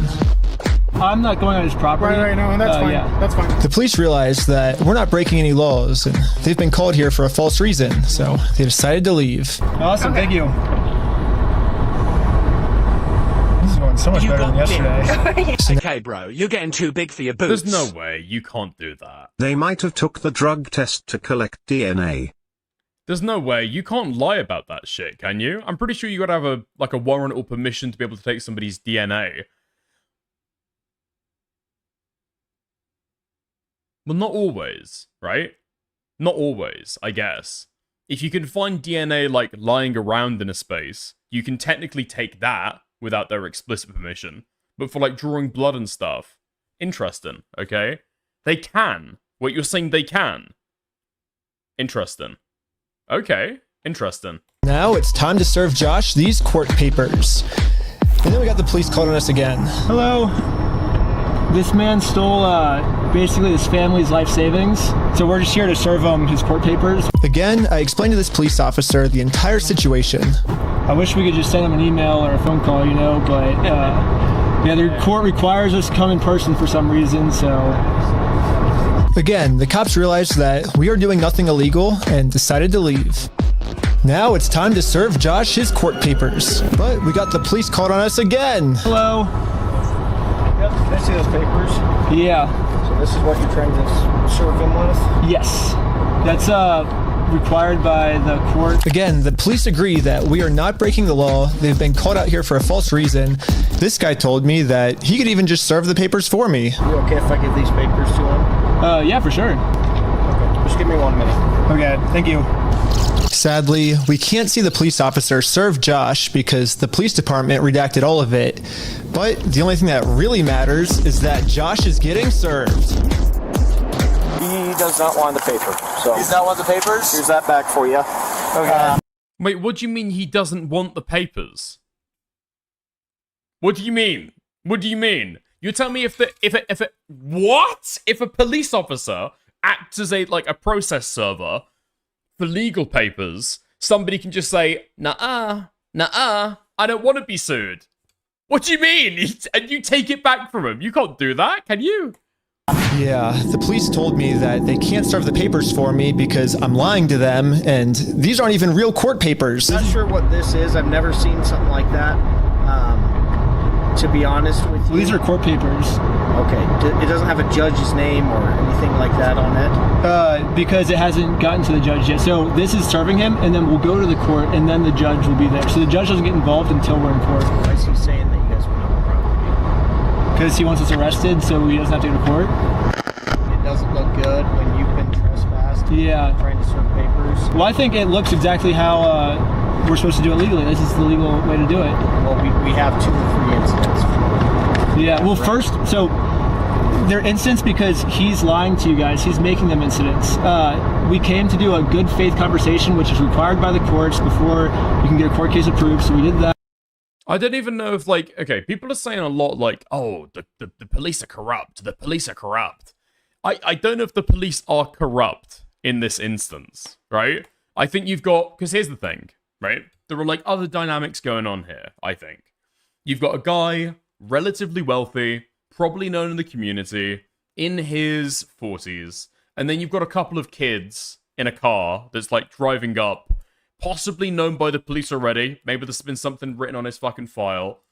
And it's just like, okay, this guy has been constantly fucking pestering him. They're not even from Utah. They're from out of state, right? There's, like, several biases going on there. And then, also, yeah, they're Mormons, okay? They're Mormons. He called the cops on us. Dickers, stop sweeping for the cops. A lot of us know the outcome. Will, listen, okay? I said at the start of this, okay? I said at the start, I've got no fucking idea about any of this stuff, right? I'm saying as it is, right now, I could see a plausible excuse for why they're acting this way. He lied to you guys saying that we had heroin on us, and we did a 3-hour search of the car yesterday. We found no heroin in the car. He's going to make up any lie he can to get us arrested. We are doing things the legal way, the correct way. The reason he's hiding in his house is because he's the criminal. If something doesn't look good, it doesn't look good for him, not for us. Go through the legal process, find an actual process server. She is an actual process server. And what is your guys' relationship? I just met her today. Well, maybe just have someone not affiliated with you. That's her, yeah. We have no relationship. That's why she's here, yeah. That's why she's here. We have no relationship, and that is she is the exact person that you were describing. I always thought that the police were supposed to remain unbiased, and if they were going to take a side, they definitely shouldn't take the side of the criminal. But I guess I was wrong. However, I'm not doing anything illegal. I'm literally just following the instructions of the court, so the police can't stop me. Okay, raise your dick. Okay, see ya.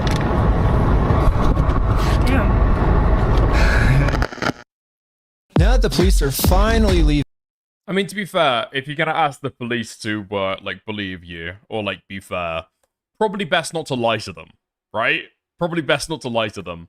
If you're getting a completely unaffiliated process server, pretty sure they probably wouldn't just be, like, sitting in your car with you for, like, 2 hours at that point. It's time to game plan how to serve Josh. But then, you guessed it, we got the police called on us again. Oh, sure. The For paper? what? The serving paper? Yeah. Here you go. Well? Do they think it's a false case? What the heck? Thank you for holding. How can I help you? Trying to speak with someone to verify if a case is, just verify if a case is real. Yeah, looks like a real small claims case in our court. Okay, thank you for your help. That's all for today. Thank you. I think this phone call was the breaking point for the police. Oh, he's rubbing his chin. The police couldn't handle the fact that I was right and they were wrong.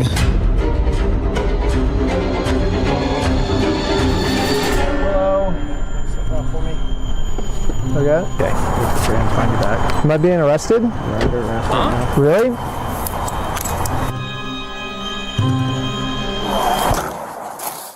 Ben got arrested. Like, they didn't say anything when they were putting him in handcuffs. They just... Wait, for what reason? Why the fuck is this guy getting arrested? He's literally just there on the public, like, street, sitting in his car. Is that like menacing? Or, like, what law is he even fucking broken by doing that shit? I mean, he has broken laws before, okay? Don't get me wrong. I'm pretty sure he broke quite a few laws in the first video. Just said, you're being arrested. I was confused on what I was being arrested for. I mean, the same police officers that arrested me gave me permission to do exactly what I was doing. You can film from the sidewalk wherever is public, right? But you can't go on that property. If you do, you'll be charged, okay? Okay, yeah, for sure. I got arrested for just doing what the police told me to do. What's even more confusing is the police are supposed to be the good guys. Why are they arresting? Wait, oh my god, wait, have they just believed him when he said, yeah, they came on my property? An innocent person to protect an evil criminal. Well, back when I was still waiting in the car to serve Josh, I got a phone call, and this call was from Brian, the collector's son who got all their stuff stolen. And he has a theory of what might be going on here. Yeah, the cops down there are definitely all in with the Mormon community, and being the bricks and minifigs is part of that and worth millions. I would not doubt that they have donated hefty sums to the Mormon church, of which all the cops are probably a part of. Yeah, Brandon Best, Joshua Johnson, and Eamon, the CEO, are all super Mormon. Like, the CEO even went to the Mormon University. And when I looked up all the police officers who were treating me unfairly, they were all Mormon too. And they take care of their own, man. They are like a huge clan that takes care of each other. I mean, I can imagine that. Wait, hold on. What state is this in? Wait, hold on. This is in Oregon. Okay, if this was in Utah, I could kind of understand that. Oregon? They're all fucking Mormons? Instead of trying to get rid of the few bad people who are making Mormonism look bad, they're for some reason choosing to protect these criminals. But eventually, I got released from jail. It is Utah, okay. Got out of jail. Out of jail now? And this is when it really hit me that the justice system has decided to protect these criminals. So now, there's really only one way I can think of to get this family the money back that got stolen from them. Yeah, that's what I was thinking. Oregon is where the franchise is, right? His house is in Utah. Which is a GoFundMe. I mean, they have large communities in a lot of places. I mean, Utah is just the Mormon state, right? Yeah, it is a pretty anticlimactic ending, but at least I'm confident that I'm not going to get in trouble for this. Now that our GoFundMe is live, it's time to promote it, to start getting donations. We printed out the GoFundMe's picture to hang it up so we could get a nice Instagram video to post to social media. But before the group could even hang the picture up, the police came. What you guys up to? We're starting a GoFundMe. Yeah. What we're doing is we're going to get a bunch of publicity to get basically all this money back for this family. Yeah. You know, we're not going to do the lawsuit anymore. We're just going to do this GoFundMe. We've already got it started. It can run into some defamation stuff. Again, the police were thinking of...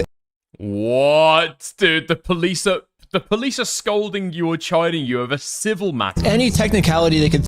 Bro, dude, are you my fucking lawyer? Did I pay you to give me fucking legal advice? Think of to protect their Mormon friend. Look at your stalking code. See if it's that. If it's not, we're going to look at disorderly. If it's not disorderly, then we're going to look at the city ordinance. But after going through every law they could think of... Dude, that is fucking crazy. That's fucking crazy. Literally just on camera with body cam turned on. We'll look at this. If not this, we'll look at that. Dude, city ordinances. Bro, who the fuck is looking at city ordinances? It turns out that hanging this... Okay, I'm fully fucking switched, okay? I'm fully fucking switched. I'm buying this Mormon conspiracy theory. I didn't realize it was this bad. We have Mormons in the UK, right? We do have Mormons in the UK. Just, like, not that many. Sign on a fence and then taking a picture But they have not infiltrated the police service at the very fucking least, okay? of it for Instagram is not illegal. In fact, what the group is doing is actually protected under the First Amendment, freedom of speech. So one of the police officers let the group know that they were okay to keep doing this. Right now, I don't think you guys break the law. But this other police officer wasn't able to accept this reality. We're going to take it down. And then for the rest of this footage, the police redacted all of the audio. So I called up the police station to find... Dude, it's absolutely fucking insane. This is Small Town Police USA. Many are like this. Deal with them now. Lamau. Yeah. No, actually, I'm not gonna fucking have this. I'm not gonna feel bad for you at all, actually. When the UK Metropolitan Police Service put out a tweet talking about Freemasons within the UK Police Service, which has been a problem in the past, actually... You had a bunch of fucking Americans taking the piss out of us to make fun of us for having a police service infiltrated with a bunch of Freemasons. And now that your police departments are infiltrated with Mormons, you think I'm gonna fucking feel bad? Fuck off, dude. You have no sympathy for us. Find out why. I've never seen a UK Mormon. Wait, really? No, they've got like churches and stuff over here in the UK, dude. Yeah. Mormons exist in the UK. Redactions are done pursuant to the Utah State Code. We don't redact things just because we... The Mormons are cool. Well, the Masons are cool.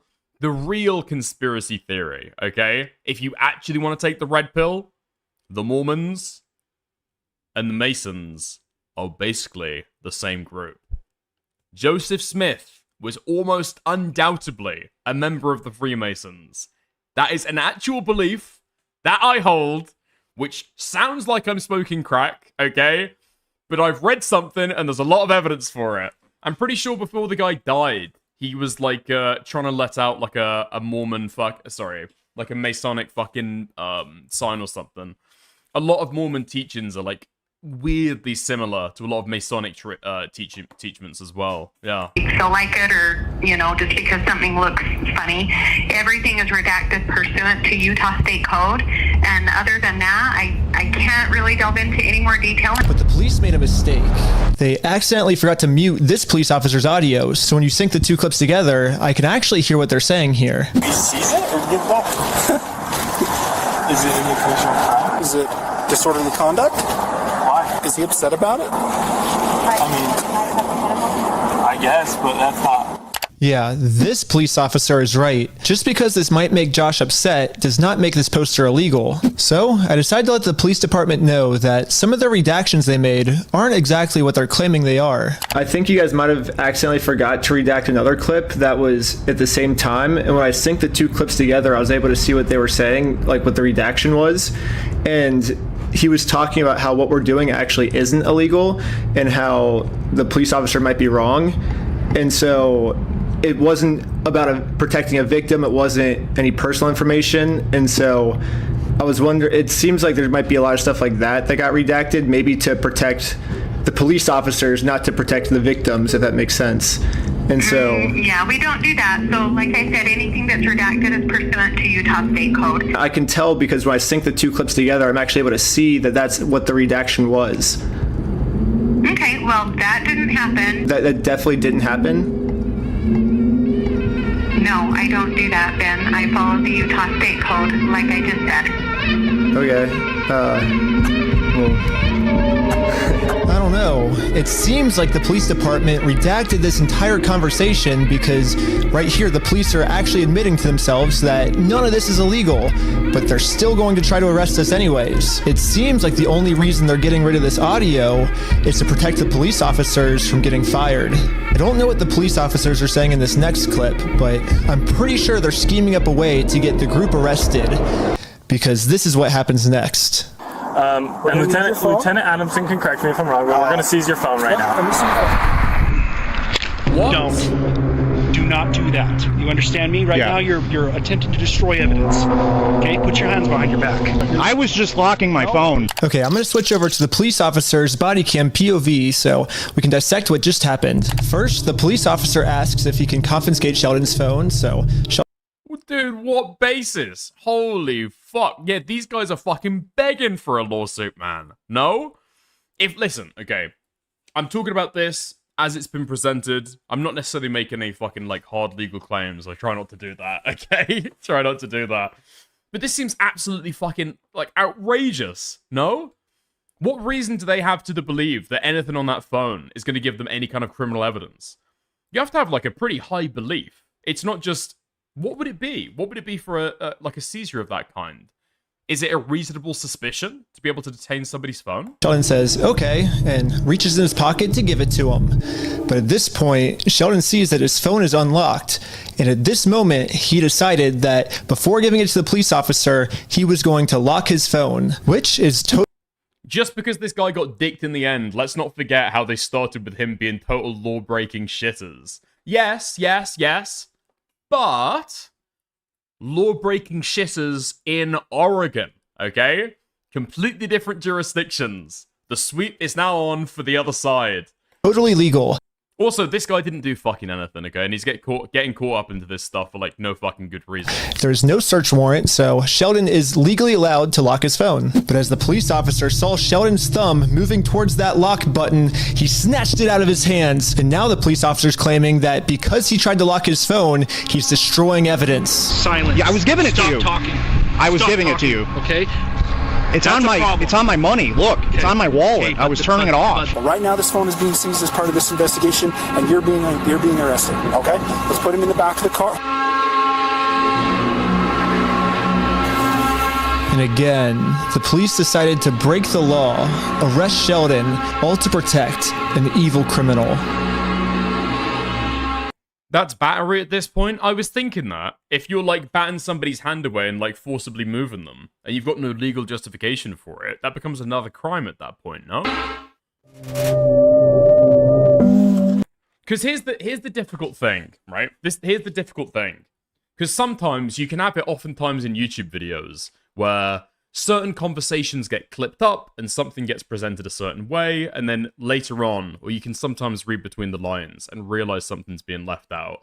So there can be, like, deceptive editing that goes on in YouTube videos, but this stuff seems totally fucking outrageous from having looked at it, like, first blush.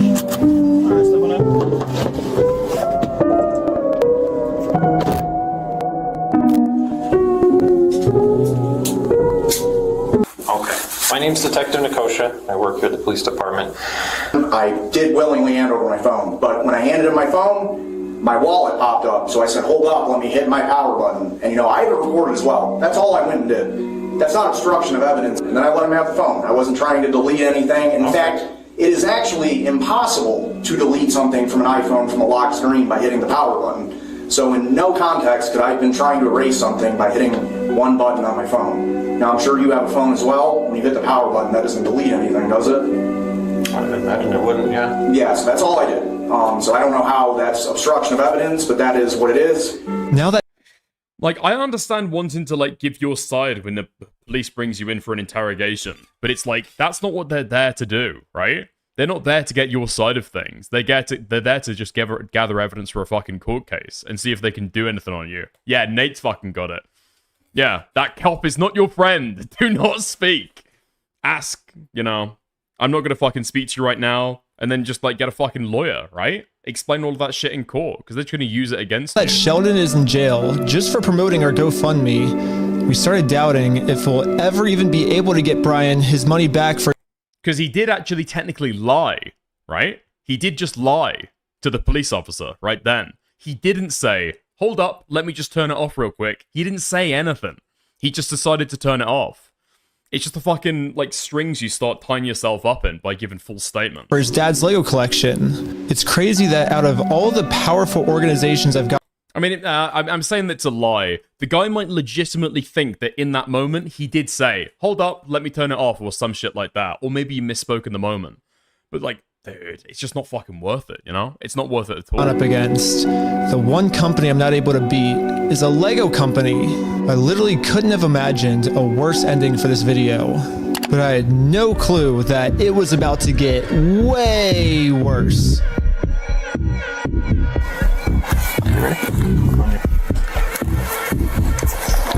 Dude, these guys are going in like fucking SWAT. What is the point? Like, legit, what is the fucking point? Are they gonna prank you to death?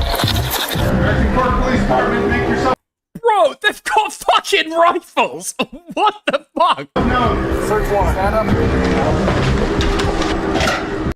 Maybe I'm going fucking, like, total bonga brain with this, okay? If I'm going total bonga brain, feel free to fucking tell me. This seems absolutely fucking insane as well, though. They've got pistols, like sidearms, and they've got fucking, like, yeah, it looks like a fucking drug bust. Step outside, everybody. Come on. No. Don't move like that. You understand me? Don't move like that. Okay? Yeah, this cop pulled my arm so far back, it dislocated my shoulder. He claims it's because I was attempting to make an escape or something. Don't move like that. You understand me? Don't move like that. Don't move quick. Everybody just chill. But if we go back a little bit... I've got to say, in terms of, like, all police interactions, that is, like, high up on the fucking list of absolute fucking terror scenario. a policeman is like manhandling you and dislocates your shoulder or dislocates your knee or something, and then obviously you're in like excruciating pain, but you've got to like subdue it and try and chill the fuck out and not resist anymore, because then he's gonna fucking twist your shit around even harder. Dude, that is actually like nightmare scenario. You can see I was being completely still when he grabbed me, and I actually made 0 quick movements. So this police officer is just straight up lying so he can give me a serious injury. Included in the warrant are Legos. Yes. The police department got an official warrant to search our house for stolen Legos. I should have seen this coming. Josh did threaten me in the last video that if I go out and actually try to sue him, he's gonna come out and say that I'm the one that stole the Legos. Okay, let's do it. Fuck you, man. You stole them, bitch. I stole the Legos? Yeah, you're a fucking thief. Dang. Okay? Okay. You can shut the fuck up. That's your fucking choice. I'm going to fast forward a little bit just to give you guys some context, but I actually got a copy of this warrant. The reason they were searching our house was, it says, there is now certain property or evidence described as any stolen merchandise, specifically Lego merchandise. It's evidence of illegal conduct on us that we stole the Legos.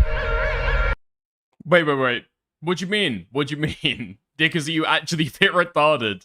You keep missing bits and getting things that have just been said wrong. It's been happening for a while now. What did I get wrong? What did I get wrong? What did I just get wrong? If I'm looking at chat or like half listening to something, I will misremember a detail. What did I get wrong there? They're looking that we stole the Legos is why they stormed our house with no evidence. And this is after he's been proven to make up stories about us before. And so now he's just pulling something out of his butt. Oh, they're the ones that stole the Legos. And for whatever reason, the police take him seriously, even though he's acting like a crazy person.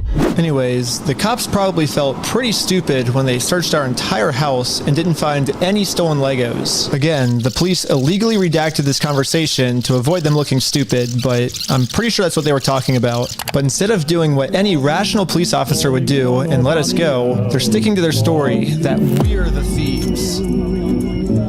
You caught my eye, and I've got a feeling I'm falling. Show me the rain, jump right through. I used to travel, sing along, sweet chance to.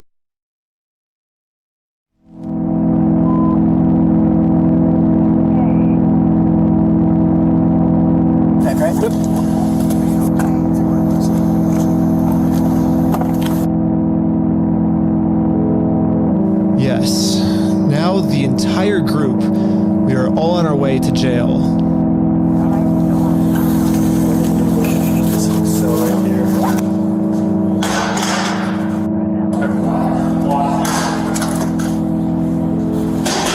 Except for me, I got taken to an interrogation room so they could find some reason to lock me up for good. Ben, I'm Detective Nikosha. Last time, I was able to get released on bail. But this time, they're requesting that I be held in jail a month until my court date.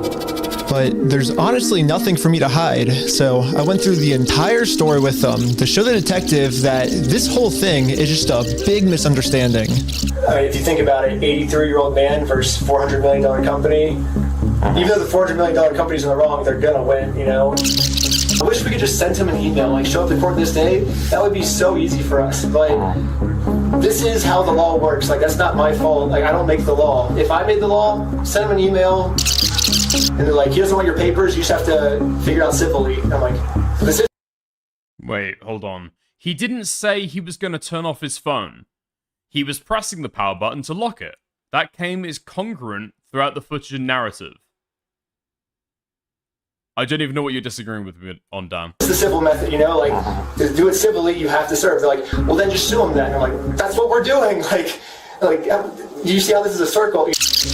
I am very interested on Josh's side of the story because I think he said, he might have said we had heroin in the car or something, and they did like a 3-hour search on our car.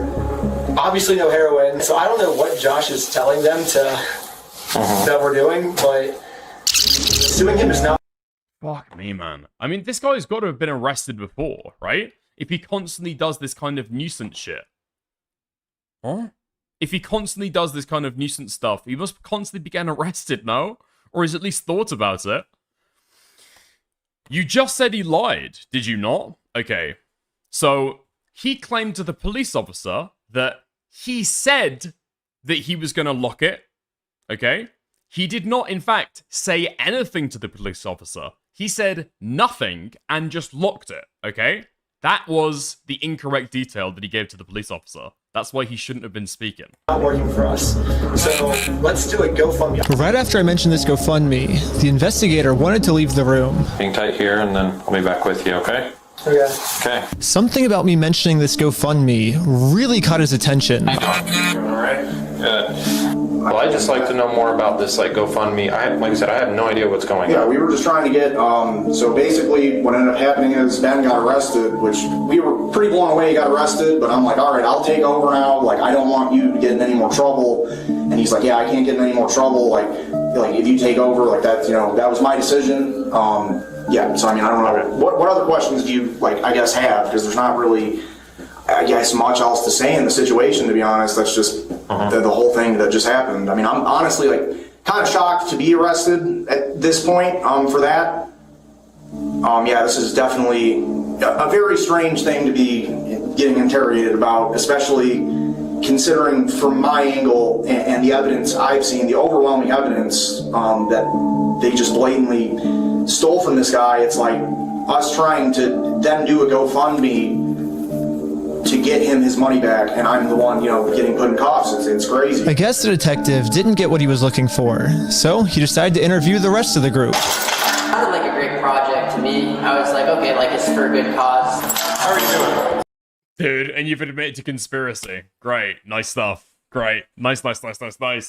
So if one of you gets charged with something, you're all possibly going to get charged with something, because you've admitted that you've all agreed on this project. And for some reason, he was trying to get all of them to admit that the GoFundMe was my idea. Hello. Obviously, Ben was behind the GoFundMe idea as well, right? I don't know whose idea that was, because I kind of just started, But he was supportive of it as his channel, right? He said, oh yeah, let's do this for the channel. From my understanding. Was that kind of your ideas to do this video with the GoFundMe and all that? But I wasn't afraid to. Nah, Dick, because that's Rico, not conspiracy. I'm pretty sure that Rico is going to have conspiracy as a part of it, right? Not that conspiracy is, like, necessarily, like, some evil thing, but you're all agreeing on a course of conduct, right? You're conspiring together to, like, make a meeting of the mind to be able to do something. If that thing ends up being criminal and somebody gets charged for it, I'm pretty sure that you're all going to get charged for it, right? As part of the conspiracy. You're like an accessory to some criminal behavior, I would have thought, no? Admit that I actually made the GoFundMe for Brian because a GoFundMe is a safe, legal way to raise money for a family if they got all their stuff stolen. I should be risking nothing by admitting this. Basically, the police told me, do not take this man to court or else he will get arrested. And so I was like, just thinking, and we're like, let's do a GoFundMe, And that was our solution. But I was wrong. We're going to book you back into the jail, okay? The creation of the GoFundMe, right? We're blasting this person all over saying, hey, he's... So creating the GoFundMe was illegal? When I asked the detective how creating a GoFundMe was probable cause to send me to jail, this was his response. A lot of this stuff you may have to just get an attorney and fight it in the criminal side of court, right? Okay, should I get my back? Yeah, go ahead and stand up. I got an officer right here that's going to... He has cuffs for you. Will I also be able to hear Josh's side of the story? Because I think he's said a lot of lies to you guys. It'll be... And I never talked to Josh, but it'll be documented in the report as well. Okay, thank you so much. But the detective was lying. The police have illegally redacted every single claim Josh has made about me. And when I finally go to court, I'm going to be completely blind to what I'm even being charged for. The worst part is that the police officers took away my bail. So now I have to wait a month in jail.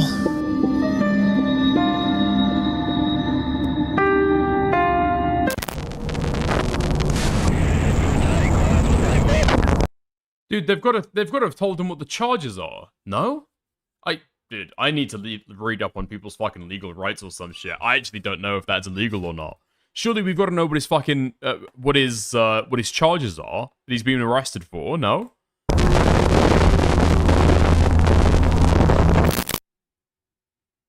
However, I ended up getting extremely lucky. When a judge ended up reviewing this arrest, they thought the whole thing was so stupid and ended up releasing me on bail. So now, at least I'm a free man until my court case. Let's go, man, baby! The illegal act that I committed was mentioning that Josh stole the Legos in our GoFundMe. So if you say who the thief is, then that is illegal for us to do that. Now, I just have to... They're supposed to. That's an aspect of the video that I just do not believe. The police officers in the police station with other people looking over all of this shit. He would have never been told what the charges are. Presumably, he's gone to a fucking bail hearing, so the judge should have read out the charges at the start. No? I would have thought. He should be know. He should know at this point what he's being arrested for, what he's being charged with. Absolutely, surely, right? To wait for court, and honestly, I'm not excited. My entire life, I was taught if you steal from people, you get in trouble, and if you help people, you get rewarded. But I guess I was just taught a lie.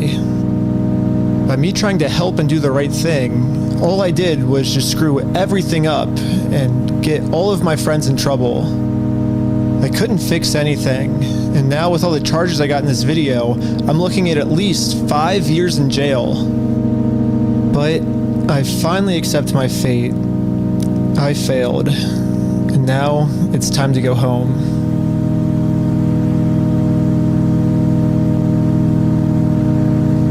But before I made it home, one of my roommates called me saying that a police officer just showed up to our house. So he rings the doorbell, and it's like, is Mr. Snyder here? I was like, why? I was like, can I deliver a message for you? He's like, how could you deliver a message? He said it just like that. He was like, just tell him he has a warrant for his arrest. Like, he thought he was in an action movie type walk off, and that was his like end scene line. If I had to guess, I'd say that Bricks and Minifigs has seen that I am a free man, and they can't have me actively working on my lawsuit against them. And considering how many lies Bricks and Minifigs has made about me in this video... Hey, fuck you, man. You stole them, bitch. I stole the Legos? American Park Police Department, make yourself known. Included in the warrant are Legos. I can only imagine of what I'm being accused of doing now. So immediately, I called the Utah Police Department to see what my warrant was for. Someone showed up at my house today saying that there was a warrant out for my arrest.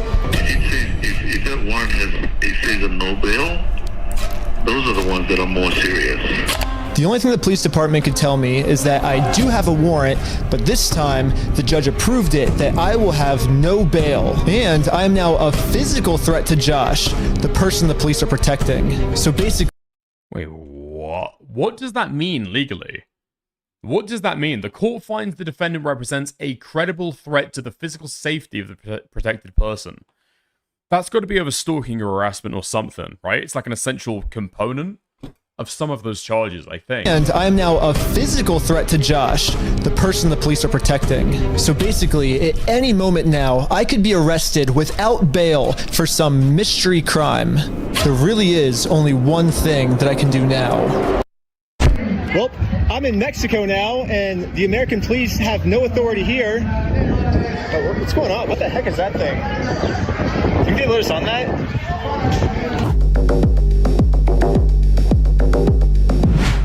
But at this moment, I realized what I had to do.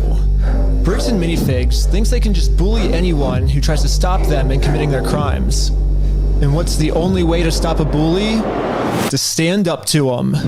If me posting this picture online once got the city this upset where they had to arrest me, just think about how upset they'd be if thousands of people started wearing it. Which is why the picture that got me arrested, I'm putting that picture on a shirt. And you can buy this merch at WeStealFromOldPeople.com. So go right now. It's gonna be sick. And yeah, all of the law enforcement that's protecting Bricks and Minifigs is gonna be pissed. But there's nothing they can do because I'm in Mexico.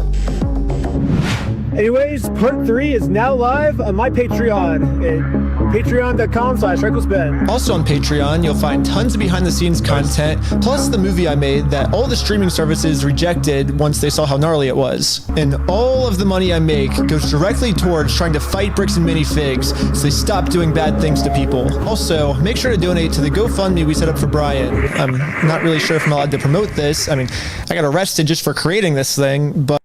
Dude, you're still funneling the fucking money into the... into the GoFundMe for him.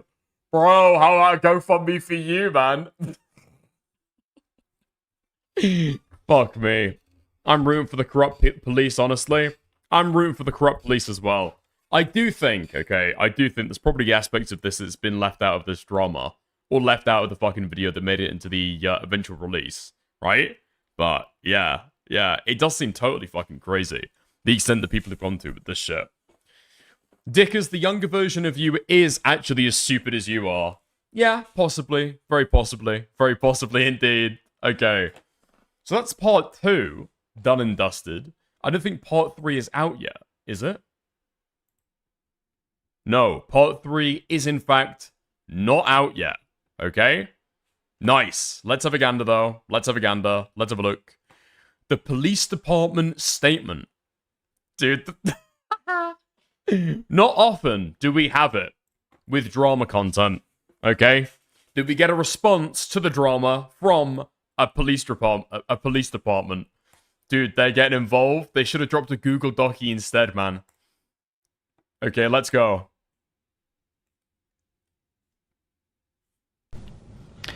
My name is Cameron Paul, and I am the Chief of Police for the American Fork Police Department.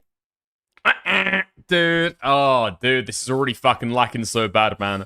First of all, lighting's not great. Second of all, 1 HP voice. Third of all, no dog. Fourth of all, a ukulele could have probably made this one better, alright?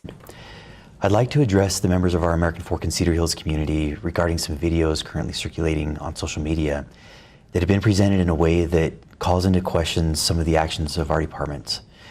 These videos are affiliated with an influencer on YouTube and other social media platforms and stem from a dispute involving Legos that originates in the state of Oregon.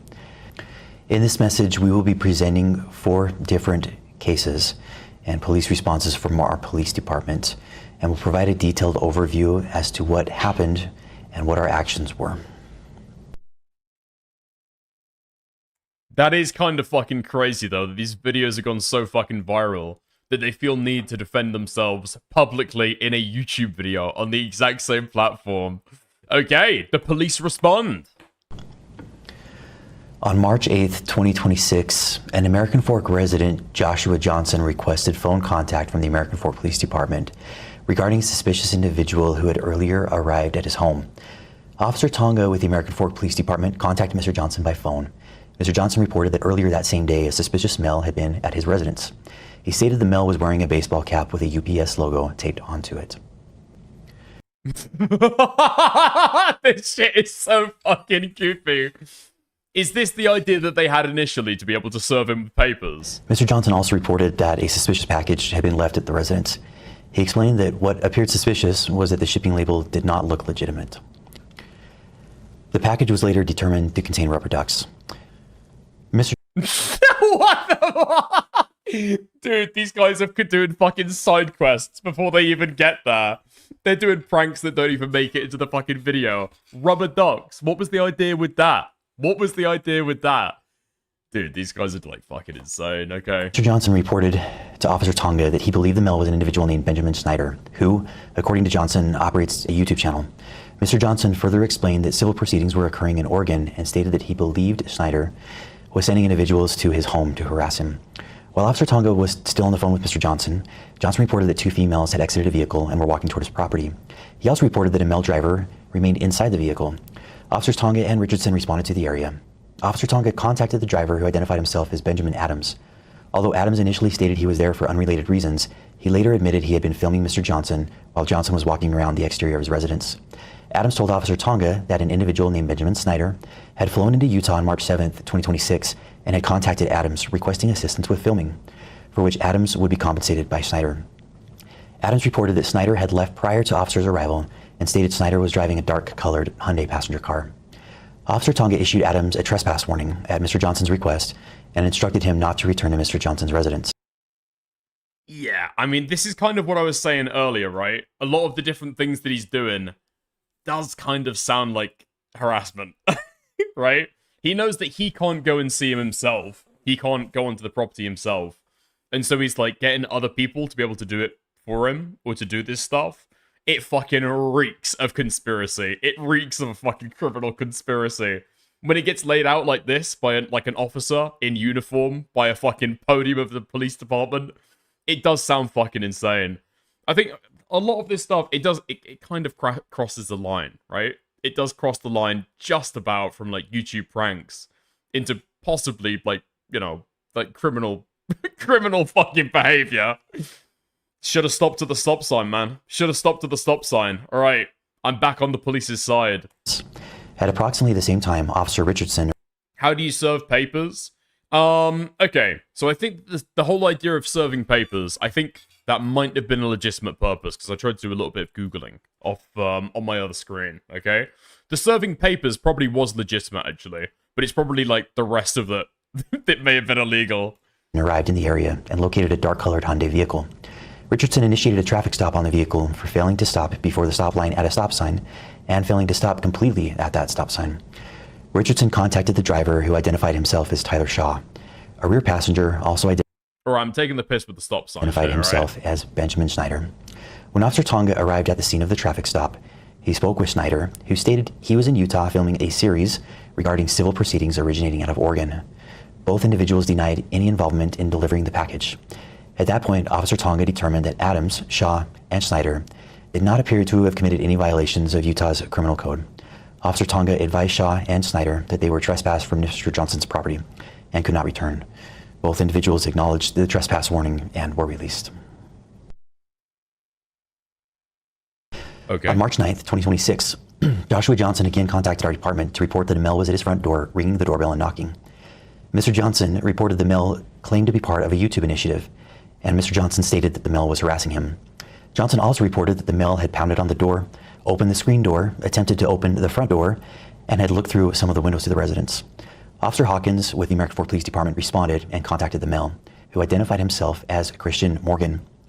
Morgan told Officer Hawkins he was attempting to help his friend Benjamin Schneider contact Mr. Johnson regarding a dispute involving a business known as Bricks and Minifigs, and some alleged money that was owed.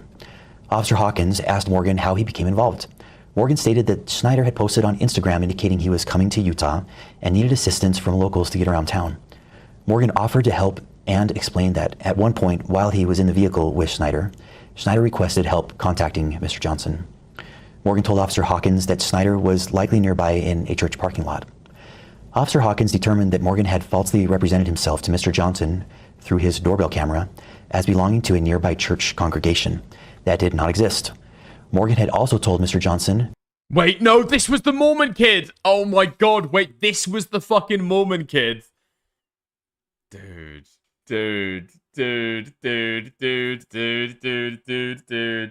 You're getting random members of the public, your fucking YouTube fans, to go and lock up this guy's fucking door. Yeah, okay. I feel like this guy's fucked this up. This guy's like massively fucked this up, man. This guy has massively fucked this shit up. I wanted to help Brother Johnson. Yeah, how the fuck did I not know that that was an obvious fucking lie? Okay. It's the fake Mormon actor. That he had been sent by Johnson's church leader. Morgan acknowledged to Officer Hawkins that these statements were false and that he had made them at the direction of Mr. Schneider. Wait, hold on. Also told Mr. Johnson that he had been sent by Johnson's church leader. Morgan acknowledged to Officer Hawkins that these statements were false and that he had made them at the direction of Mr. Schneider. Officer Hawkins issued Morgan a trespass warning and instructed him not to return to the residence. As Officer Hawkins prepared to locate Schneider as part of the investigation, he observed Morgan walking toward a Hyundai passenger vehicle occupied by several individuals. Officer Hawkins believed Schneider may have been inside of the vehicle and intended to contact him as part of the investigation. Officer Hawkins initiated a traffic stop on the vehicle. As this occurred, Morgan turned away from the vehicle and ran away from officers. Officers did not pursue Morgan because he had not committed a crime, and Morgan was not observed again by our officers. Officer Hawkins discovered the vehicle was occupied by Tyler Shaw and Benjamin Snyder, both of whom had been trespassed from Mr. Johnson's residence the previous day. As Officer Hawkins spoke with Shaw and Snyder, they initially denied sending Morgan to the residence.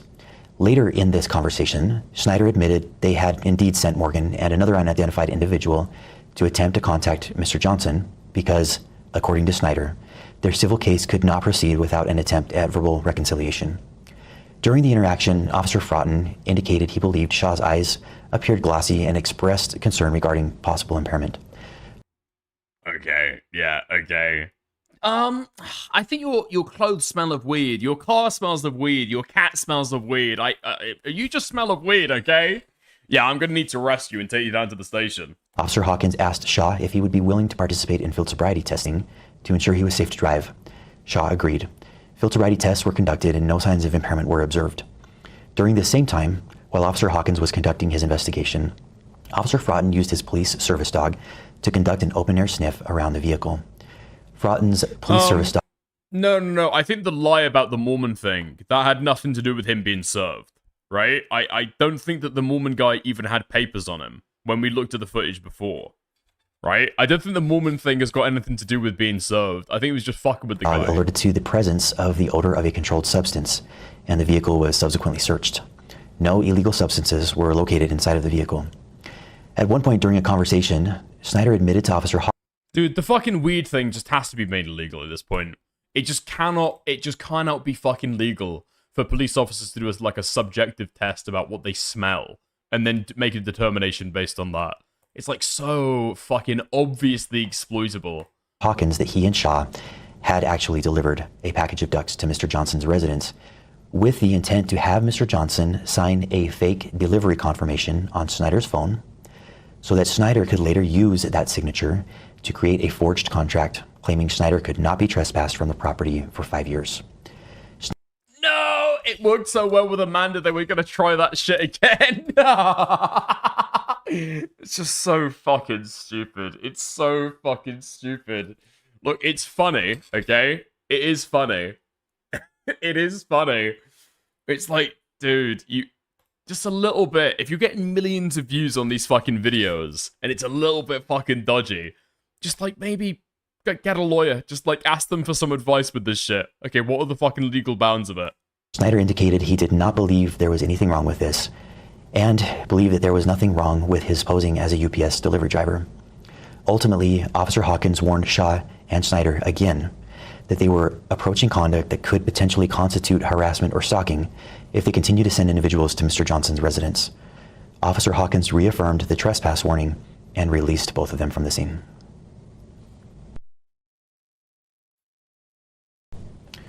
On March 10th, 2026, Kaylee Johnson, the wife of Joshua Johnson, reported that a female was standing near the front door of her residence taking photographs of the home. The female was described as wearing long, fake, curly hair. Shortly afterward, Joshua Johnson contacted police and reported he was going to shoot someone as a result of the ongoing harassment. Multiple officers immediately responded to the area. While en route, Officer Sumbot with the American Fork Police Department contacted Mr. Johnson by phone.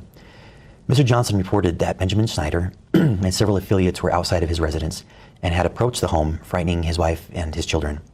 When Officer Sumbot arrived, he located a vehicle parked north of the Johnson residence, and that vehicle was occupied by Sierra Lautz and Benjamin Snyder. Officer Sumbot asked what they were doing in the area. Snyder stated that he was involved in a court case and needed to provide legal paperwork to Mr. Johnson. Snyder indicated he worked for himself and that Lautz was his process server. Officer Sumbot then contacted Mr. Johnson to gather additional information regarding the situation. Mr. Johnson explained there was an ongoing dispute involving a Bricks and Minifigs franchise located in Oregon. Mr. Johnson stated that the prior owner, Crystal Law, had reportedly abandoned the store and requested that corporate representatives take over the location. Mr. Johnson identified himself as an employee of Bricks and Minifigs and stated that he had been sent to the store to secure the franchise location and protect company assets. Mr. Johnson further explained that Law had entered into a consignment agreement with an individual named Brian Mansell, but according to Johnson, Mansell had not been paid. Mr. Johnson stated that when he arrived at the Oregon franchise location, Mansell demanded payment from Johnson and his business partner. Johnson reported that corporate representatives advised him they would address the consignment issue directly. However, Johnson claimed that Mansell continued attempting to hold Johnson and his business partner personally responsible under the agreement. Mr. Johnson also reported there were Lego sets believed to belong to Mansell that remained at the store.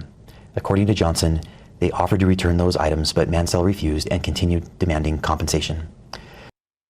Okay, so that is dubious. That is dubious. That is dubious. I mean, it just sounds like, given a lot of the statements that we've heard from the guy, that's just like blatantly not true. He's just lied to the police about that aspect. Mr. Johnson alleged that Mansell had hired Benjamin Snyder to harass, stalk, vandalize the store, threaten to murder the manager of the store. What? What? What? No, that's talking about the Amanda lady. The fucking manager of it, right? In compensation. Mr. Johnson alleged that Mansell had hired Benjamin Snyder to harass, stalk, vandalize the store, threaten to murder the manager of the store, and forge signatures. Mr. Johnson then explained... Dude, threatened to murder the manager of the store. Did we see that on camera? Or did that happen? Did that happen at all? I mean, it just seemed like this guy is just lying when he's, like, reporting stuff to the police. Listen, I will trust what the police are reporting or noting down about the different occurrences or the claims being made to the police, right? But no, this guy is just, like, straight up fucking lied about this shit. Officer Sumbot several incidences from the previous days allegedly involving Snyder and or Snyder's affiliates. Officer Sumbot informed Mr. Johnson that Snyder stated he was present. Oh, that was the we can do this the easy way or the hard way thing. Yeah, I think I said that. Probably rides a little bit too close to the line. You probably got to say psych or something like that. With a process server to serve legal paperwork. Mr. Johnson claimed the paperwork was fraudulent. Officer Sumbot again contacted Snyder, who stated they needed to physically deliver copies of the paperwork to Mr. Johnson. Officer Sumbot's report states, Snyder told me he was following the government's instructions and that Johnson keeps calling the cops on him to avoid getting in trouble for his crimes. No, it's not a murder threat. It's not a murder threat saying we can do this the easy way or the hard way, right? It's not a murder threat at all. But it's like, ugh, the way that you deliver that line and like the potential weight that it carries with it, I can understand why it makes somebody feel a little bit unnerved, you know? Schneider said this is the third time Johnson has called the cops because he thinks that if he keeps calling the cops on him, he can get away with it. But we are showing him that he's not going to get away with these crimes. Snyder allowed Officer Sumbot to take the paperwork to Mr. Johnson, which Officer Sumbot did in an attempt to help Mr. Snyder. Officer Sumbot advised Mr. Johnson that the paperwork appeared to be related to a claim and a case that originated in Oregon. Mr. Johnson stated that he had already contacted the Oregon Law Enforcement Agency with jurisdiction, which was the Kaiser Police Department, and had been told that nothing had been filed. Mr. Johnson also stated he believed the situation was being created solely for YouTube content purposes and declined to accept service. Officer Sumbot contacted the Marion County Circuit Court in Oregon to verify the legitimacy of the paperwork. The court confirmed that the case was indeed legitimate, but that papers had already been served and no hearing date had yet been scheduled.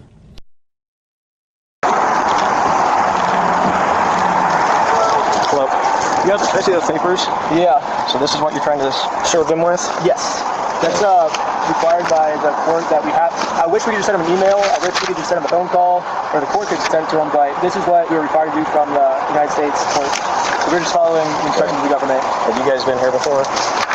I have once. I came one time to have a good faith conversation with him before suing, which the government also requires us to have before. So are you Benjamin Snyder? Yes. Okay. So I'm just following basically the instructions of the government, and he keeps calling the cops on me to try to avoid getting in trouble for his crimes. Okay. So that's why he keeps calling. I think it's like the third time he's called the cops now on us because he thinks if I just call the cops on me, he can get away with it. But we're showing him like we're not going to get away with this crime. So. Okay. You okay if I give these papers to him? Yeah, for sure. Okay. Hang tight. We're gonna finish up some things on our end when we chose. Okay. We might. I mean, what you can definitely say out of all of this is that this Ben guy is totally fucking retarded with the way that he's going about it, right? The jokes are good, some of the plots are fucking funny, right? Some of the plots are smart as well, but holy fuck, okay? This guy is so fucking retarded. Why are you giving statements to the police that make it sound as though you've got an axe to grind with this guy? We can't let him get away with these crimes. We can't let him get away with these crimes. We're gonna show him They were not going to let him get away with these crimes. Why say that? Totally unnecessary. I need you to fill out some documents later then, for proof of service, if that's okay, but because whoever serves him has to fill out a proof of service and might have to fill out some court papers, but that's just the legal way to do it. Okay, just give me 1 minute. Okay.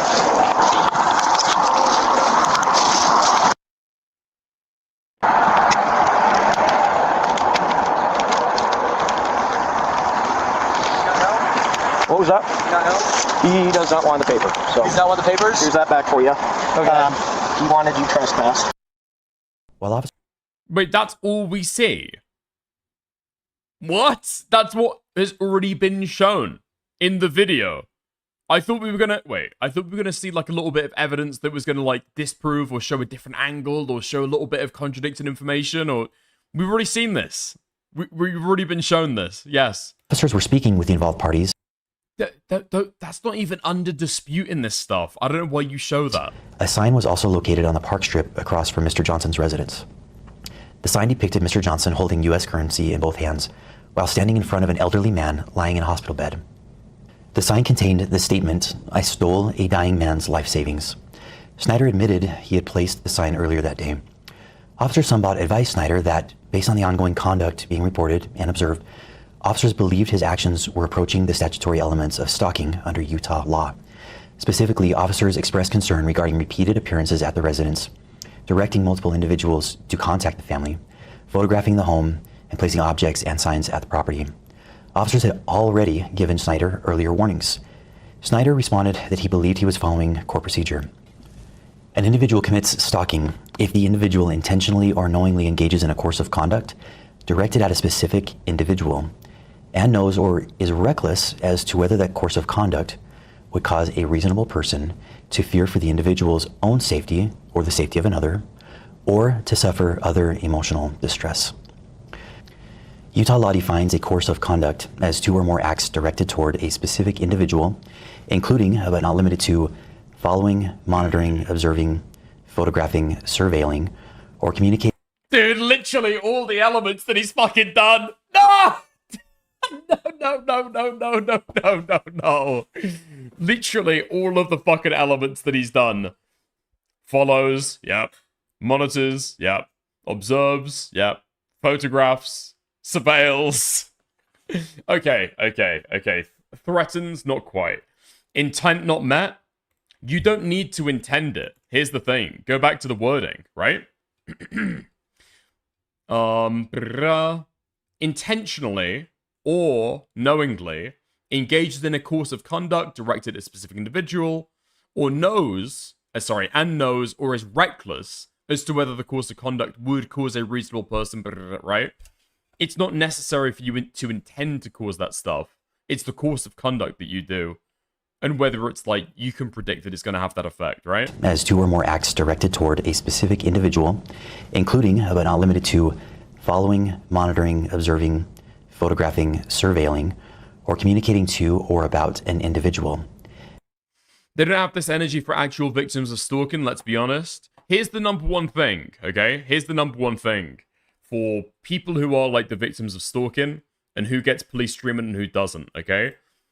I think the people who are going to report it every single time that it occurs directly to the police, those are the people who just get the help, right? If you loop the police in, they're going to be more likely to help you the next time because they've got like a record contemporaneously of all the things that occurred. It also includes approaching or confronting an individual, appearing at an... Okay, you don't need intent. Read it intentionally. Okay. An actor commits stalking if the actor intentionally or knowingly engages in a course of conduct directed at a specific individual, yes, and knows or is reckless as to whether, right? You have to intentionally commit the act. You don't have to intentionally cause emotional distress.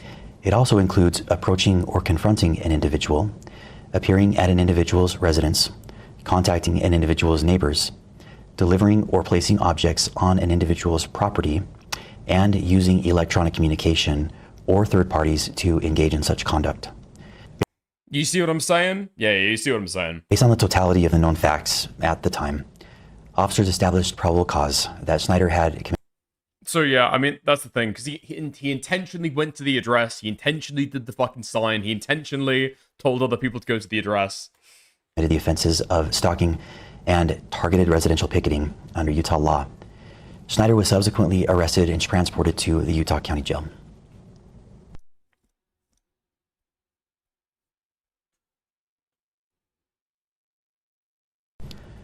On March 11th, 2026, Joshua Johnson again contacted the American Fork Police Department. Filing a suit is stalking? Okay, so the problem is that was only one instance out of this course of behavior, right? That's kind of the issue. That's literally just one time out of the entire course of the behavior. So, you're gonna kind of be fucked by that, right? You know what I mean? To report that Benjamin Snyder and several affiliates were again in the area.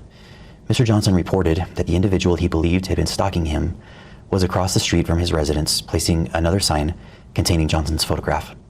Johnson also reported that individuals involved were speaking with his neighbors. Officer Richardson with the American Fork Police Department responded to the area and observed 4 individuals hanging a sign directly across from Johnson's residence. The sign appeared to be either the same sign or a replica of the sign that was referenced in case 26AF02033. Officer Richardson contacted the group and asked what they were doing. The group stated they were supporting a GoFundMe campaign for a dying man. One of the individuals, later identified as Sheldon Norcross, voluntarily showed Officer Richardson his phone to display the GoFundMe. While viewing the phone, Officer Richardson observed that Norcross was actively engaged in a FaceTime call. Officer Richardson asked Norcross who it was he was speaking with, and specifically asked whether it was Benjamin Snyder. Norcross confirmed Snyder was on the FaceTime call. Oh shit, yeah, because we got that footage from when the police officer was taking it away, right? After reviewing the known facts and the elements of Utah's stalking statute, and taking into consideration the new actions from that day, Officer Richardson established probable cause to arrest Snyder for an additional count of stalking. Specifically, Richardson believed Snyder was coordinating conduct through third parties that constituted a continued course of conduct under. Okay. Yeah. The arrest makes a little bit more sense now, okay? I can't lie. The arrest does make a little bit more sense now. Yeah. I mean, the guy has got, like, a good cause to be able to do it, right? It seems like this guy did actually fuck over some guy from everything that's, like, been seen. But he's, like, gone way too fucking far with it. You know what I mean? You are a simpleton, okay? Instead of the insults, and hominin, tell me where you disagree with me, okay? Tell me where you disagree. That wasn't the charge at the time, though. What was the charge at the time? We never saw the charge at the time. The statute we reviewed. Officer Richardson then decided to seize Norcross's phone, pending the approval of a search warrant, in order to... Yeah, that's probably the fairest thing. Both parties are really stupid in this. The YouTuber guy is content-brained, and the CEO guy is just evil. Yeah, basically. Basically, yeah. Preserve potential evidence and prevent the deletion or alteration of any data. According to Officer Richardson's report, when Norcross was informed that the phone was going to be seized, Norcross immediately began manipulating the device. Richardson wrote in his report. Wait, hold on. I need to listen to that part. In Officer Richardson's report, when Norcross was informed that the phone was going to be seized, Norcross immediately began manipulating the device. Richardson wrote in his report. Norcross then immediately opened his phone and began manipulating it, which led myself and Lieutenant Adamson to believe he was attempting to destroy evidence on his device. At that point, Officer Richardson and Lieutenant Adamson forcibly removed the phone from Norcross's grasp after what Richardson describes in his report as a very brief altercation. Okay, right. No. Jackard. No. Okay. You're, like, missing a key part of this, okay? How many times do I have to say that it is more than the serving papers? Okay? How many times do I have to say that it's more than the serving papers? There's a pattern of conduct. This guy's gone content-brained, and he's going several times and sending people to his fucking house, okay? It's more than the serving papers. It's the whole course of conduct. It's the whole pattern that's there. That's the fucking issue. It's not the single time that he went there just to serve papers, okay? So, that's what I'm pointing out. I don't know if you're behind in the VOD. Maybe you are, okay? If you are, I'm gonna look really fucking stupid, okay? Norcross was then detained in handcuffs as part of the stalking investigation. At this time, officers did not know where Snyder was located. While still on... After being dodged the whole pattern from both sides? No. He's got a total right to dodge him, okay? Dodging him is totally fine, actually. Alright? But he went one time with the express intent to serve him with papers. That was just one time. On scene, Officer Richardson received... What was the legitimate purpose of sending somebody there to pretend to be a Mormon? What was the legitimate purpose of sending some guy there to deliver him some fucking rubber ducks? Information from an American Fork resident stating that several YouTubers had been renting an Airbnb property from this citizen. Officers responded to the Airbnb with the intent to arrest Snyder for an additional count of stalking. It was funny, okay? It was funny. Listen, sometimes, unfortunately, criminal conduct is very funny, okay? Criminal conduct is incredibly funny sometimes. That guy who went up to the quartering, the gay guy wearing the dress, and just sucked the quartering straight in the mouth, okay? It's bad. You shouldn't do it. I disavow. It was very funny, though. It was very funny, right? Sometimes criminal behavior is just hilarious. Upon arrival, officers developed probable cause, including information gathered from video surveillance from the Airbnb, to believe that Snyder had entered the residence and had not yet exited. Officers then prepared a search warrant affidavit requesting authorization to enter the residence to locate and arrest Snyder. During contact with the Airbnb owner, the owner reported overhearing conversations about possible stolen Legos. Specifically, this guy's content-brained and not concerned about his legal situation. Are you watching the content or are you his lawyer? Here's the thing, okay? Because wrapped up in the content is this whole narrative that the police are corrupt, the police are evil, the police are all Mormons, and so the police are going after him because they're all in some super secret cult together, and that's the only reason why he's getting into legal difficulties, okay? When it's laid out pretty plainly, like this, as well as examples of behavior we weren't aware of, and details that we weren't aware of before, a lot of the narrative here that was wrapped up in the content starts to get unwinded, right? And that's why I was saying earlier, a lot of the time, details can be left out in YouTube videos, or certain context can be cut, which if it was included, and you have knowledge of, like, you know, a lot of the other information, it sounds totally insane, right? What the way that the police are acting. With the context given, it's a little bit more reasonable now, right? And so it's a little bit of a fly in the ointment of the content, you know? officers wrote in... When you lay it out like the straw man the criminals are laying out, sure. Dude, you've just got way too much into the fucking content brain, man. You've got way too much of the fucking content brain. When you do not know the criminal activities of the LDS Church and its members going back decades... Bro... Come on! Let's just take this down, okay? They might all be Mormons. They might all be Mormons, okay? We've got no evidence of this conspiracy at all. Here's a question. Eh? Is this guy calling up specific police officers, or is this guy making 911 calls, and it's just going through to the police department that's relevant? What do we think? What do we think? In the search warrant affidavit, the homeowner also disclosed that he could hear multiple individuals inside the residence speaking about possibly stolen Lego toys they had taken. Based on that information... Wait, what? Okay. Yeah, so it seems like the police have definitely got out for this guy, okay? I'm still standing by that. I'm still standing by that. The police have almost certainly got out for this guy. They're talking about, well, if not this, then that. If not this, then maybe some city ordinance. They're talking earlier, well, looks like you've got glassy eyes. I think I can smell weed. And now what? Guys, shall we have a discussion about our stolen Lego property, guys? Guys? Possible stolen Legos. Specifically, officers wrote in the search warrant affidavit, the homeowner also disclosed that he could hear multiple individuals inside the residence speaking about possibly stolen Lego toys they had taken. What? Based on that information, officers added a request within the search warrant affidavit seeking authorization to also search for and seize possible stolen property, including Lego merchandise. 4th District Judge Roger W. Griffin reviewed and approved the search warrant. Officers executed the warrant as a knock and announce warrant. What this means is that our officers take the time to knock on the door, to present themselves as officers, and to inform anyone inside that they have a search warrant. As they were doing this, individuals came to the door. Ultimately, 5 individuals exited the residence. Those individuals were identified as Benjamin Snyder, Tyler Shaw, Stephen Allen, Sierra Lautz, and a male who was later identified as a 16-year-old juvenile. As the individuals exited the residence, they were placed in handcuffs while officers secured the scene. During Snyder's detention, Lieutenant Adamson took hold of Snyder's right arm. Lieutenant Adamson later reported that he felt Snyder tense his arm, at which point Adamson moved Snyder's right arm behind his back to place him into custody. Mr. Snyder later addressed this incident in one of his YouTube videos. In the X-ray image displayed by Mr. Snyder in that video, a small L is visible in the upper right-hand corner of the X-ray. The L indicates the image is that of the left shoulder.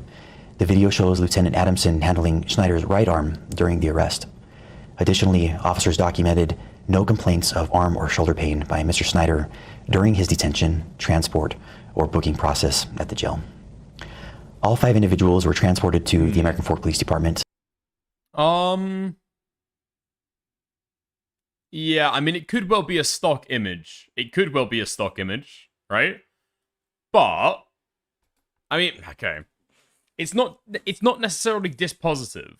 But I guess the question that I'd have is, if the police had actually put your shoulder out of your joint, would you not complain about that at some point in the jailing process? Because I would be fucking screeching. I'd be fucking screaming if that happened to me. I said earlier, that's like the nightmare fucking scenario, right? Yeah, that'd be a huge fucking thing. Especially if you haven't been used to having your shoulders put out of joint. Due to limited interview room availability, the individuals were placed in a combination of interview rooms and holding cells while interviews were conducted. The juvenile male was also immediately released to his parents upon arrival at the police department. The 4 adult individuals agreed to interviews with Detective Nicosia. The contents of those interviews are documented in the Associated Police reports, which will be made available through a link accompanying this video. Ultimately, Detective Nicosia determined that Shaw, Allen, and Lautz appeared to have been acting at the direction and encouragement of Mr. Snyder. These 3 individuals were ultimately released from the police department. Mr. Snyder was subsequently transported to the Utah County Jail, where he was booked for an additional charge of stuff. Wait, Dickers, did he do the interview with the detective while having the messed up shoulder? I think that seems to be what's implied there, right? If he didn't make any complaint about it to the police officer, unless he just like popped it back in himself and then didn't complain and said, "Hey, I want to go to the fucking hospital. You just put my shoulder out of joint, you fucking maniac." I guess he's had his shoulder out of joint during the interview, or maybe he did like pop it back in. I'm trying to think about the fucking dynamics of that though. Does that even fucking make sense? If you've got your hands handcuffed behind your back in the back of a police car or like walking around, is that really the time to start popping your shoulder back in? Yeah, I don't know. There's things about that sound really fucking weird though. There are things about that seem really fucking odd. Stalking.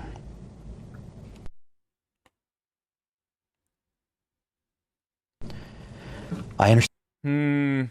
The problem is the guy is likable, okay? The fucking Ben guy is really charismatic. He is very fucking funny. And he is very likable.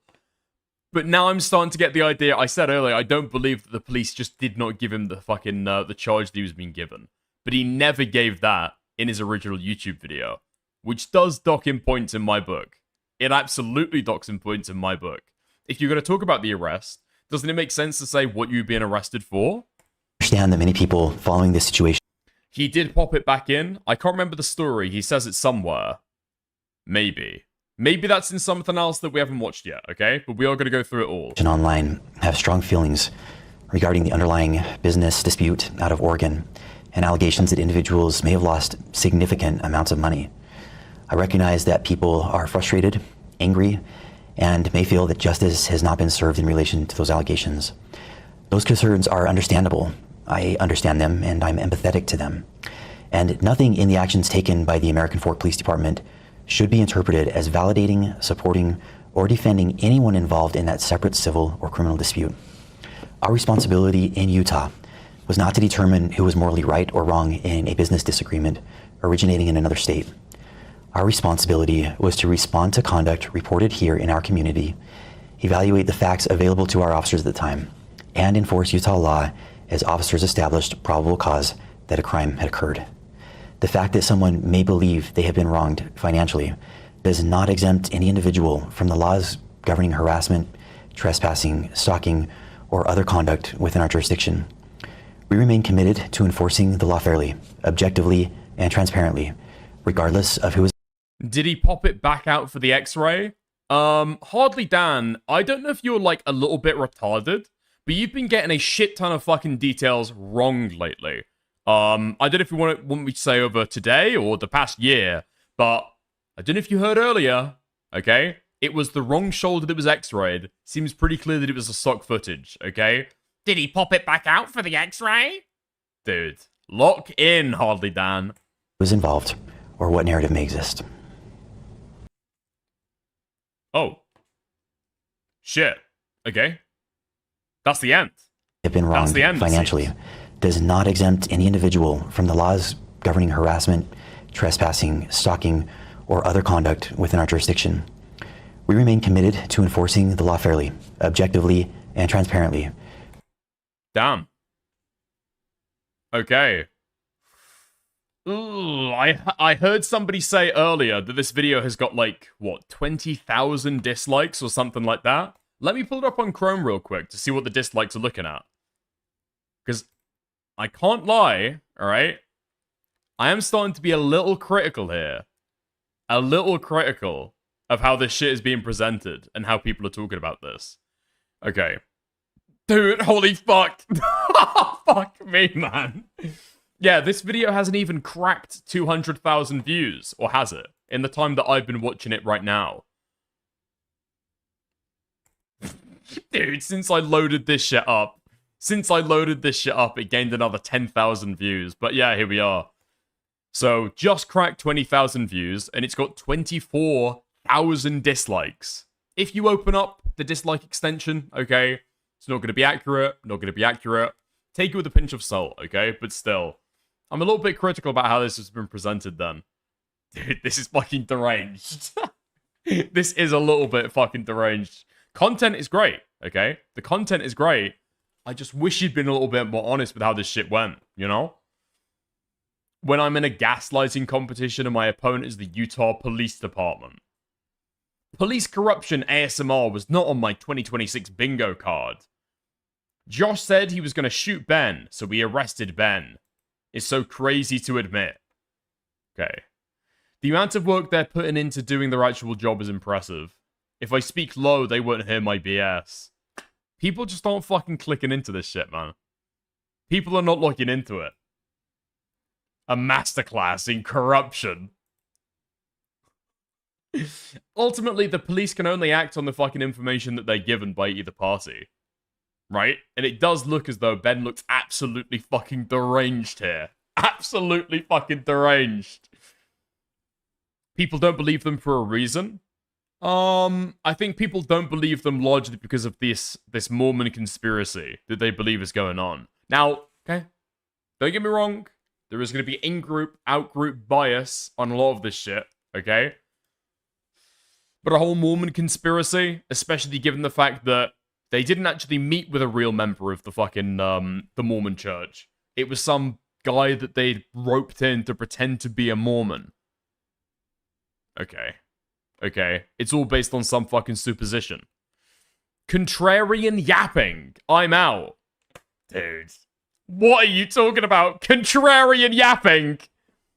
It's called having a little bit of critical engagement with the stuff that you're talking about. Yeah?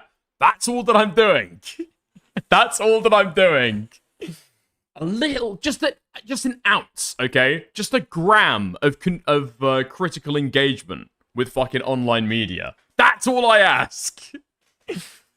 They couldn't find a real Mormon who was willing to go against the tribe. Oh, shut the fuck up.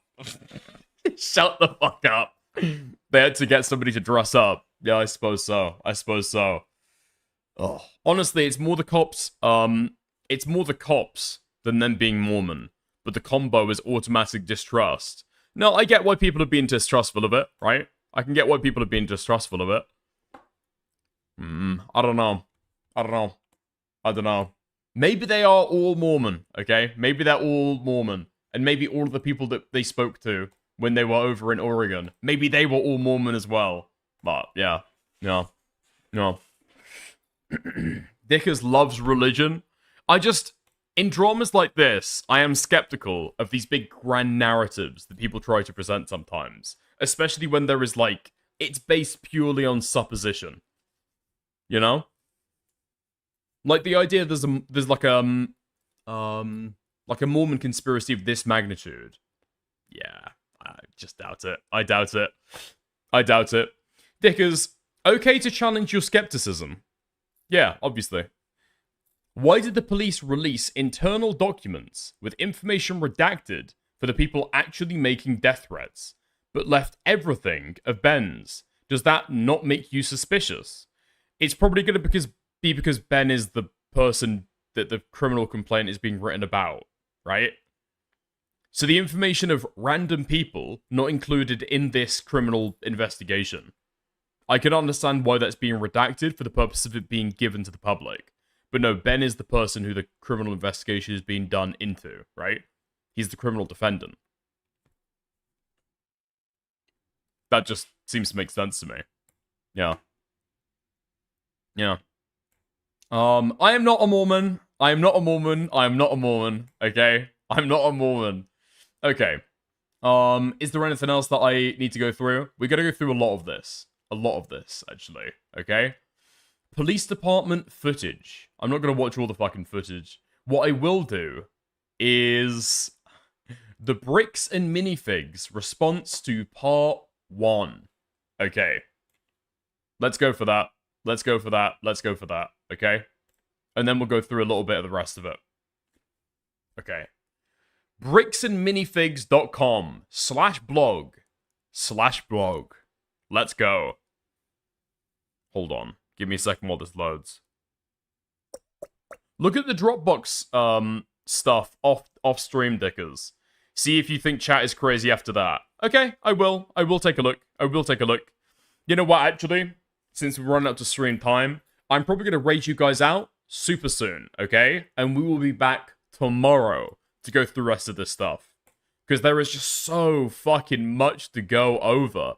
We will be taking a look at the Liquid Sonic Wick reaction, okay? 100%. Because, dude, Gripper, boo. Listen, Gripper, okay? We've got somebody else's video. We've got Ben's response to the Bricks and Minifigs blog post. We've got Ben going over a leaked email. We've got the H3 interview. And then there's a live stream as well to go over. Holy fuck, okay? There is a lot of content. There is a lot of content to go over with this. Let's have a look at this, though, the blog post. Okay? Response to customer inquiry regarding Bricks and Minifig Salem, Oregon. Clarity and resolution of an isolated and former franchisee's private civil dispute. They really do have a way with words, don't they? They really do have a way with words. When people think of Bricks and Minifigs, they think of families and children and a shared love of for building something together. They don't think of manufactured claims, legal battles, zealous online profiteers, viral mischaracterizations, sensationalism, and heated disagreement. Does this remind anybody else of Amy's Baking Company? Do people know what I'm talking about when I say that? Oh, no, better yet. Better than Amy's Baking Company. Does it remind anybody else of Cat Cafe and the blog post that used to come out of that story? Do people know what I'm talking about? Hold on. Yeah, Pumpkin Pete knows what I'm talking about.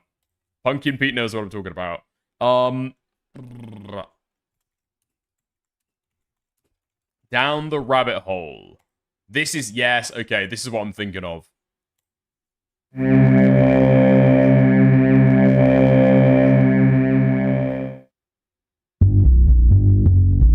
Is this what I'm looking at? Yeah, this She brought me to a veterinarian to seek medical treatment for me.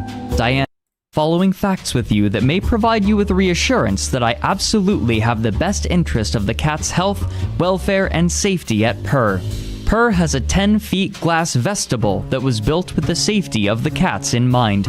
Patrons will need to be buzzed into Purr via a Purr staff member. Fuck, I can't find the exact part that I fucking think. I can't find the exact part that I'm fucking thinking of. But the idea that you can respond to, like, online criticism or, like, online drama with a fucking blog post. This shit is so 2012. It's beyond belief. We're in 2026. And businesses are still putting together blog posts for this stuff. These guys, what? Don't even have a fucking Twitter? They don't even have, like, an X account or an Instagram to put this stuff up. It's a fucking blog post on their website. Yeah, I'm sure all your customers are gonna be rushing there, bro. Fuck me, dude. Boomers running this shit, man. Seeing a father and his family at the center of a dispute regarding an unauthorized consignment is heartbreaking. We understand why people might initially react with suspicion online. The headline, although false, stating, "Bam! Stole an old man's savings," would make anyone curious. However, there is more to this story. While our initial responses focused on legal defenses that unfortunately take time and are ongoing, and because we are an entire brand and are now forced to process a massive wave of online chaos, we feel the online community deserves a clear response to customer inquiries and the hopeful resolution of an isolated and former franchisee's private dispute. Dude, the distancing language is actually insane. A former franchisee. When they're talking... Okay, I can't tell. If they're talking about a former franchisee, are they talking about the original owner of the business? Or are they talking about the fucking bald guy? Because I actually don't know. We embrace self-reflection, but champion the unfiltered truth. We want to be entirely transparent about what happened and what we're doing to fix it, so a situation like this can never happen again. Bam! Franchising Inc. The franchises for the Bricks and Minifigs brand, our community is built on trust, passion, and a shared love of creativity. Over the last few weeks, a deeply distressing and manufactured narrative has circulated online regarding our Salem, Oregon location. This article seeks to establish the truth of the situation publicly. Executive summary. The public narrative surrounding Bricks and Minifigs claim that corporate leadership and our new Salem franchisees knowingly stole a 100,000 to 200,000 Lego collection from an elderly collector and his family. This is not true. The original claim of this dispute lies in an unauthorized local consignment arrangement between an independent former franchisee of the Salem store and the Mansell family, when, bam, corporate repossessed the store due to the former owner's financial defaults and other breaches. Bam, was unaware of any unauthorized and undisclosed consignment agreements or arrangements. That's not true. That's definitionally not true. Or not definitionally. We know that that's not true, right? She did make them aware. I believe when she was getting, quote-unquote, pushed out the store, she made the people aware at that point. No? They told them about the consignment agreement. Even if at the point of the store transfer in hands they weren't aware, they were informed of it later on, right? There hadn't been a purchase. Could look at the store books and saw that there was no transaction for this. It was a consignment agreement. Okay. And surely, at the end of this, they're going to acknowledge, yeah, okay, we had this stock, there was a consignment agreement, which we weren't party to, we've returned the stock, right? Bam was unaware of any unauthorized and undisclosed consignment agreement, and was not a party to such. In fact, the collection was not even located in the store based on our investigation. No credible evidence to the contrary has been found, including by Mr. Mansell. However, We are hopeful the individuals involved in this private dispute can resolve such among themselves, which we support. Our goal is to ensure this grandfather and his family are not left out or penalized for a localized failure. After taking over the store, we discovered a small number of sets, valued between $2,000 and $5,000, that could potentially be related to Mr. Mansell's collection, based on the limited information we received. We offered to return these items to the Mansell family, though BAM had no legal obligation to do so, but it was refused.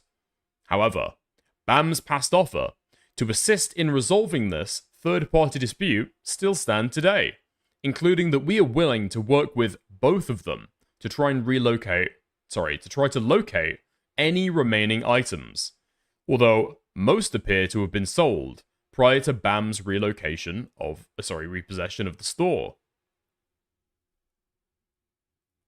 Interesting.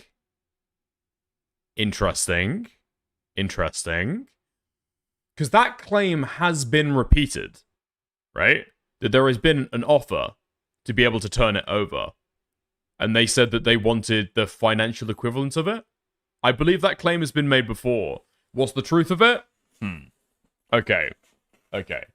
I mean, the amount that the fucking franchise owner has, fucked them about and refused to hand the stuff back over does make me think that this is probably just not true. They're getting bad information from their current franchisee, and so they're making this statement on that behalf, right? Or on that understanding. We refuse to let a private legal battle obscure our core values.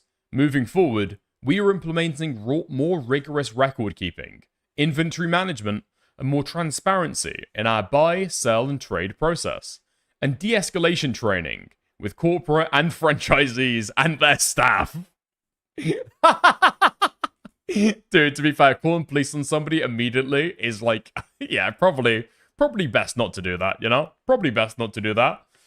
Claims we've seen online. What is true? Okay. A family is caught in the middle. Corporate lawfully repossessed a defaulting store. BAM found a small portion of inventory and offered it back, though it may not have been Mr. Mansell's. Huh? Our incoming team found a small remnant of sets that appeared to be similar to the sets consigned. We set them aside and offered them to Mansell as a courtesy. The offer still stands. What do you mean? Claims we've seen online. That's not been a claim online. That's a new claim that you've made. No? Okay. Or it's a claim that one of your franchisees have made online. Security issues for the collection.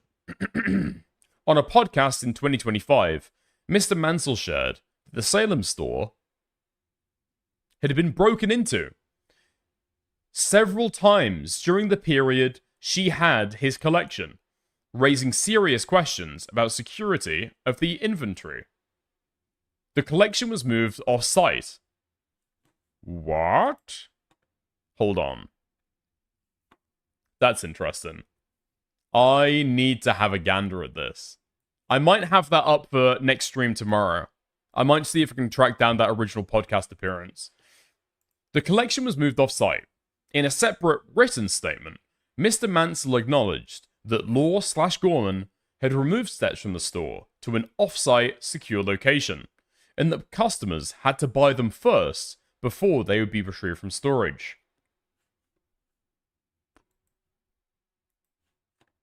BAM Corporate never took possession of or had access to this off-site storage facility. The former franchisee had been selling the collection for over a year. A recent audit of the point-of-sale POS system records show that $50,000 worth of similar inventory was solved by Law/Gorman during the time period. We must tighten our franchise rules. Bricks and Minifigs specifically trains owners not to offer consignment. Oh. Right. Okay. So, I understand now why this would be a difficulty. I think were me and Nate arguing this back and forth? Okay. I can understand this now. So, for example, okay, let's give it to like a recent drama example. Stale 2000. Yeah? The former LSF mod. Current, I don't know, nightmare hunting morale through his dreams like Freddy Krueger. Yeah? Well, here it is, right? That's a lie, by the way. She has a copy of the franchise agreement where consignment is listed. Wait, what? Really? Okay, never mind. Never mind. Okay. But if the store's claim is going to be that the agreement that she made was illegal, it's similar to the idea that, Stale 2000 couldn't legally sign and agree anything, given the fact that he was the head moderator of LSF, right? He can make certain agreements, but he can't, for example, make the agreement that LSF branding is going to be there. He can't make legal agreements on behalf of LSF. LSF isn't an entity that legally exists, right? So presumably in the same way that if she signs something like this about consignment, the store isn't technically legally bound to that because you can't legally make that kind of agreement. Hence, bringing her back over from Spain to be able to testify. Okay, interesting. Somebody says that she has a copy of the franchisee agreement where consignment is lifted. If that's true, okay, I'm going to do !Discord in the chat right now. Feel free to join the Discord. Feel free to join, okay? You can send it in there in the inbox. I'll probably put a bunch of stuff together before I stream about this again tomorrow. Okay? Nice. The old contracts with corporate allowed for consignments. Okay. Okay. Let's have a look. What is false? Corporate took on the consignment liability. We acknowledge a corporate support employee verbally said the new owner would take all that consignment liability when store ownership changed hands. That employee wasn't making any formal agreement or committing the company legally. The statement's intention was that any consignment inventory in the store would go back to its rightful owner, not that we would be taking any agreements on ourselves. Our approach from that start has been simple. Any inventory that doesn't belong to us should go back to its rightful owner. BAM Corporate, or the new franchisees, stole a $10,000 to $20,000 collection. Neither corporate nor the incoming owners, Josh Johnson and Brandon Best, ever took, stole, or concealed this collection. Yo, Joe, thank you for the super chat. Blushing pear emoji. Thank you. Okay.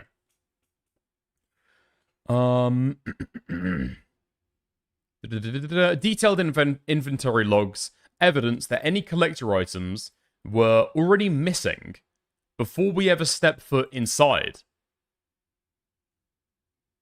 Huh? That's interesting. That has gone from third person to first person. No? Am I insane for that? Or has anybody else picked that up?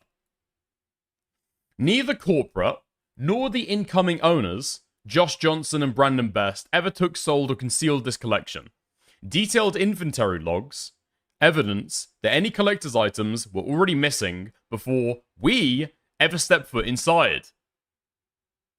Dude. Has Josh Johnson and Brandon Best, dude, they sound like comic book villains. They've even got the fucking alliterating names. Have they helped write a lot of this? Presumably. They'd be the ones with intimate knowledge of all of this stuff, right? And possible civil action taken against them over it. Okay. We were given records and documentation. Despite multiple requests, we never received verifiable copies of the signed contracts, receipts of what had been paid to the Mansells, or a full true up of the inventory list. The store closed due to a lawsuit. The Salem store did not close because of a lost... Huh? Dude, this is written like total dog shit. This is written like total dog shit. Hold on. The store closed due to a lawsuit. The Salem store did not close because of a lost illegal case. It closed temporarily because our staff, including local teenagers, faced severe real-world safety hazards. Targeted in-person stalking, and explicit bomb threats driven by viral videos. I could see that.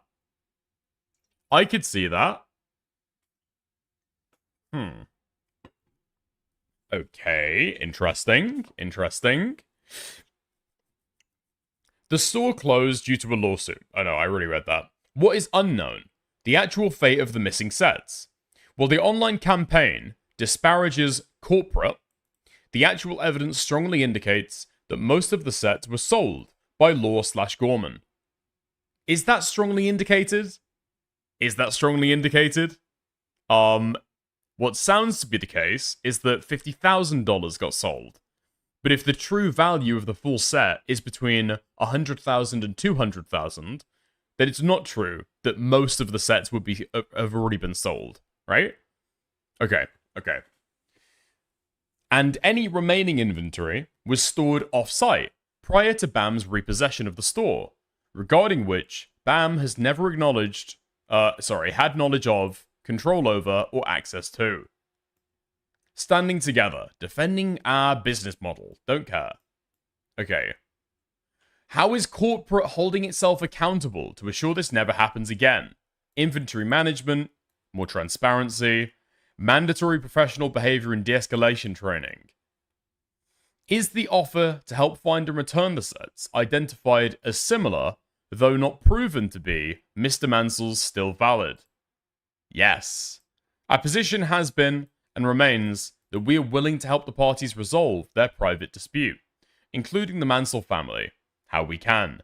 To the extent any inventory owed by the Mansell family can be reliably confirmed as having been in BAM's possession, we are willing to identify it and coordinate its return. We are also offering to assist in the recovery of any financial amounts that may be owed. But that process must be handled through lawful channels, supported by documentation, and coordinated with the Mansell family of their authorized legal representatives. Huh? I mean, presumably, this would have all been documented at the time. They have an audit list of all of the stuff that was given over, that was typed up kind of contemporaneously when they handed it over. So I guess, what would be the issue there? Huh? Okay. Because there have been conflicting claims, unauthorized third parties, and public statements that do not match the documentation provided to us, we cannot responsibly resolve the matter through social media demands or individuals who have not established legal authority to act on the family's behalf. We remain willing to help, but we need authentic and reliable documentation and further representation necessary to do so responsibly and fairly. Any further questions and complaints should be directed to complaints@brickandminifigs.com. Okay. I mean, the way that all sounds is sounding totally fair.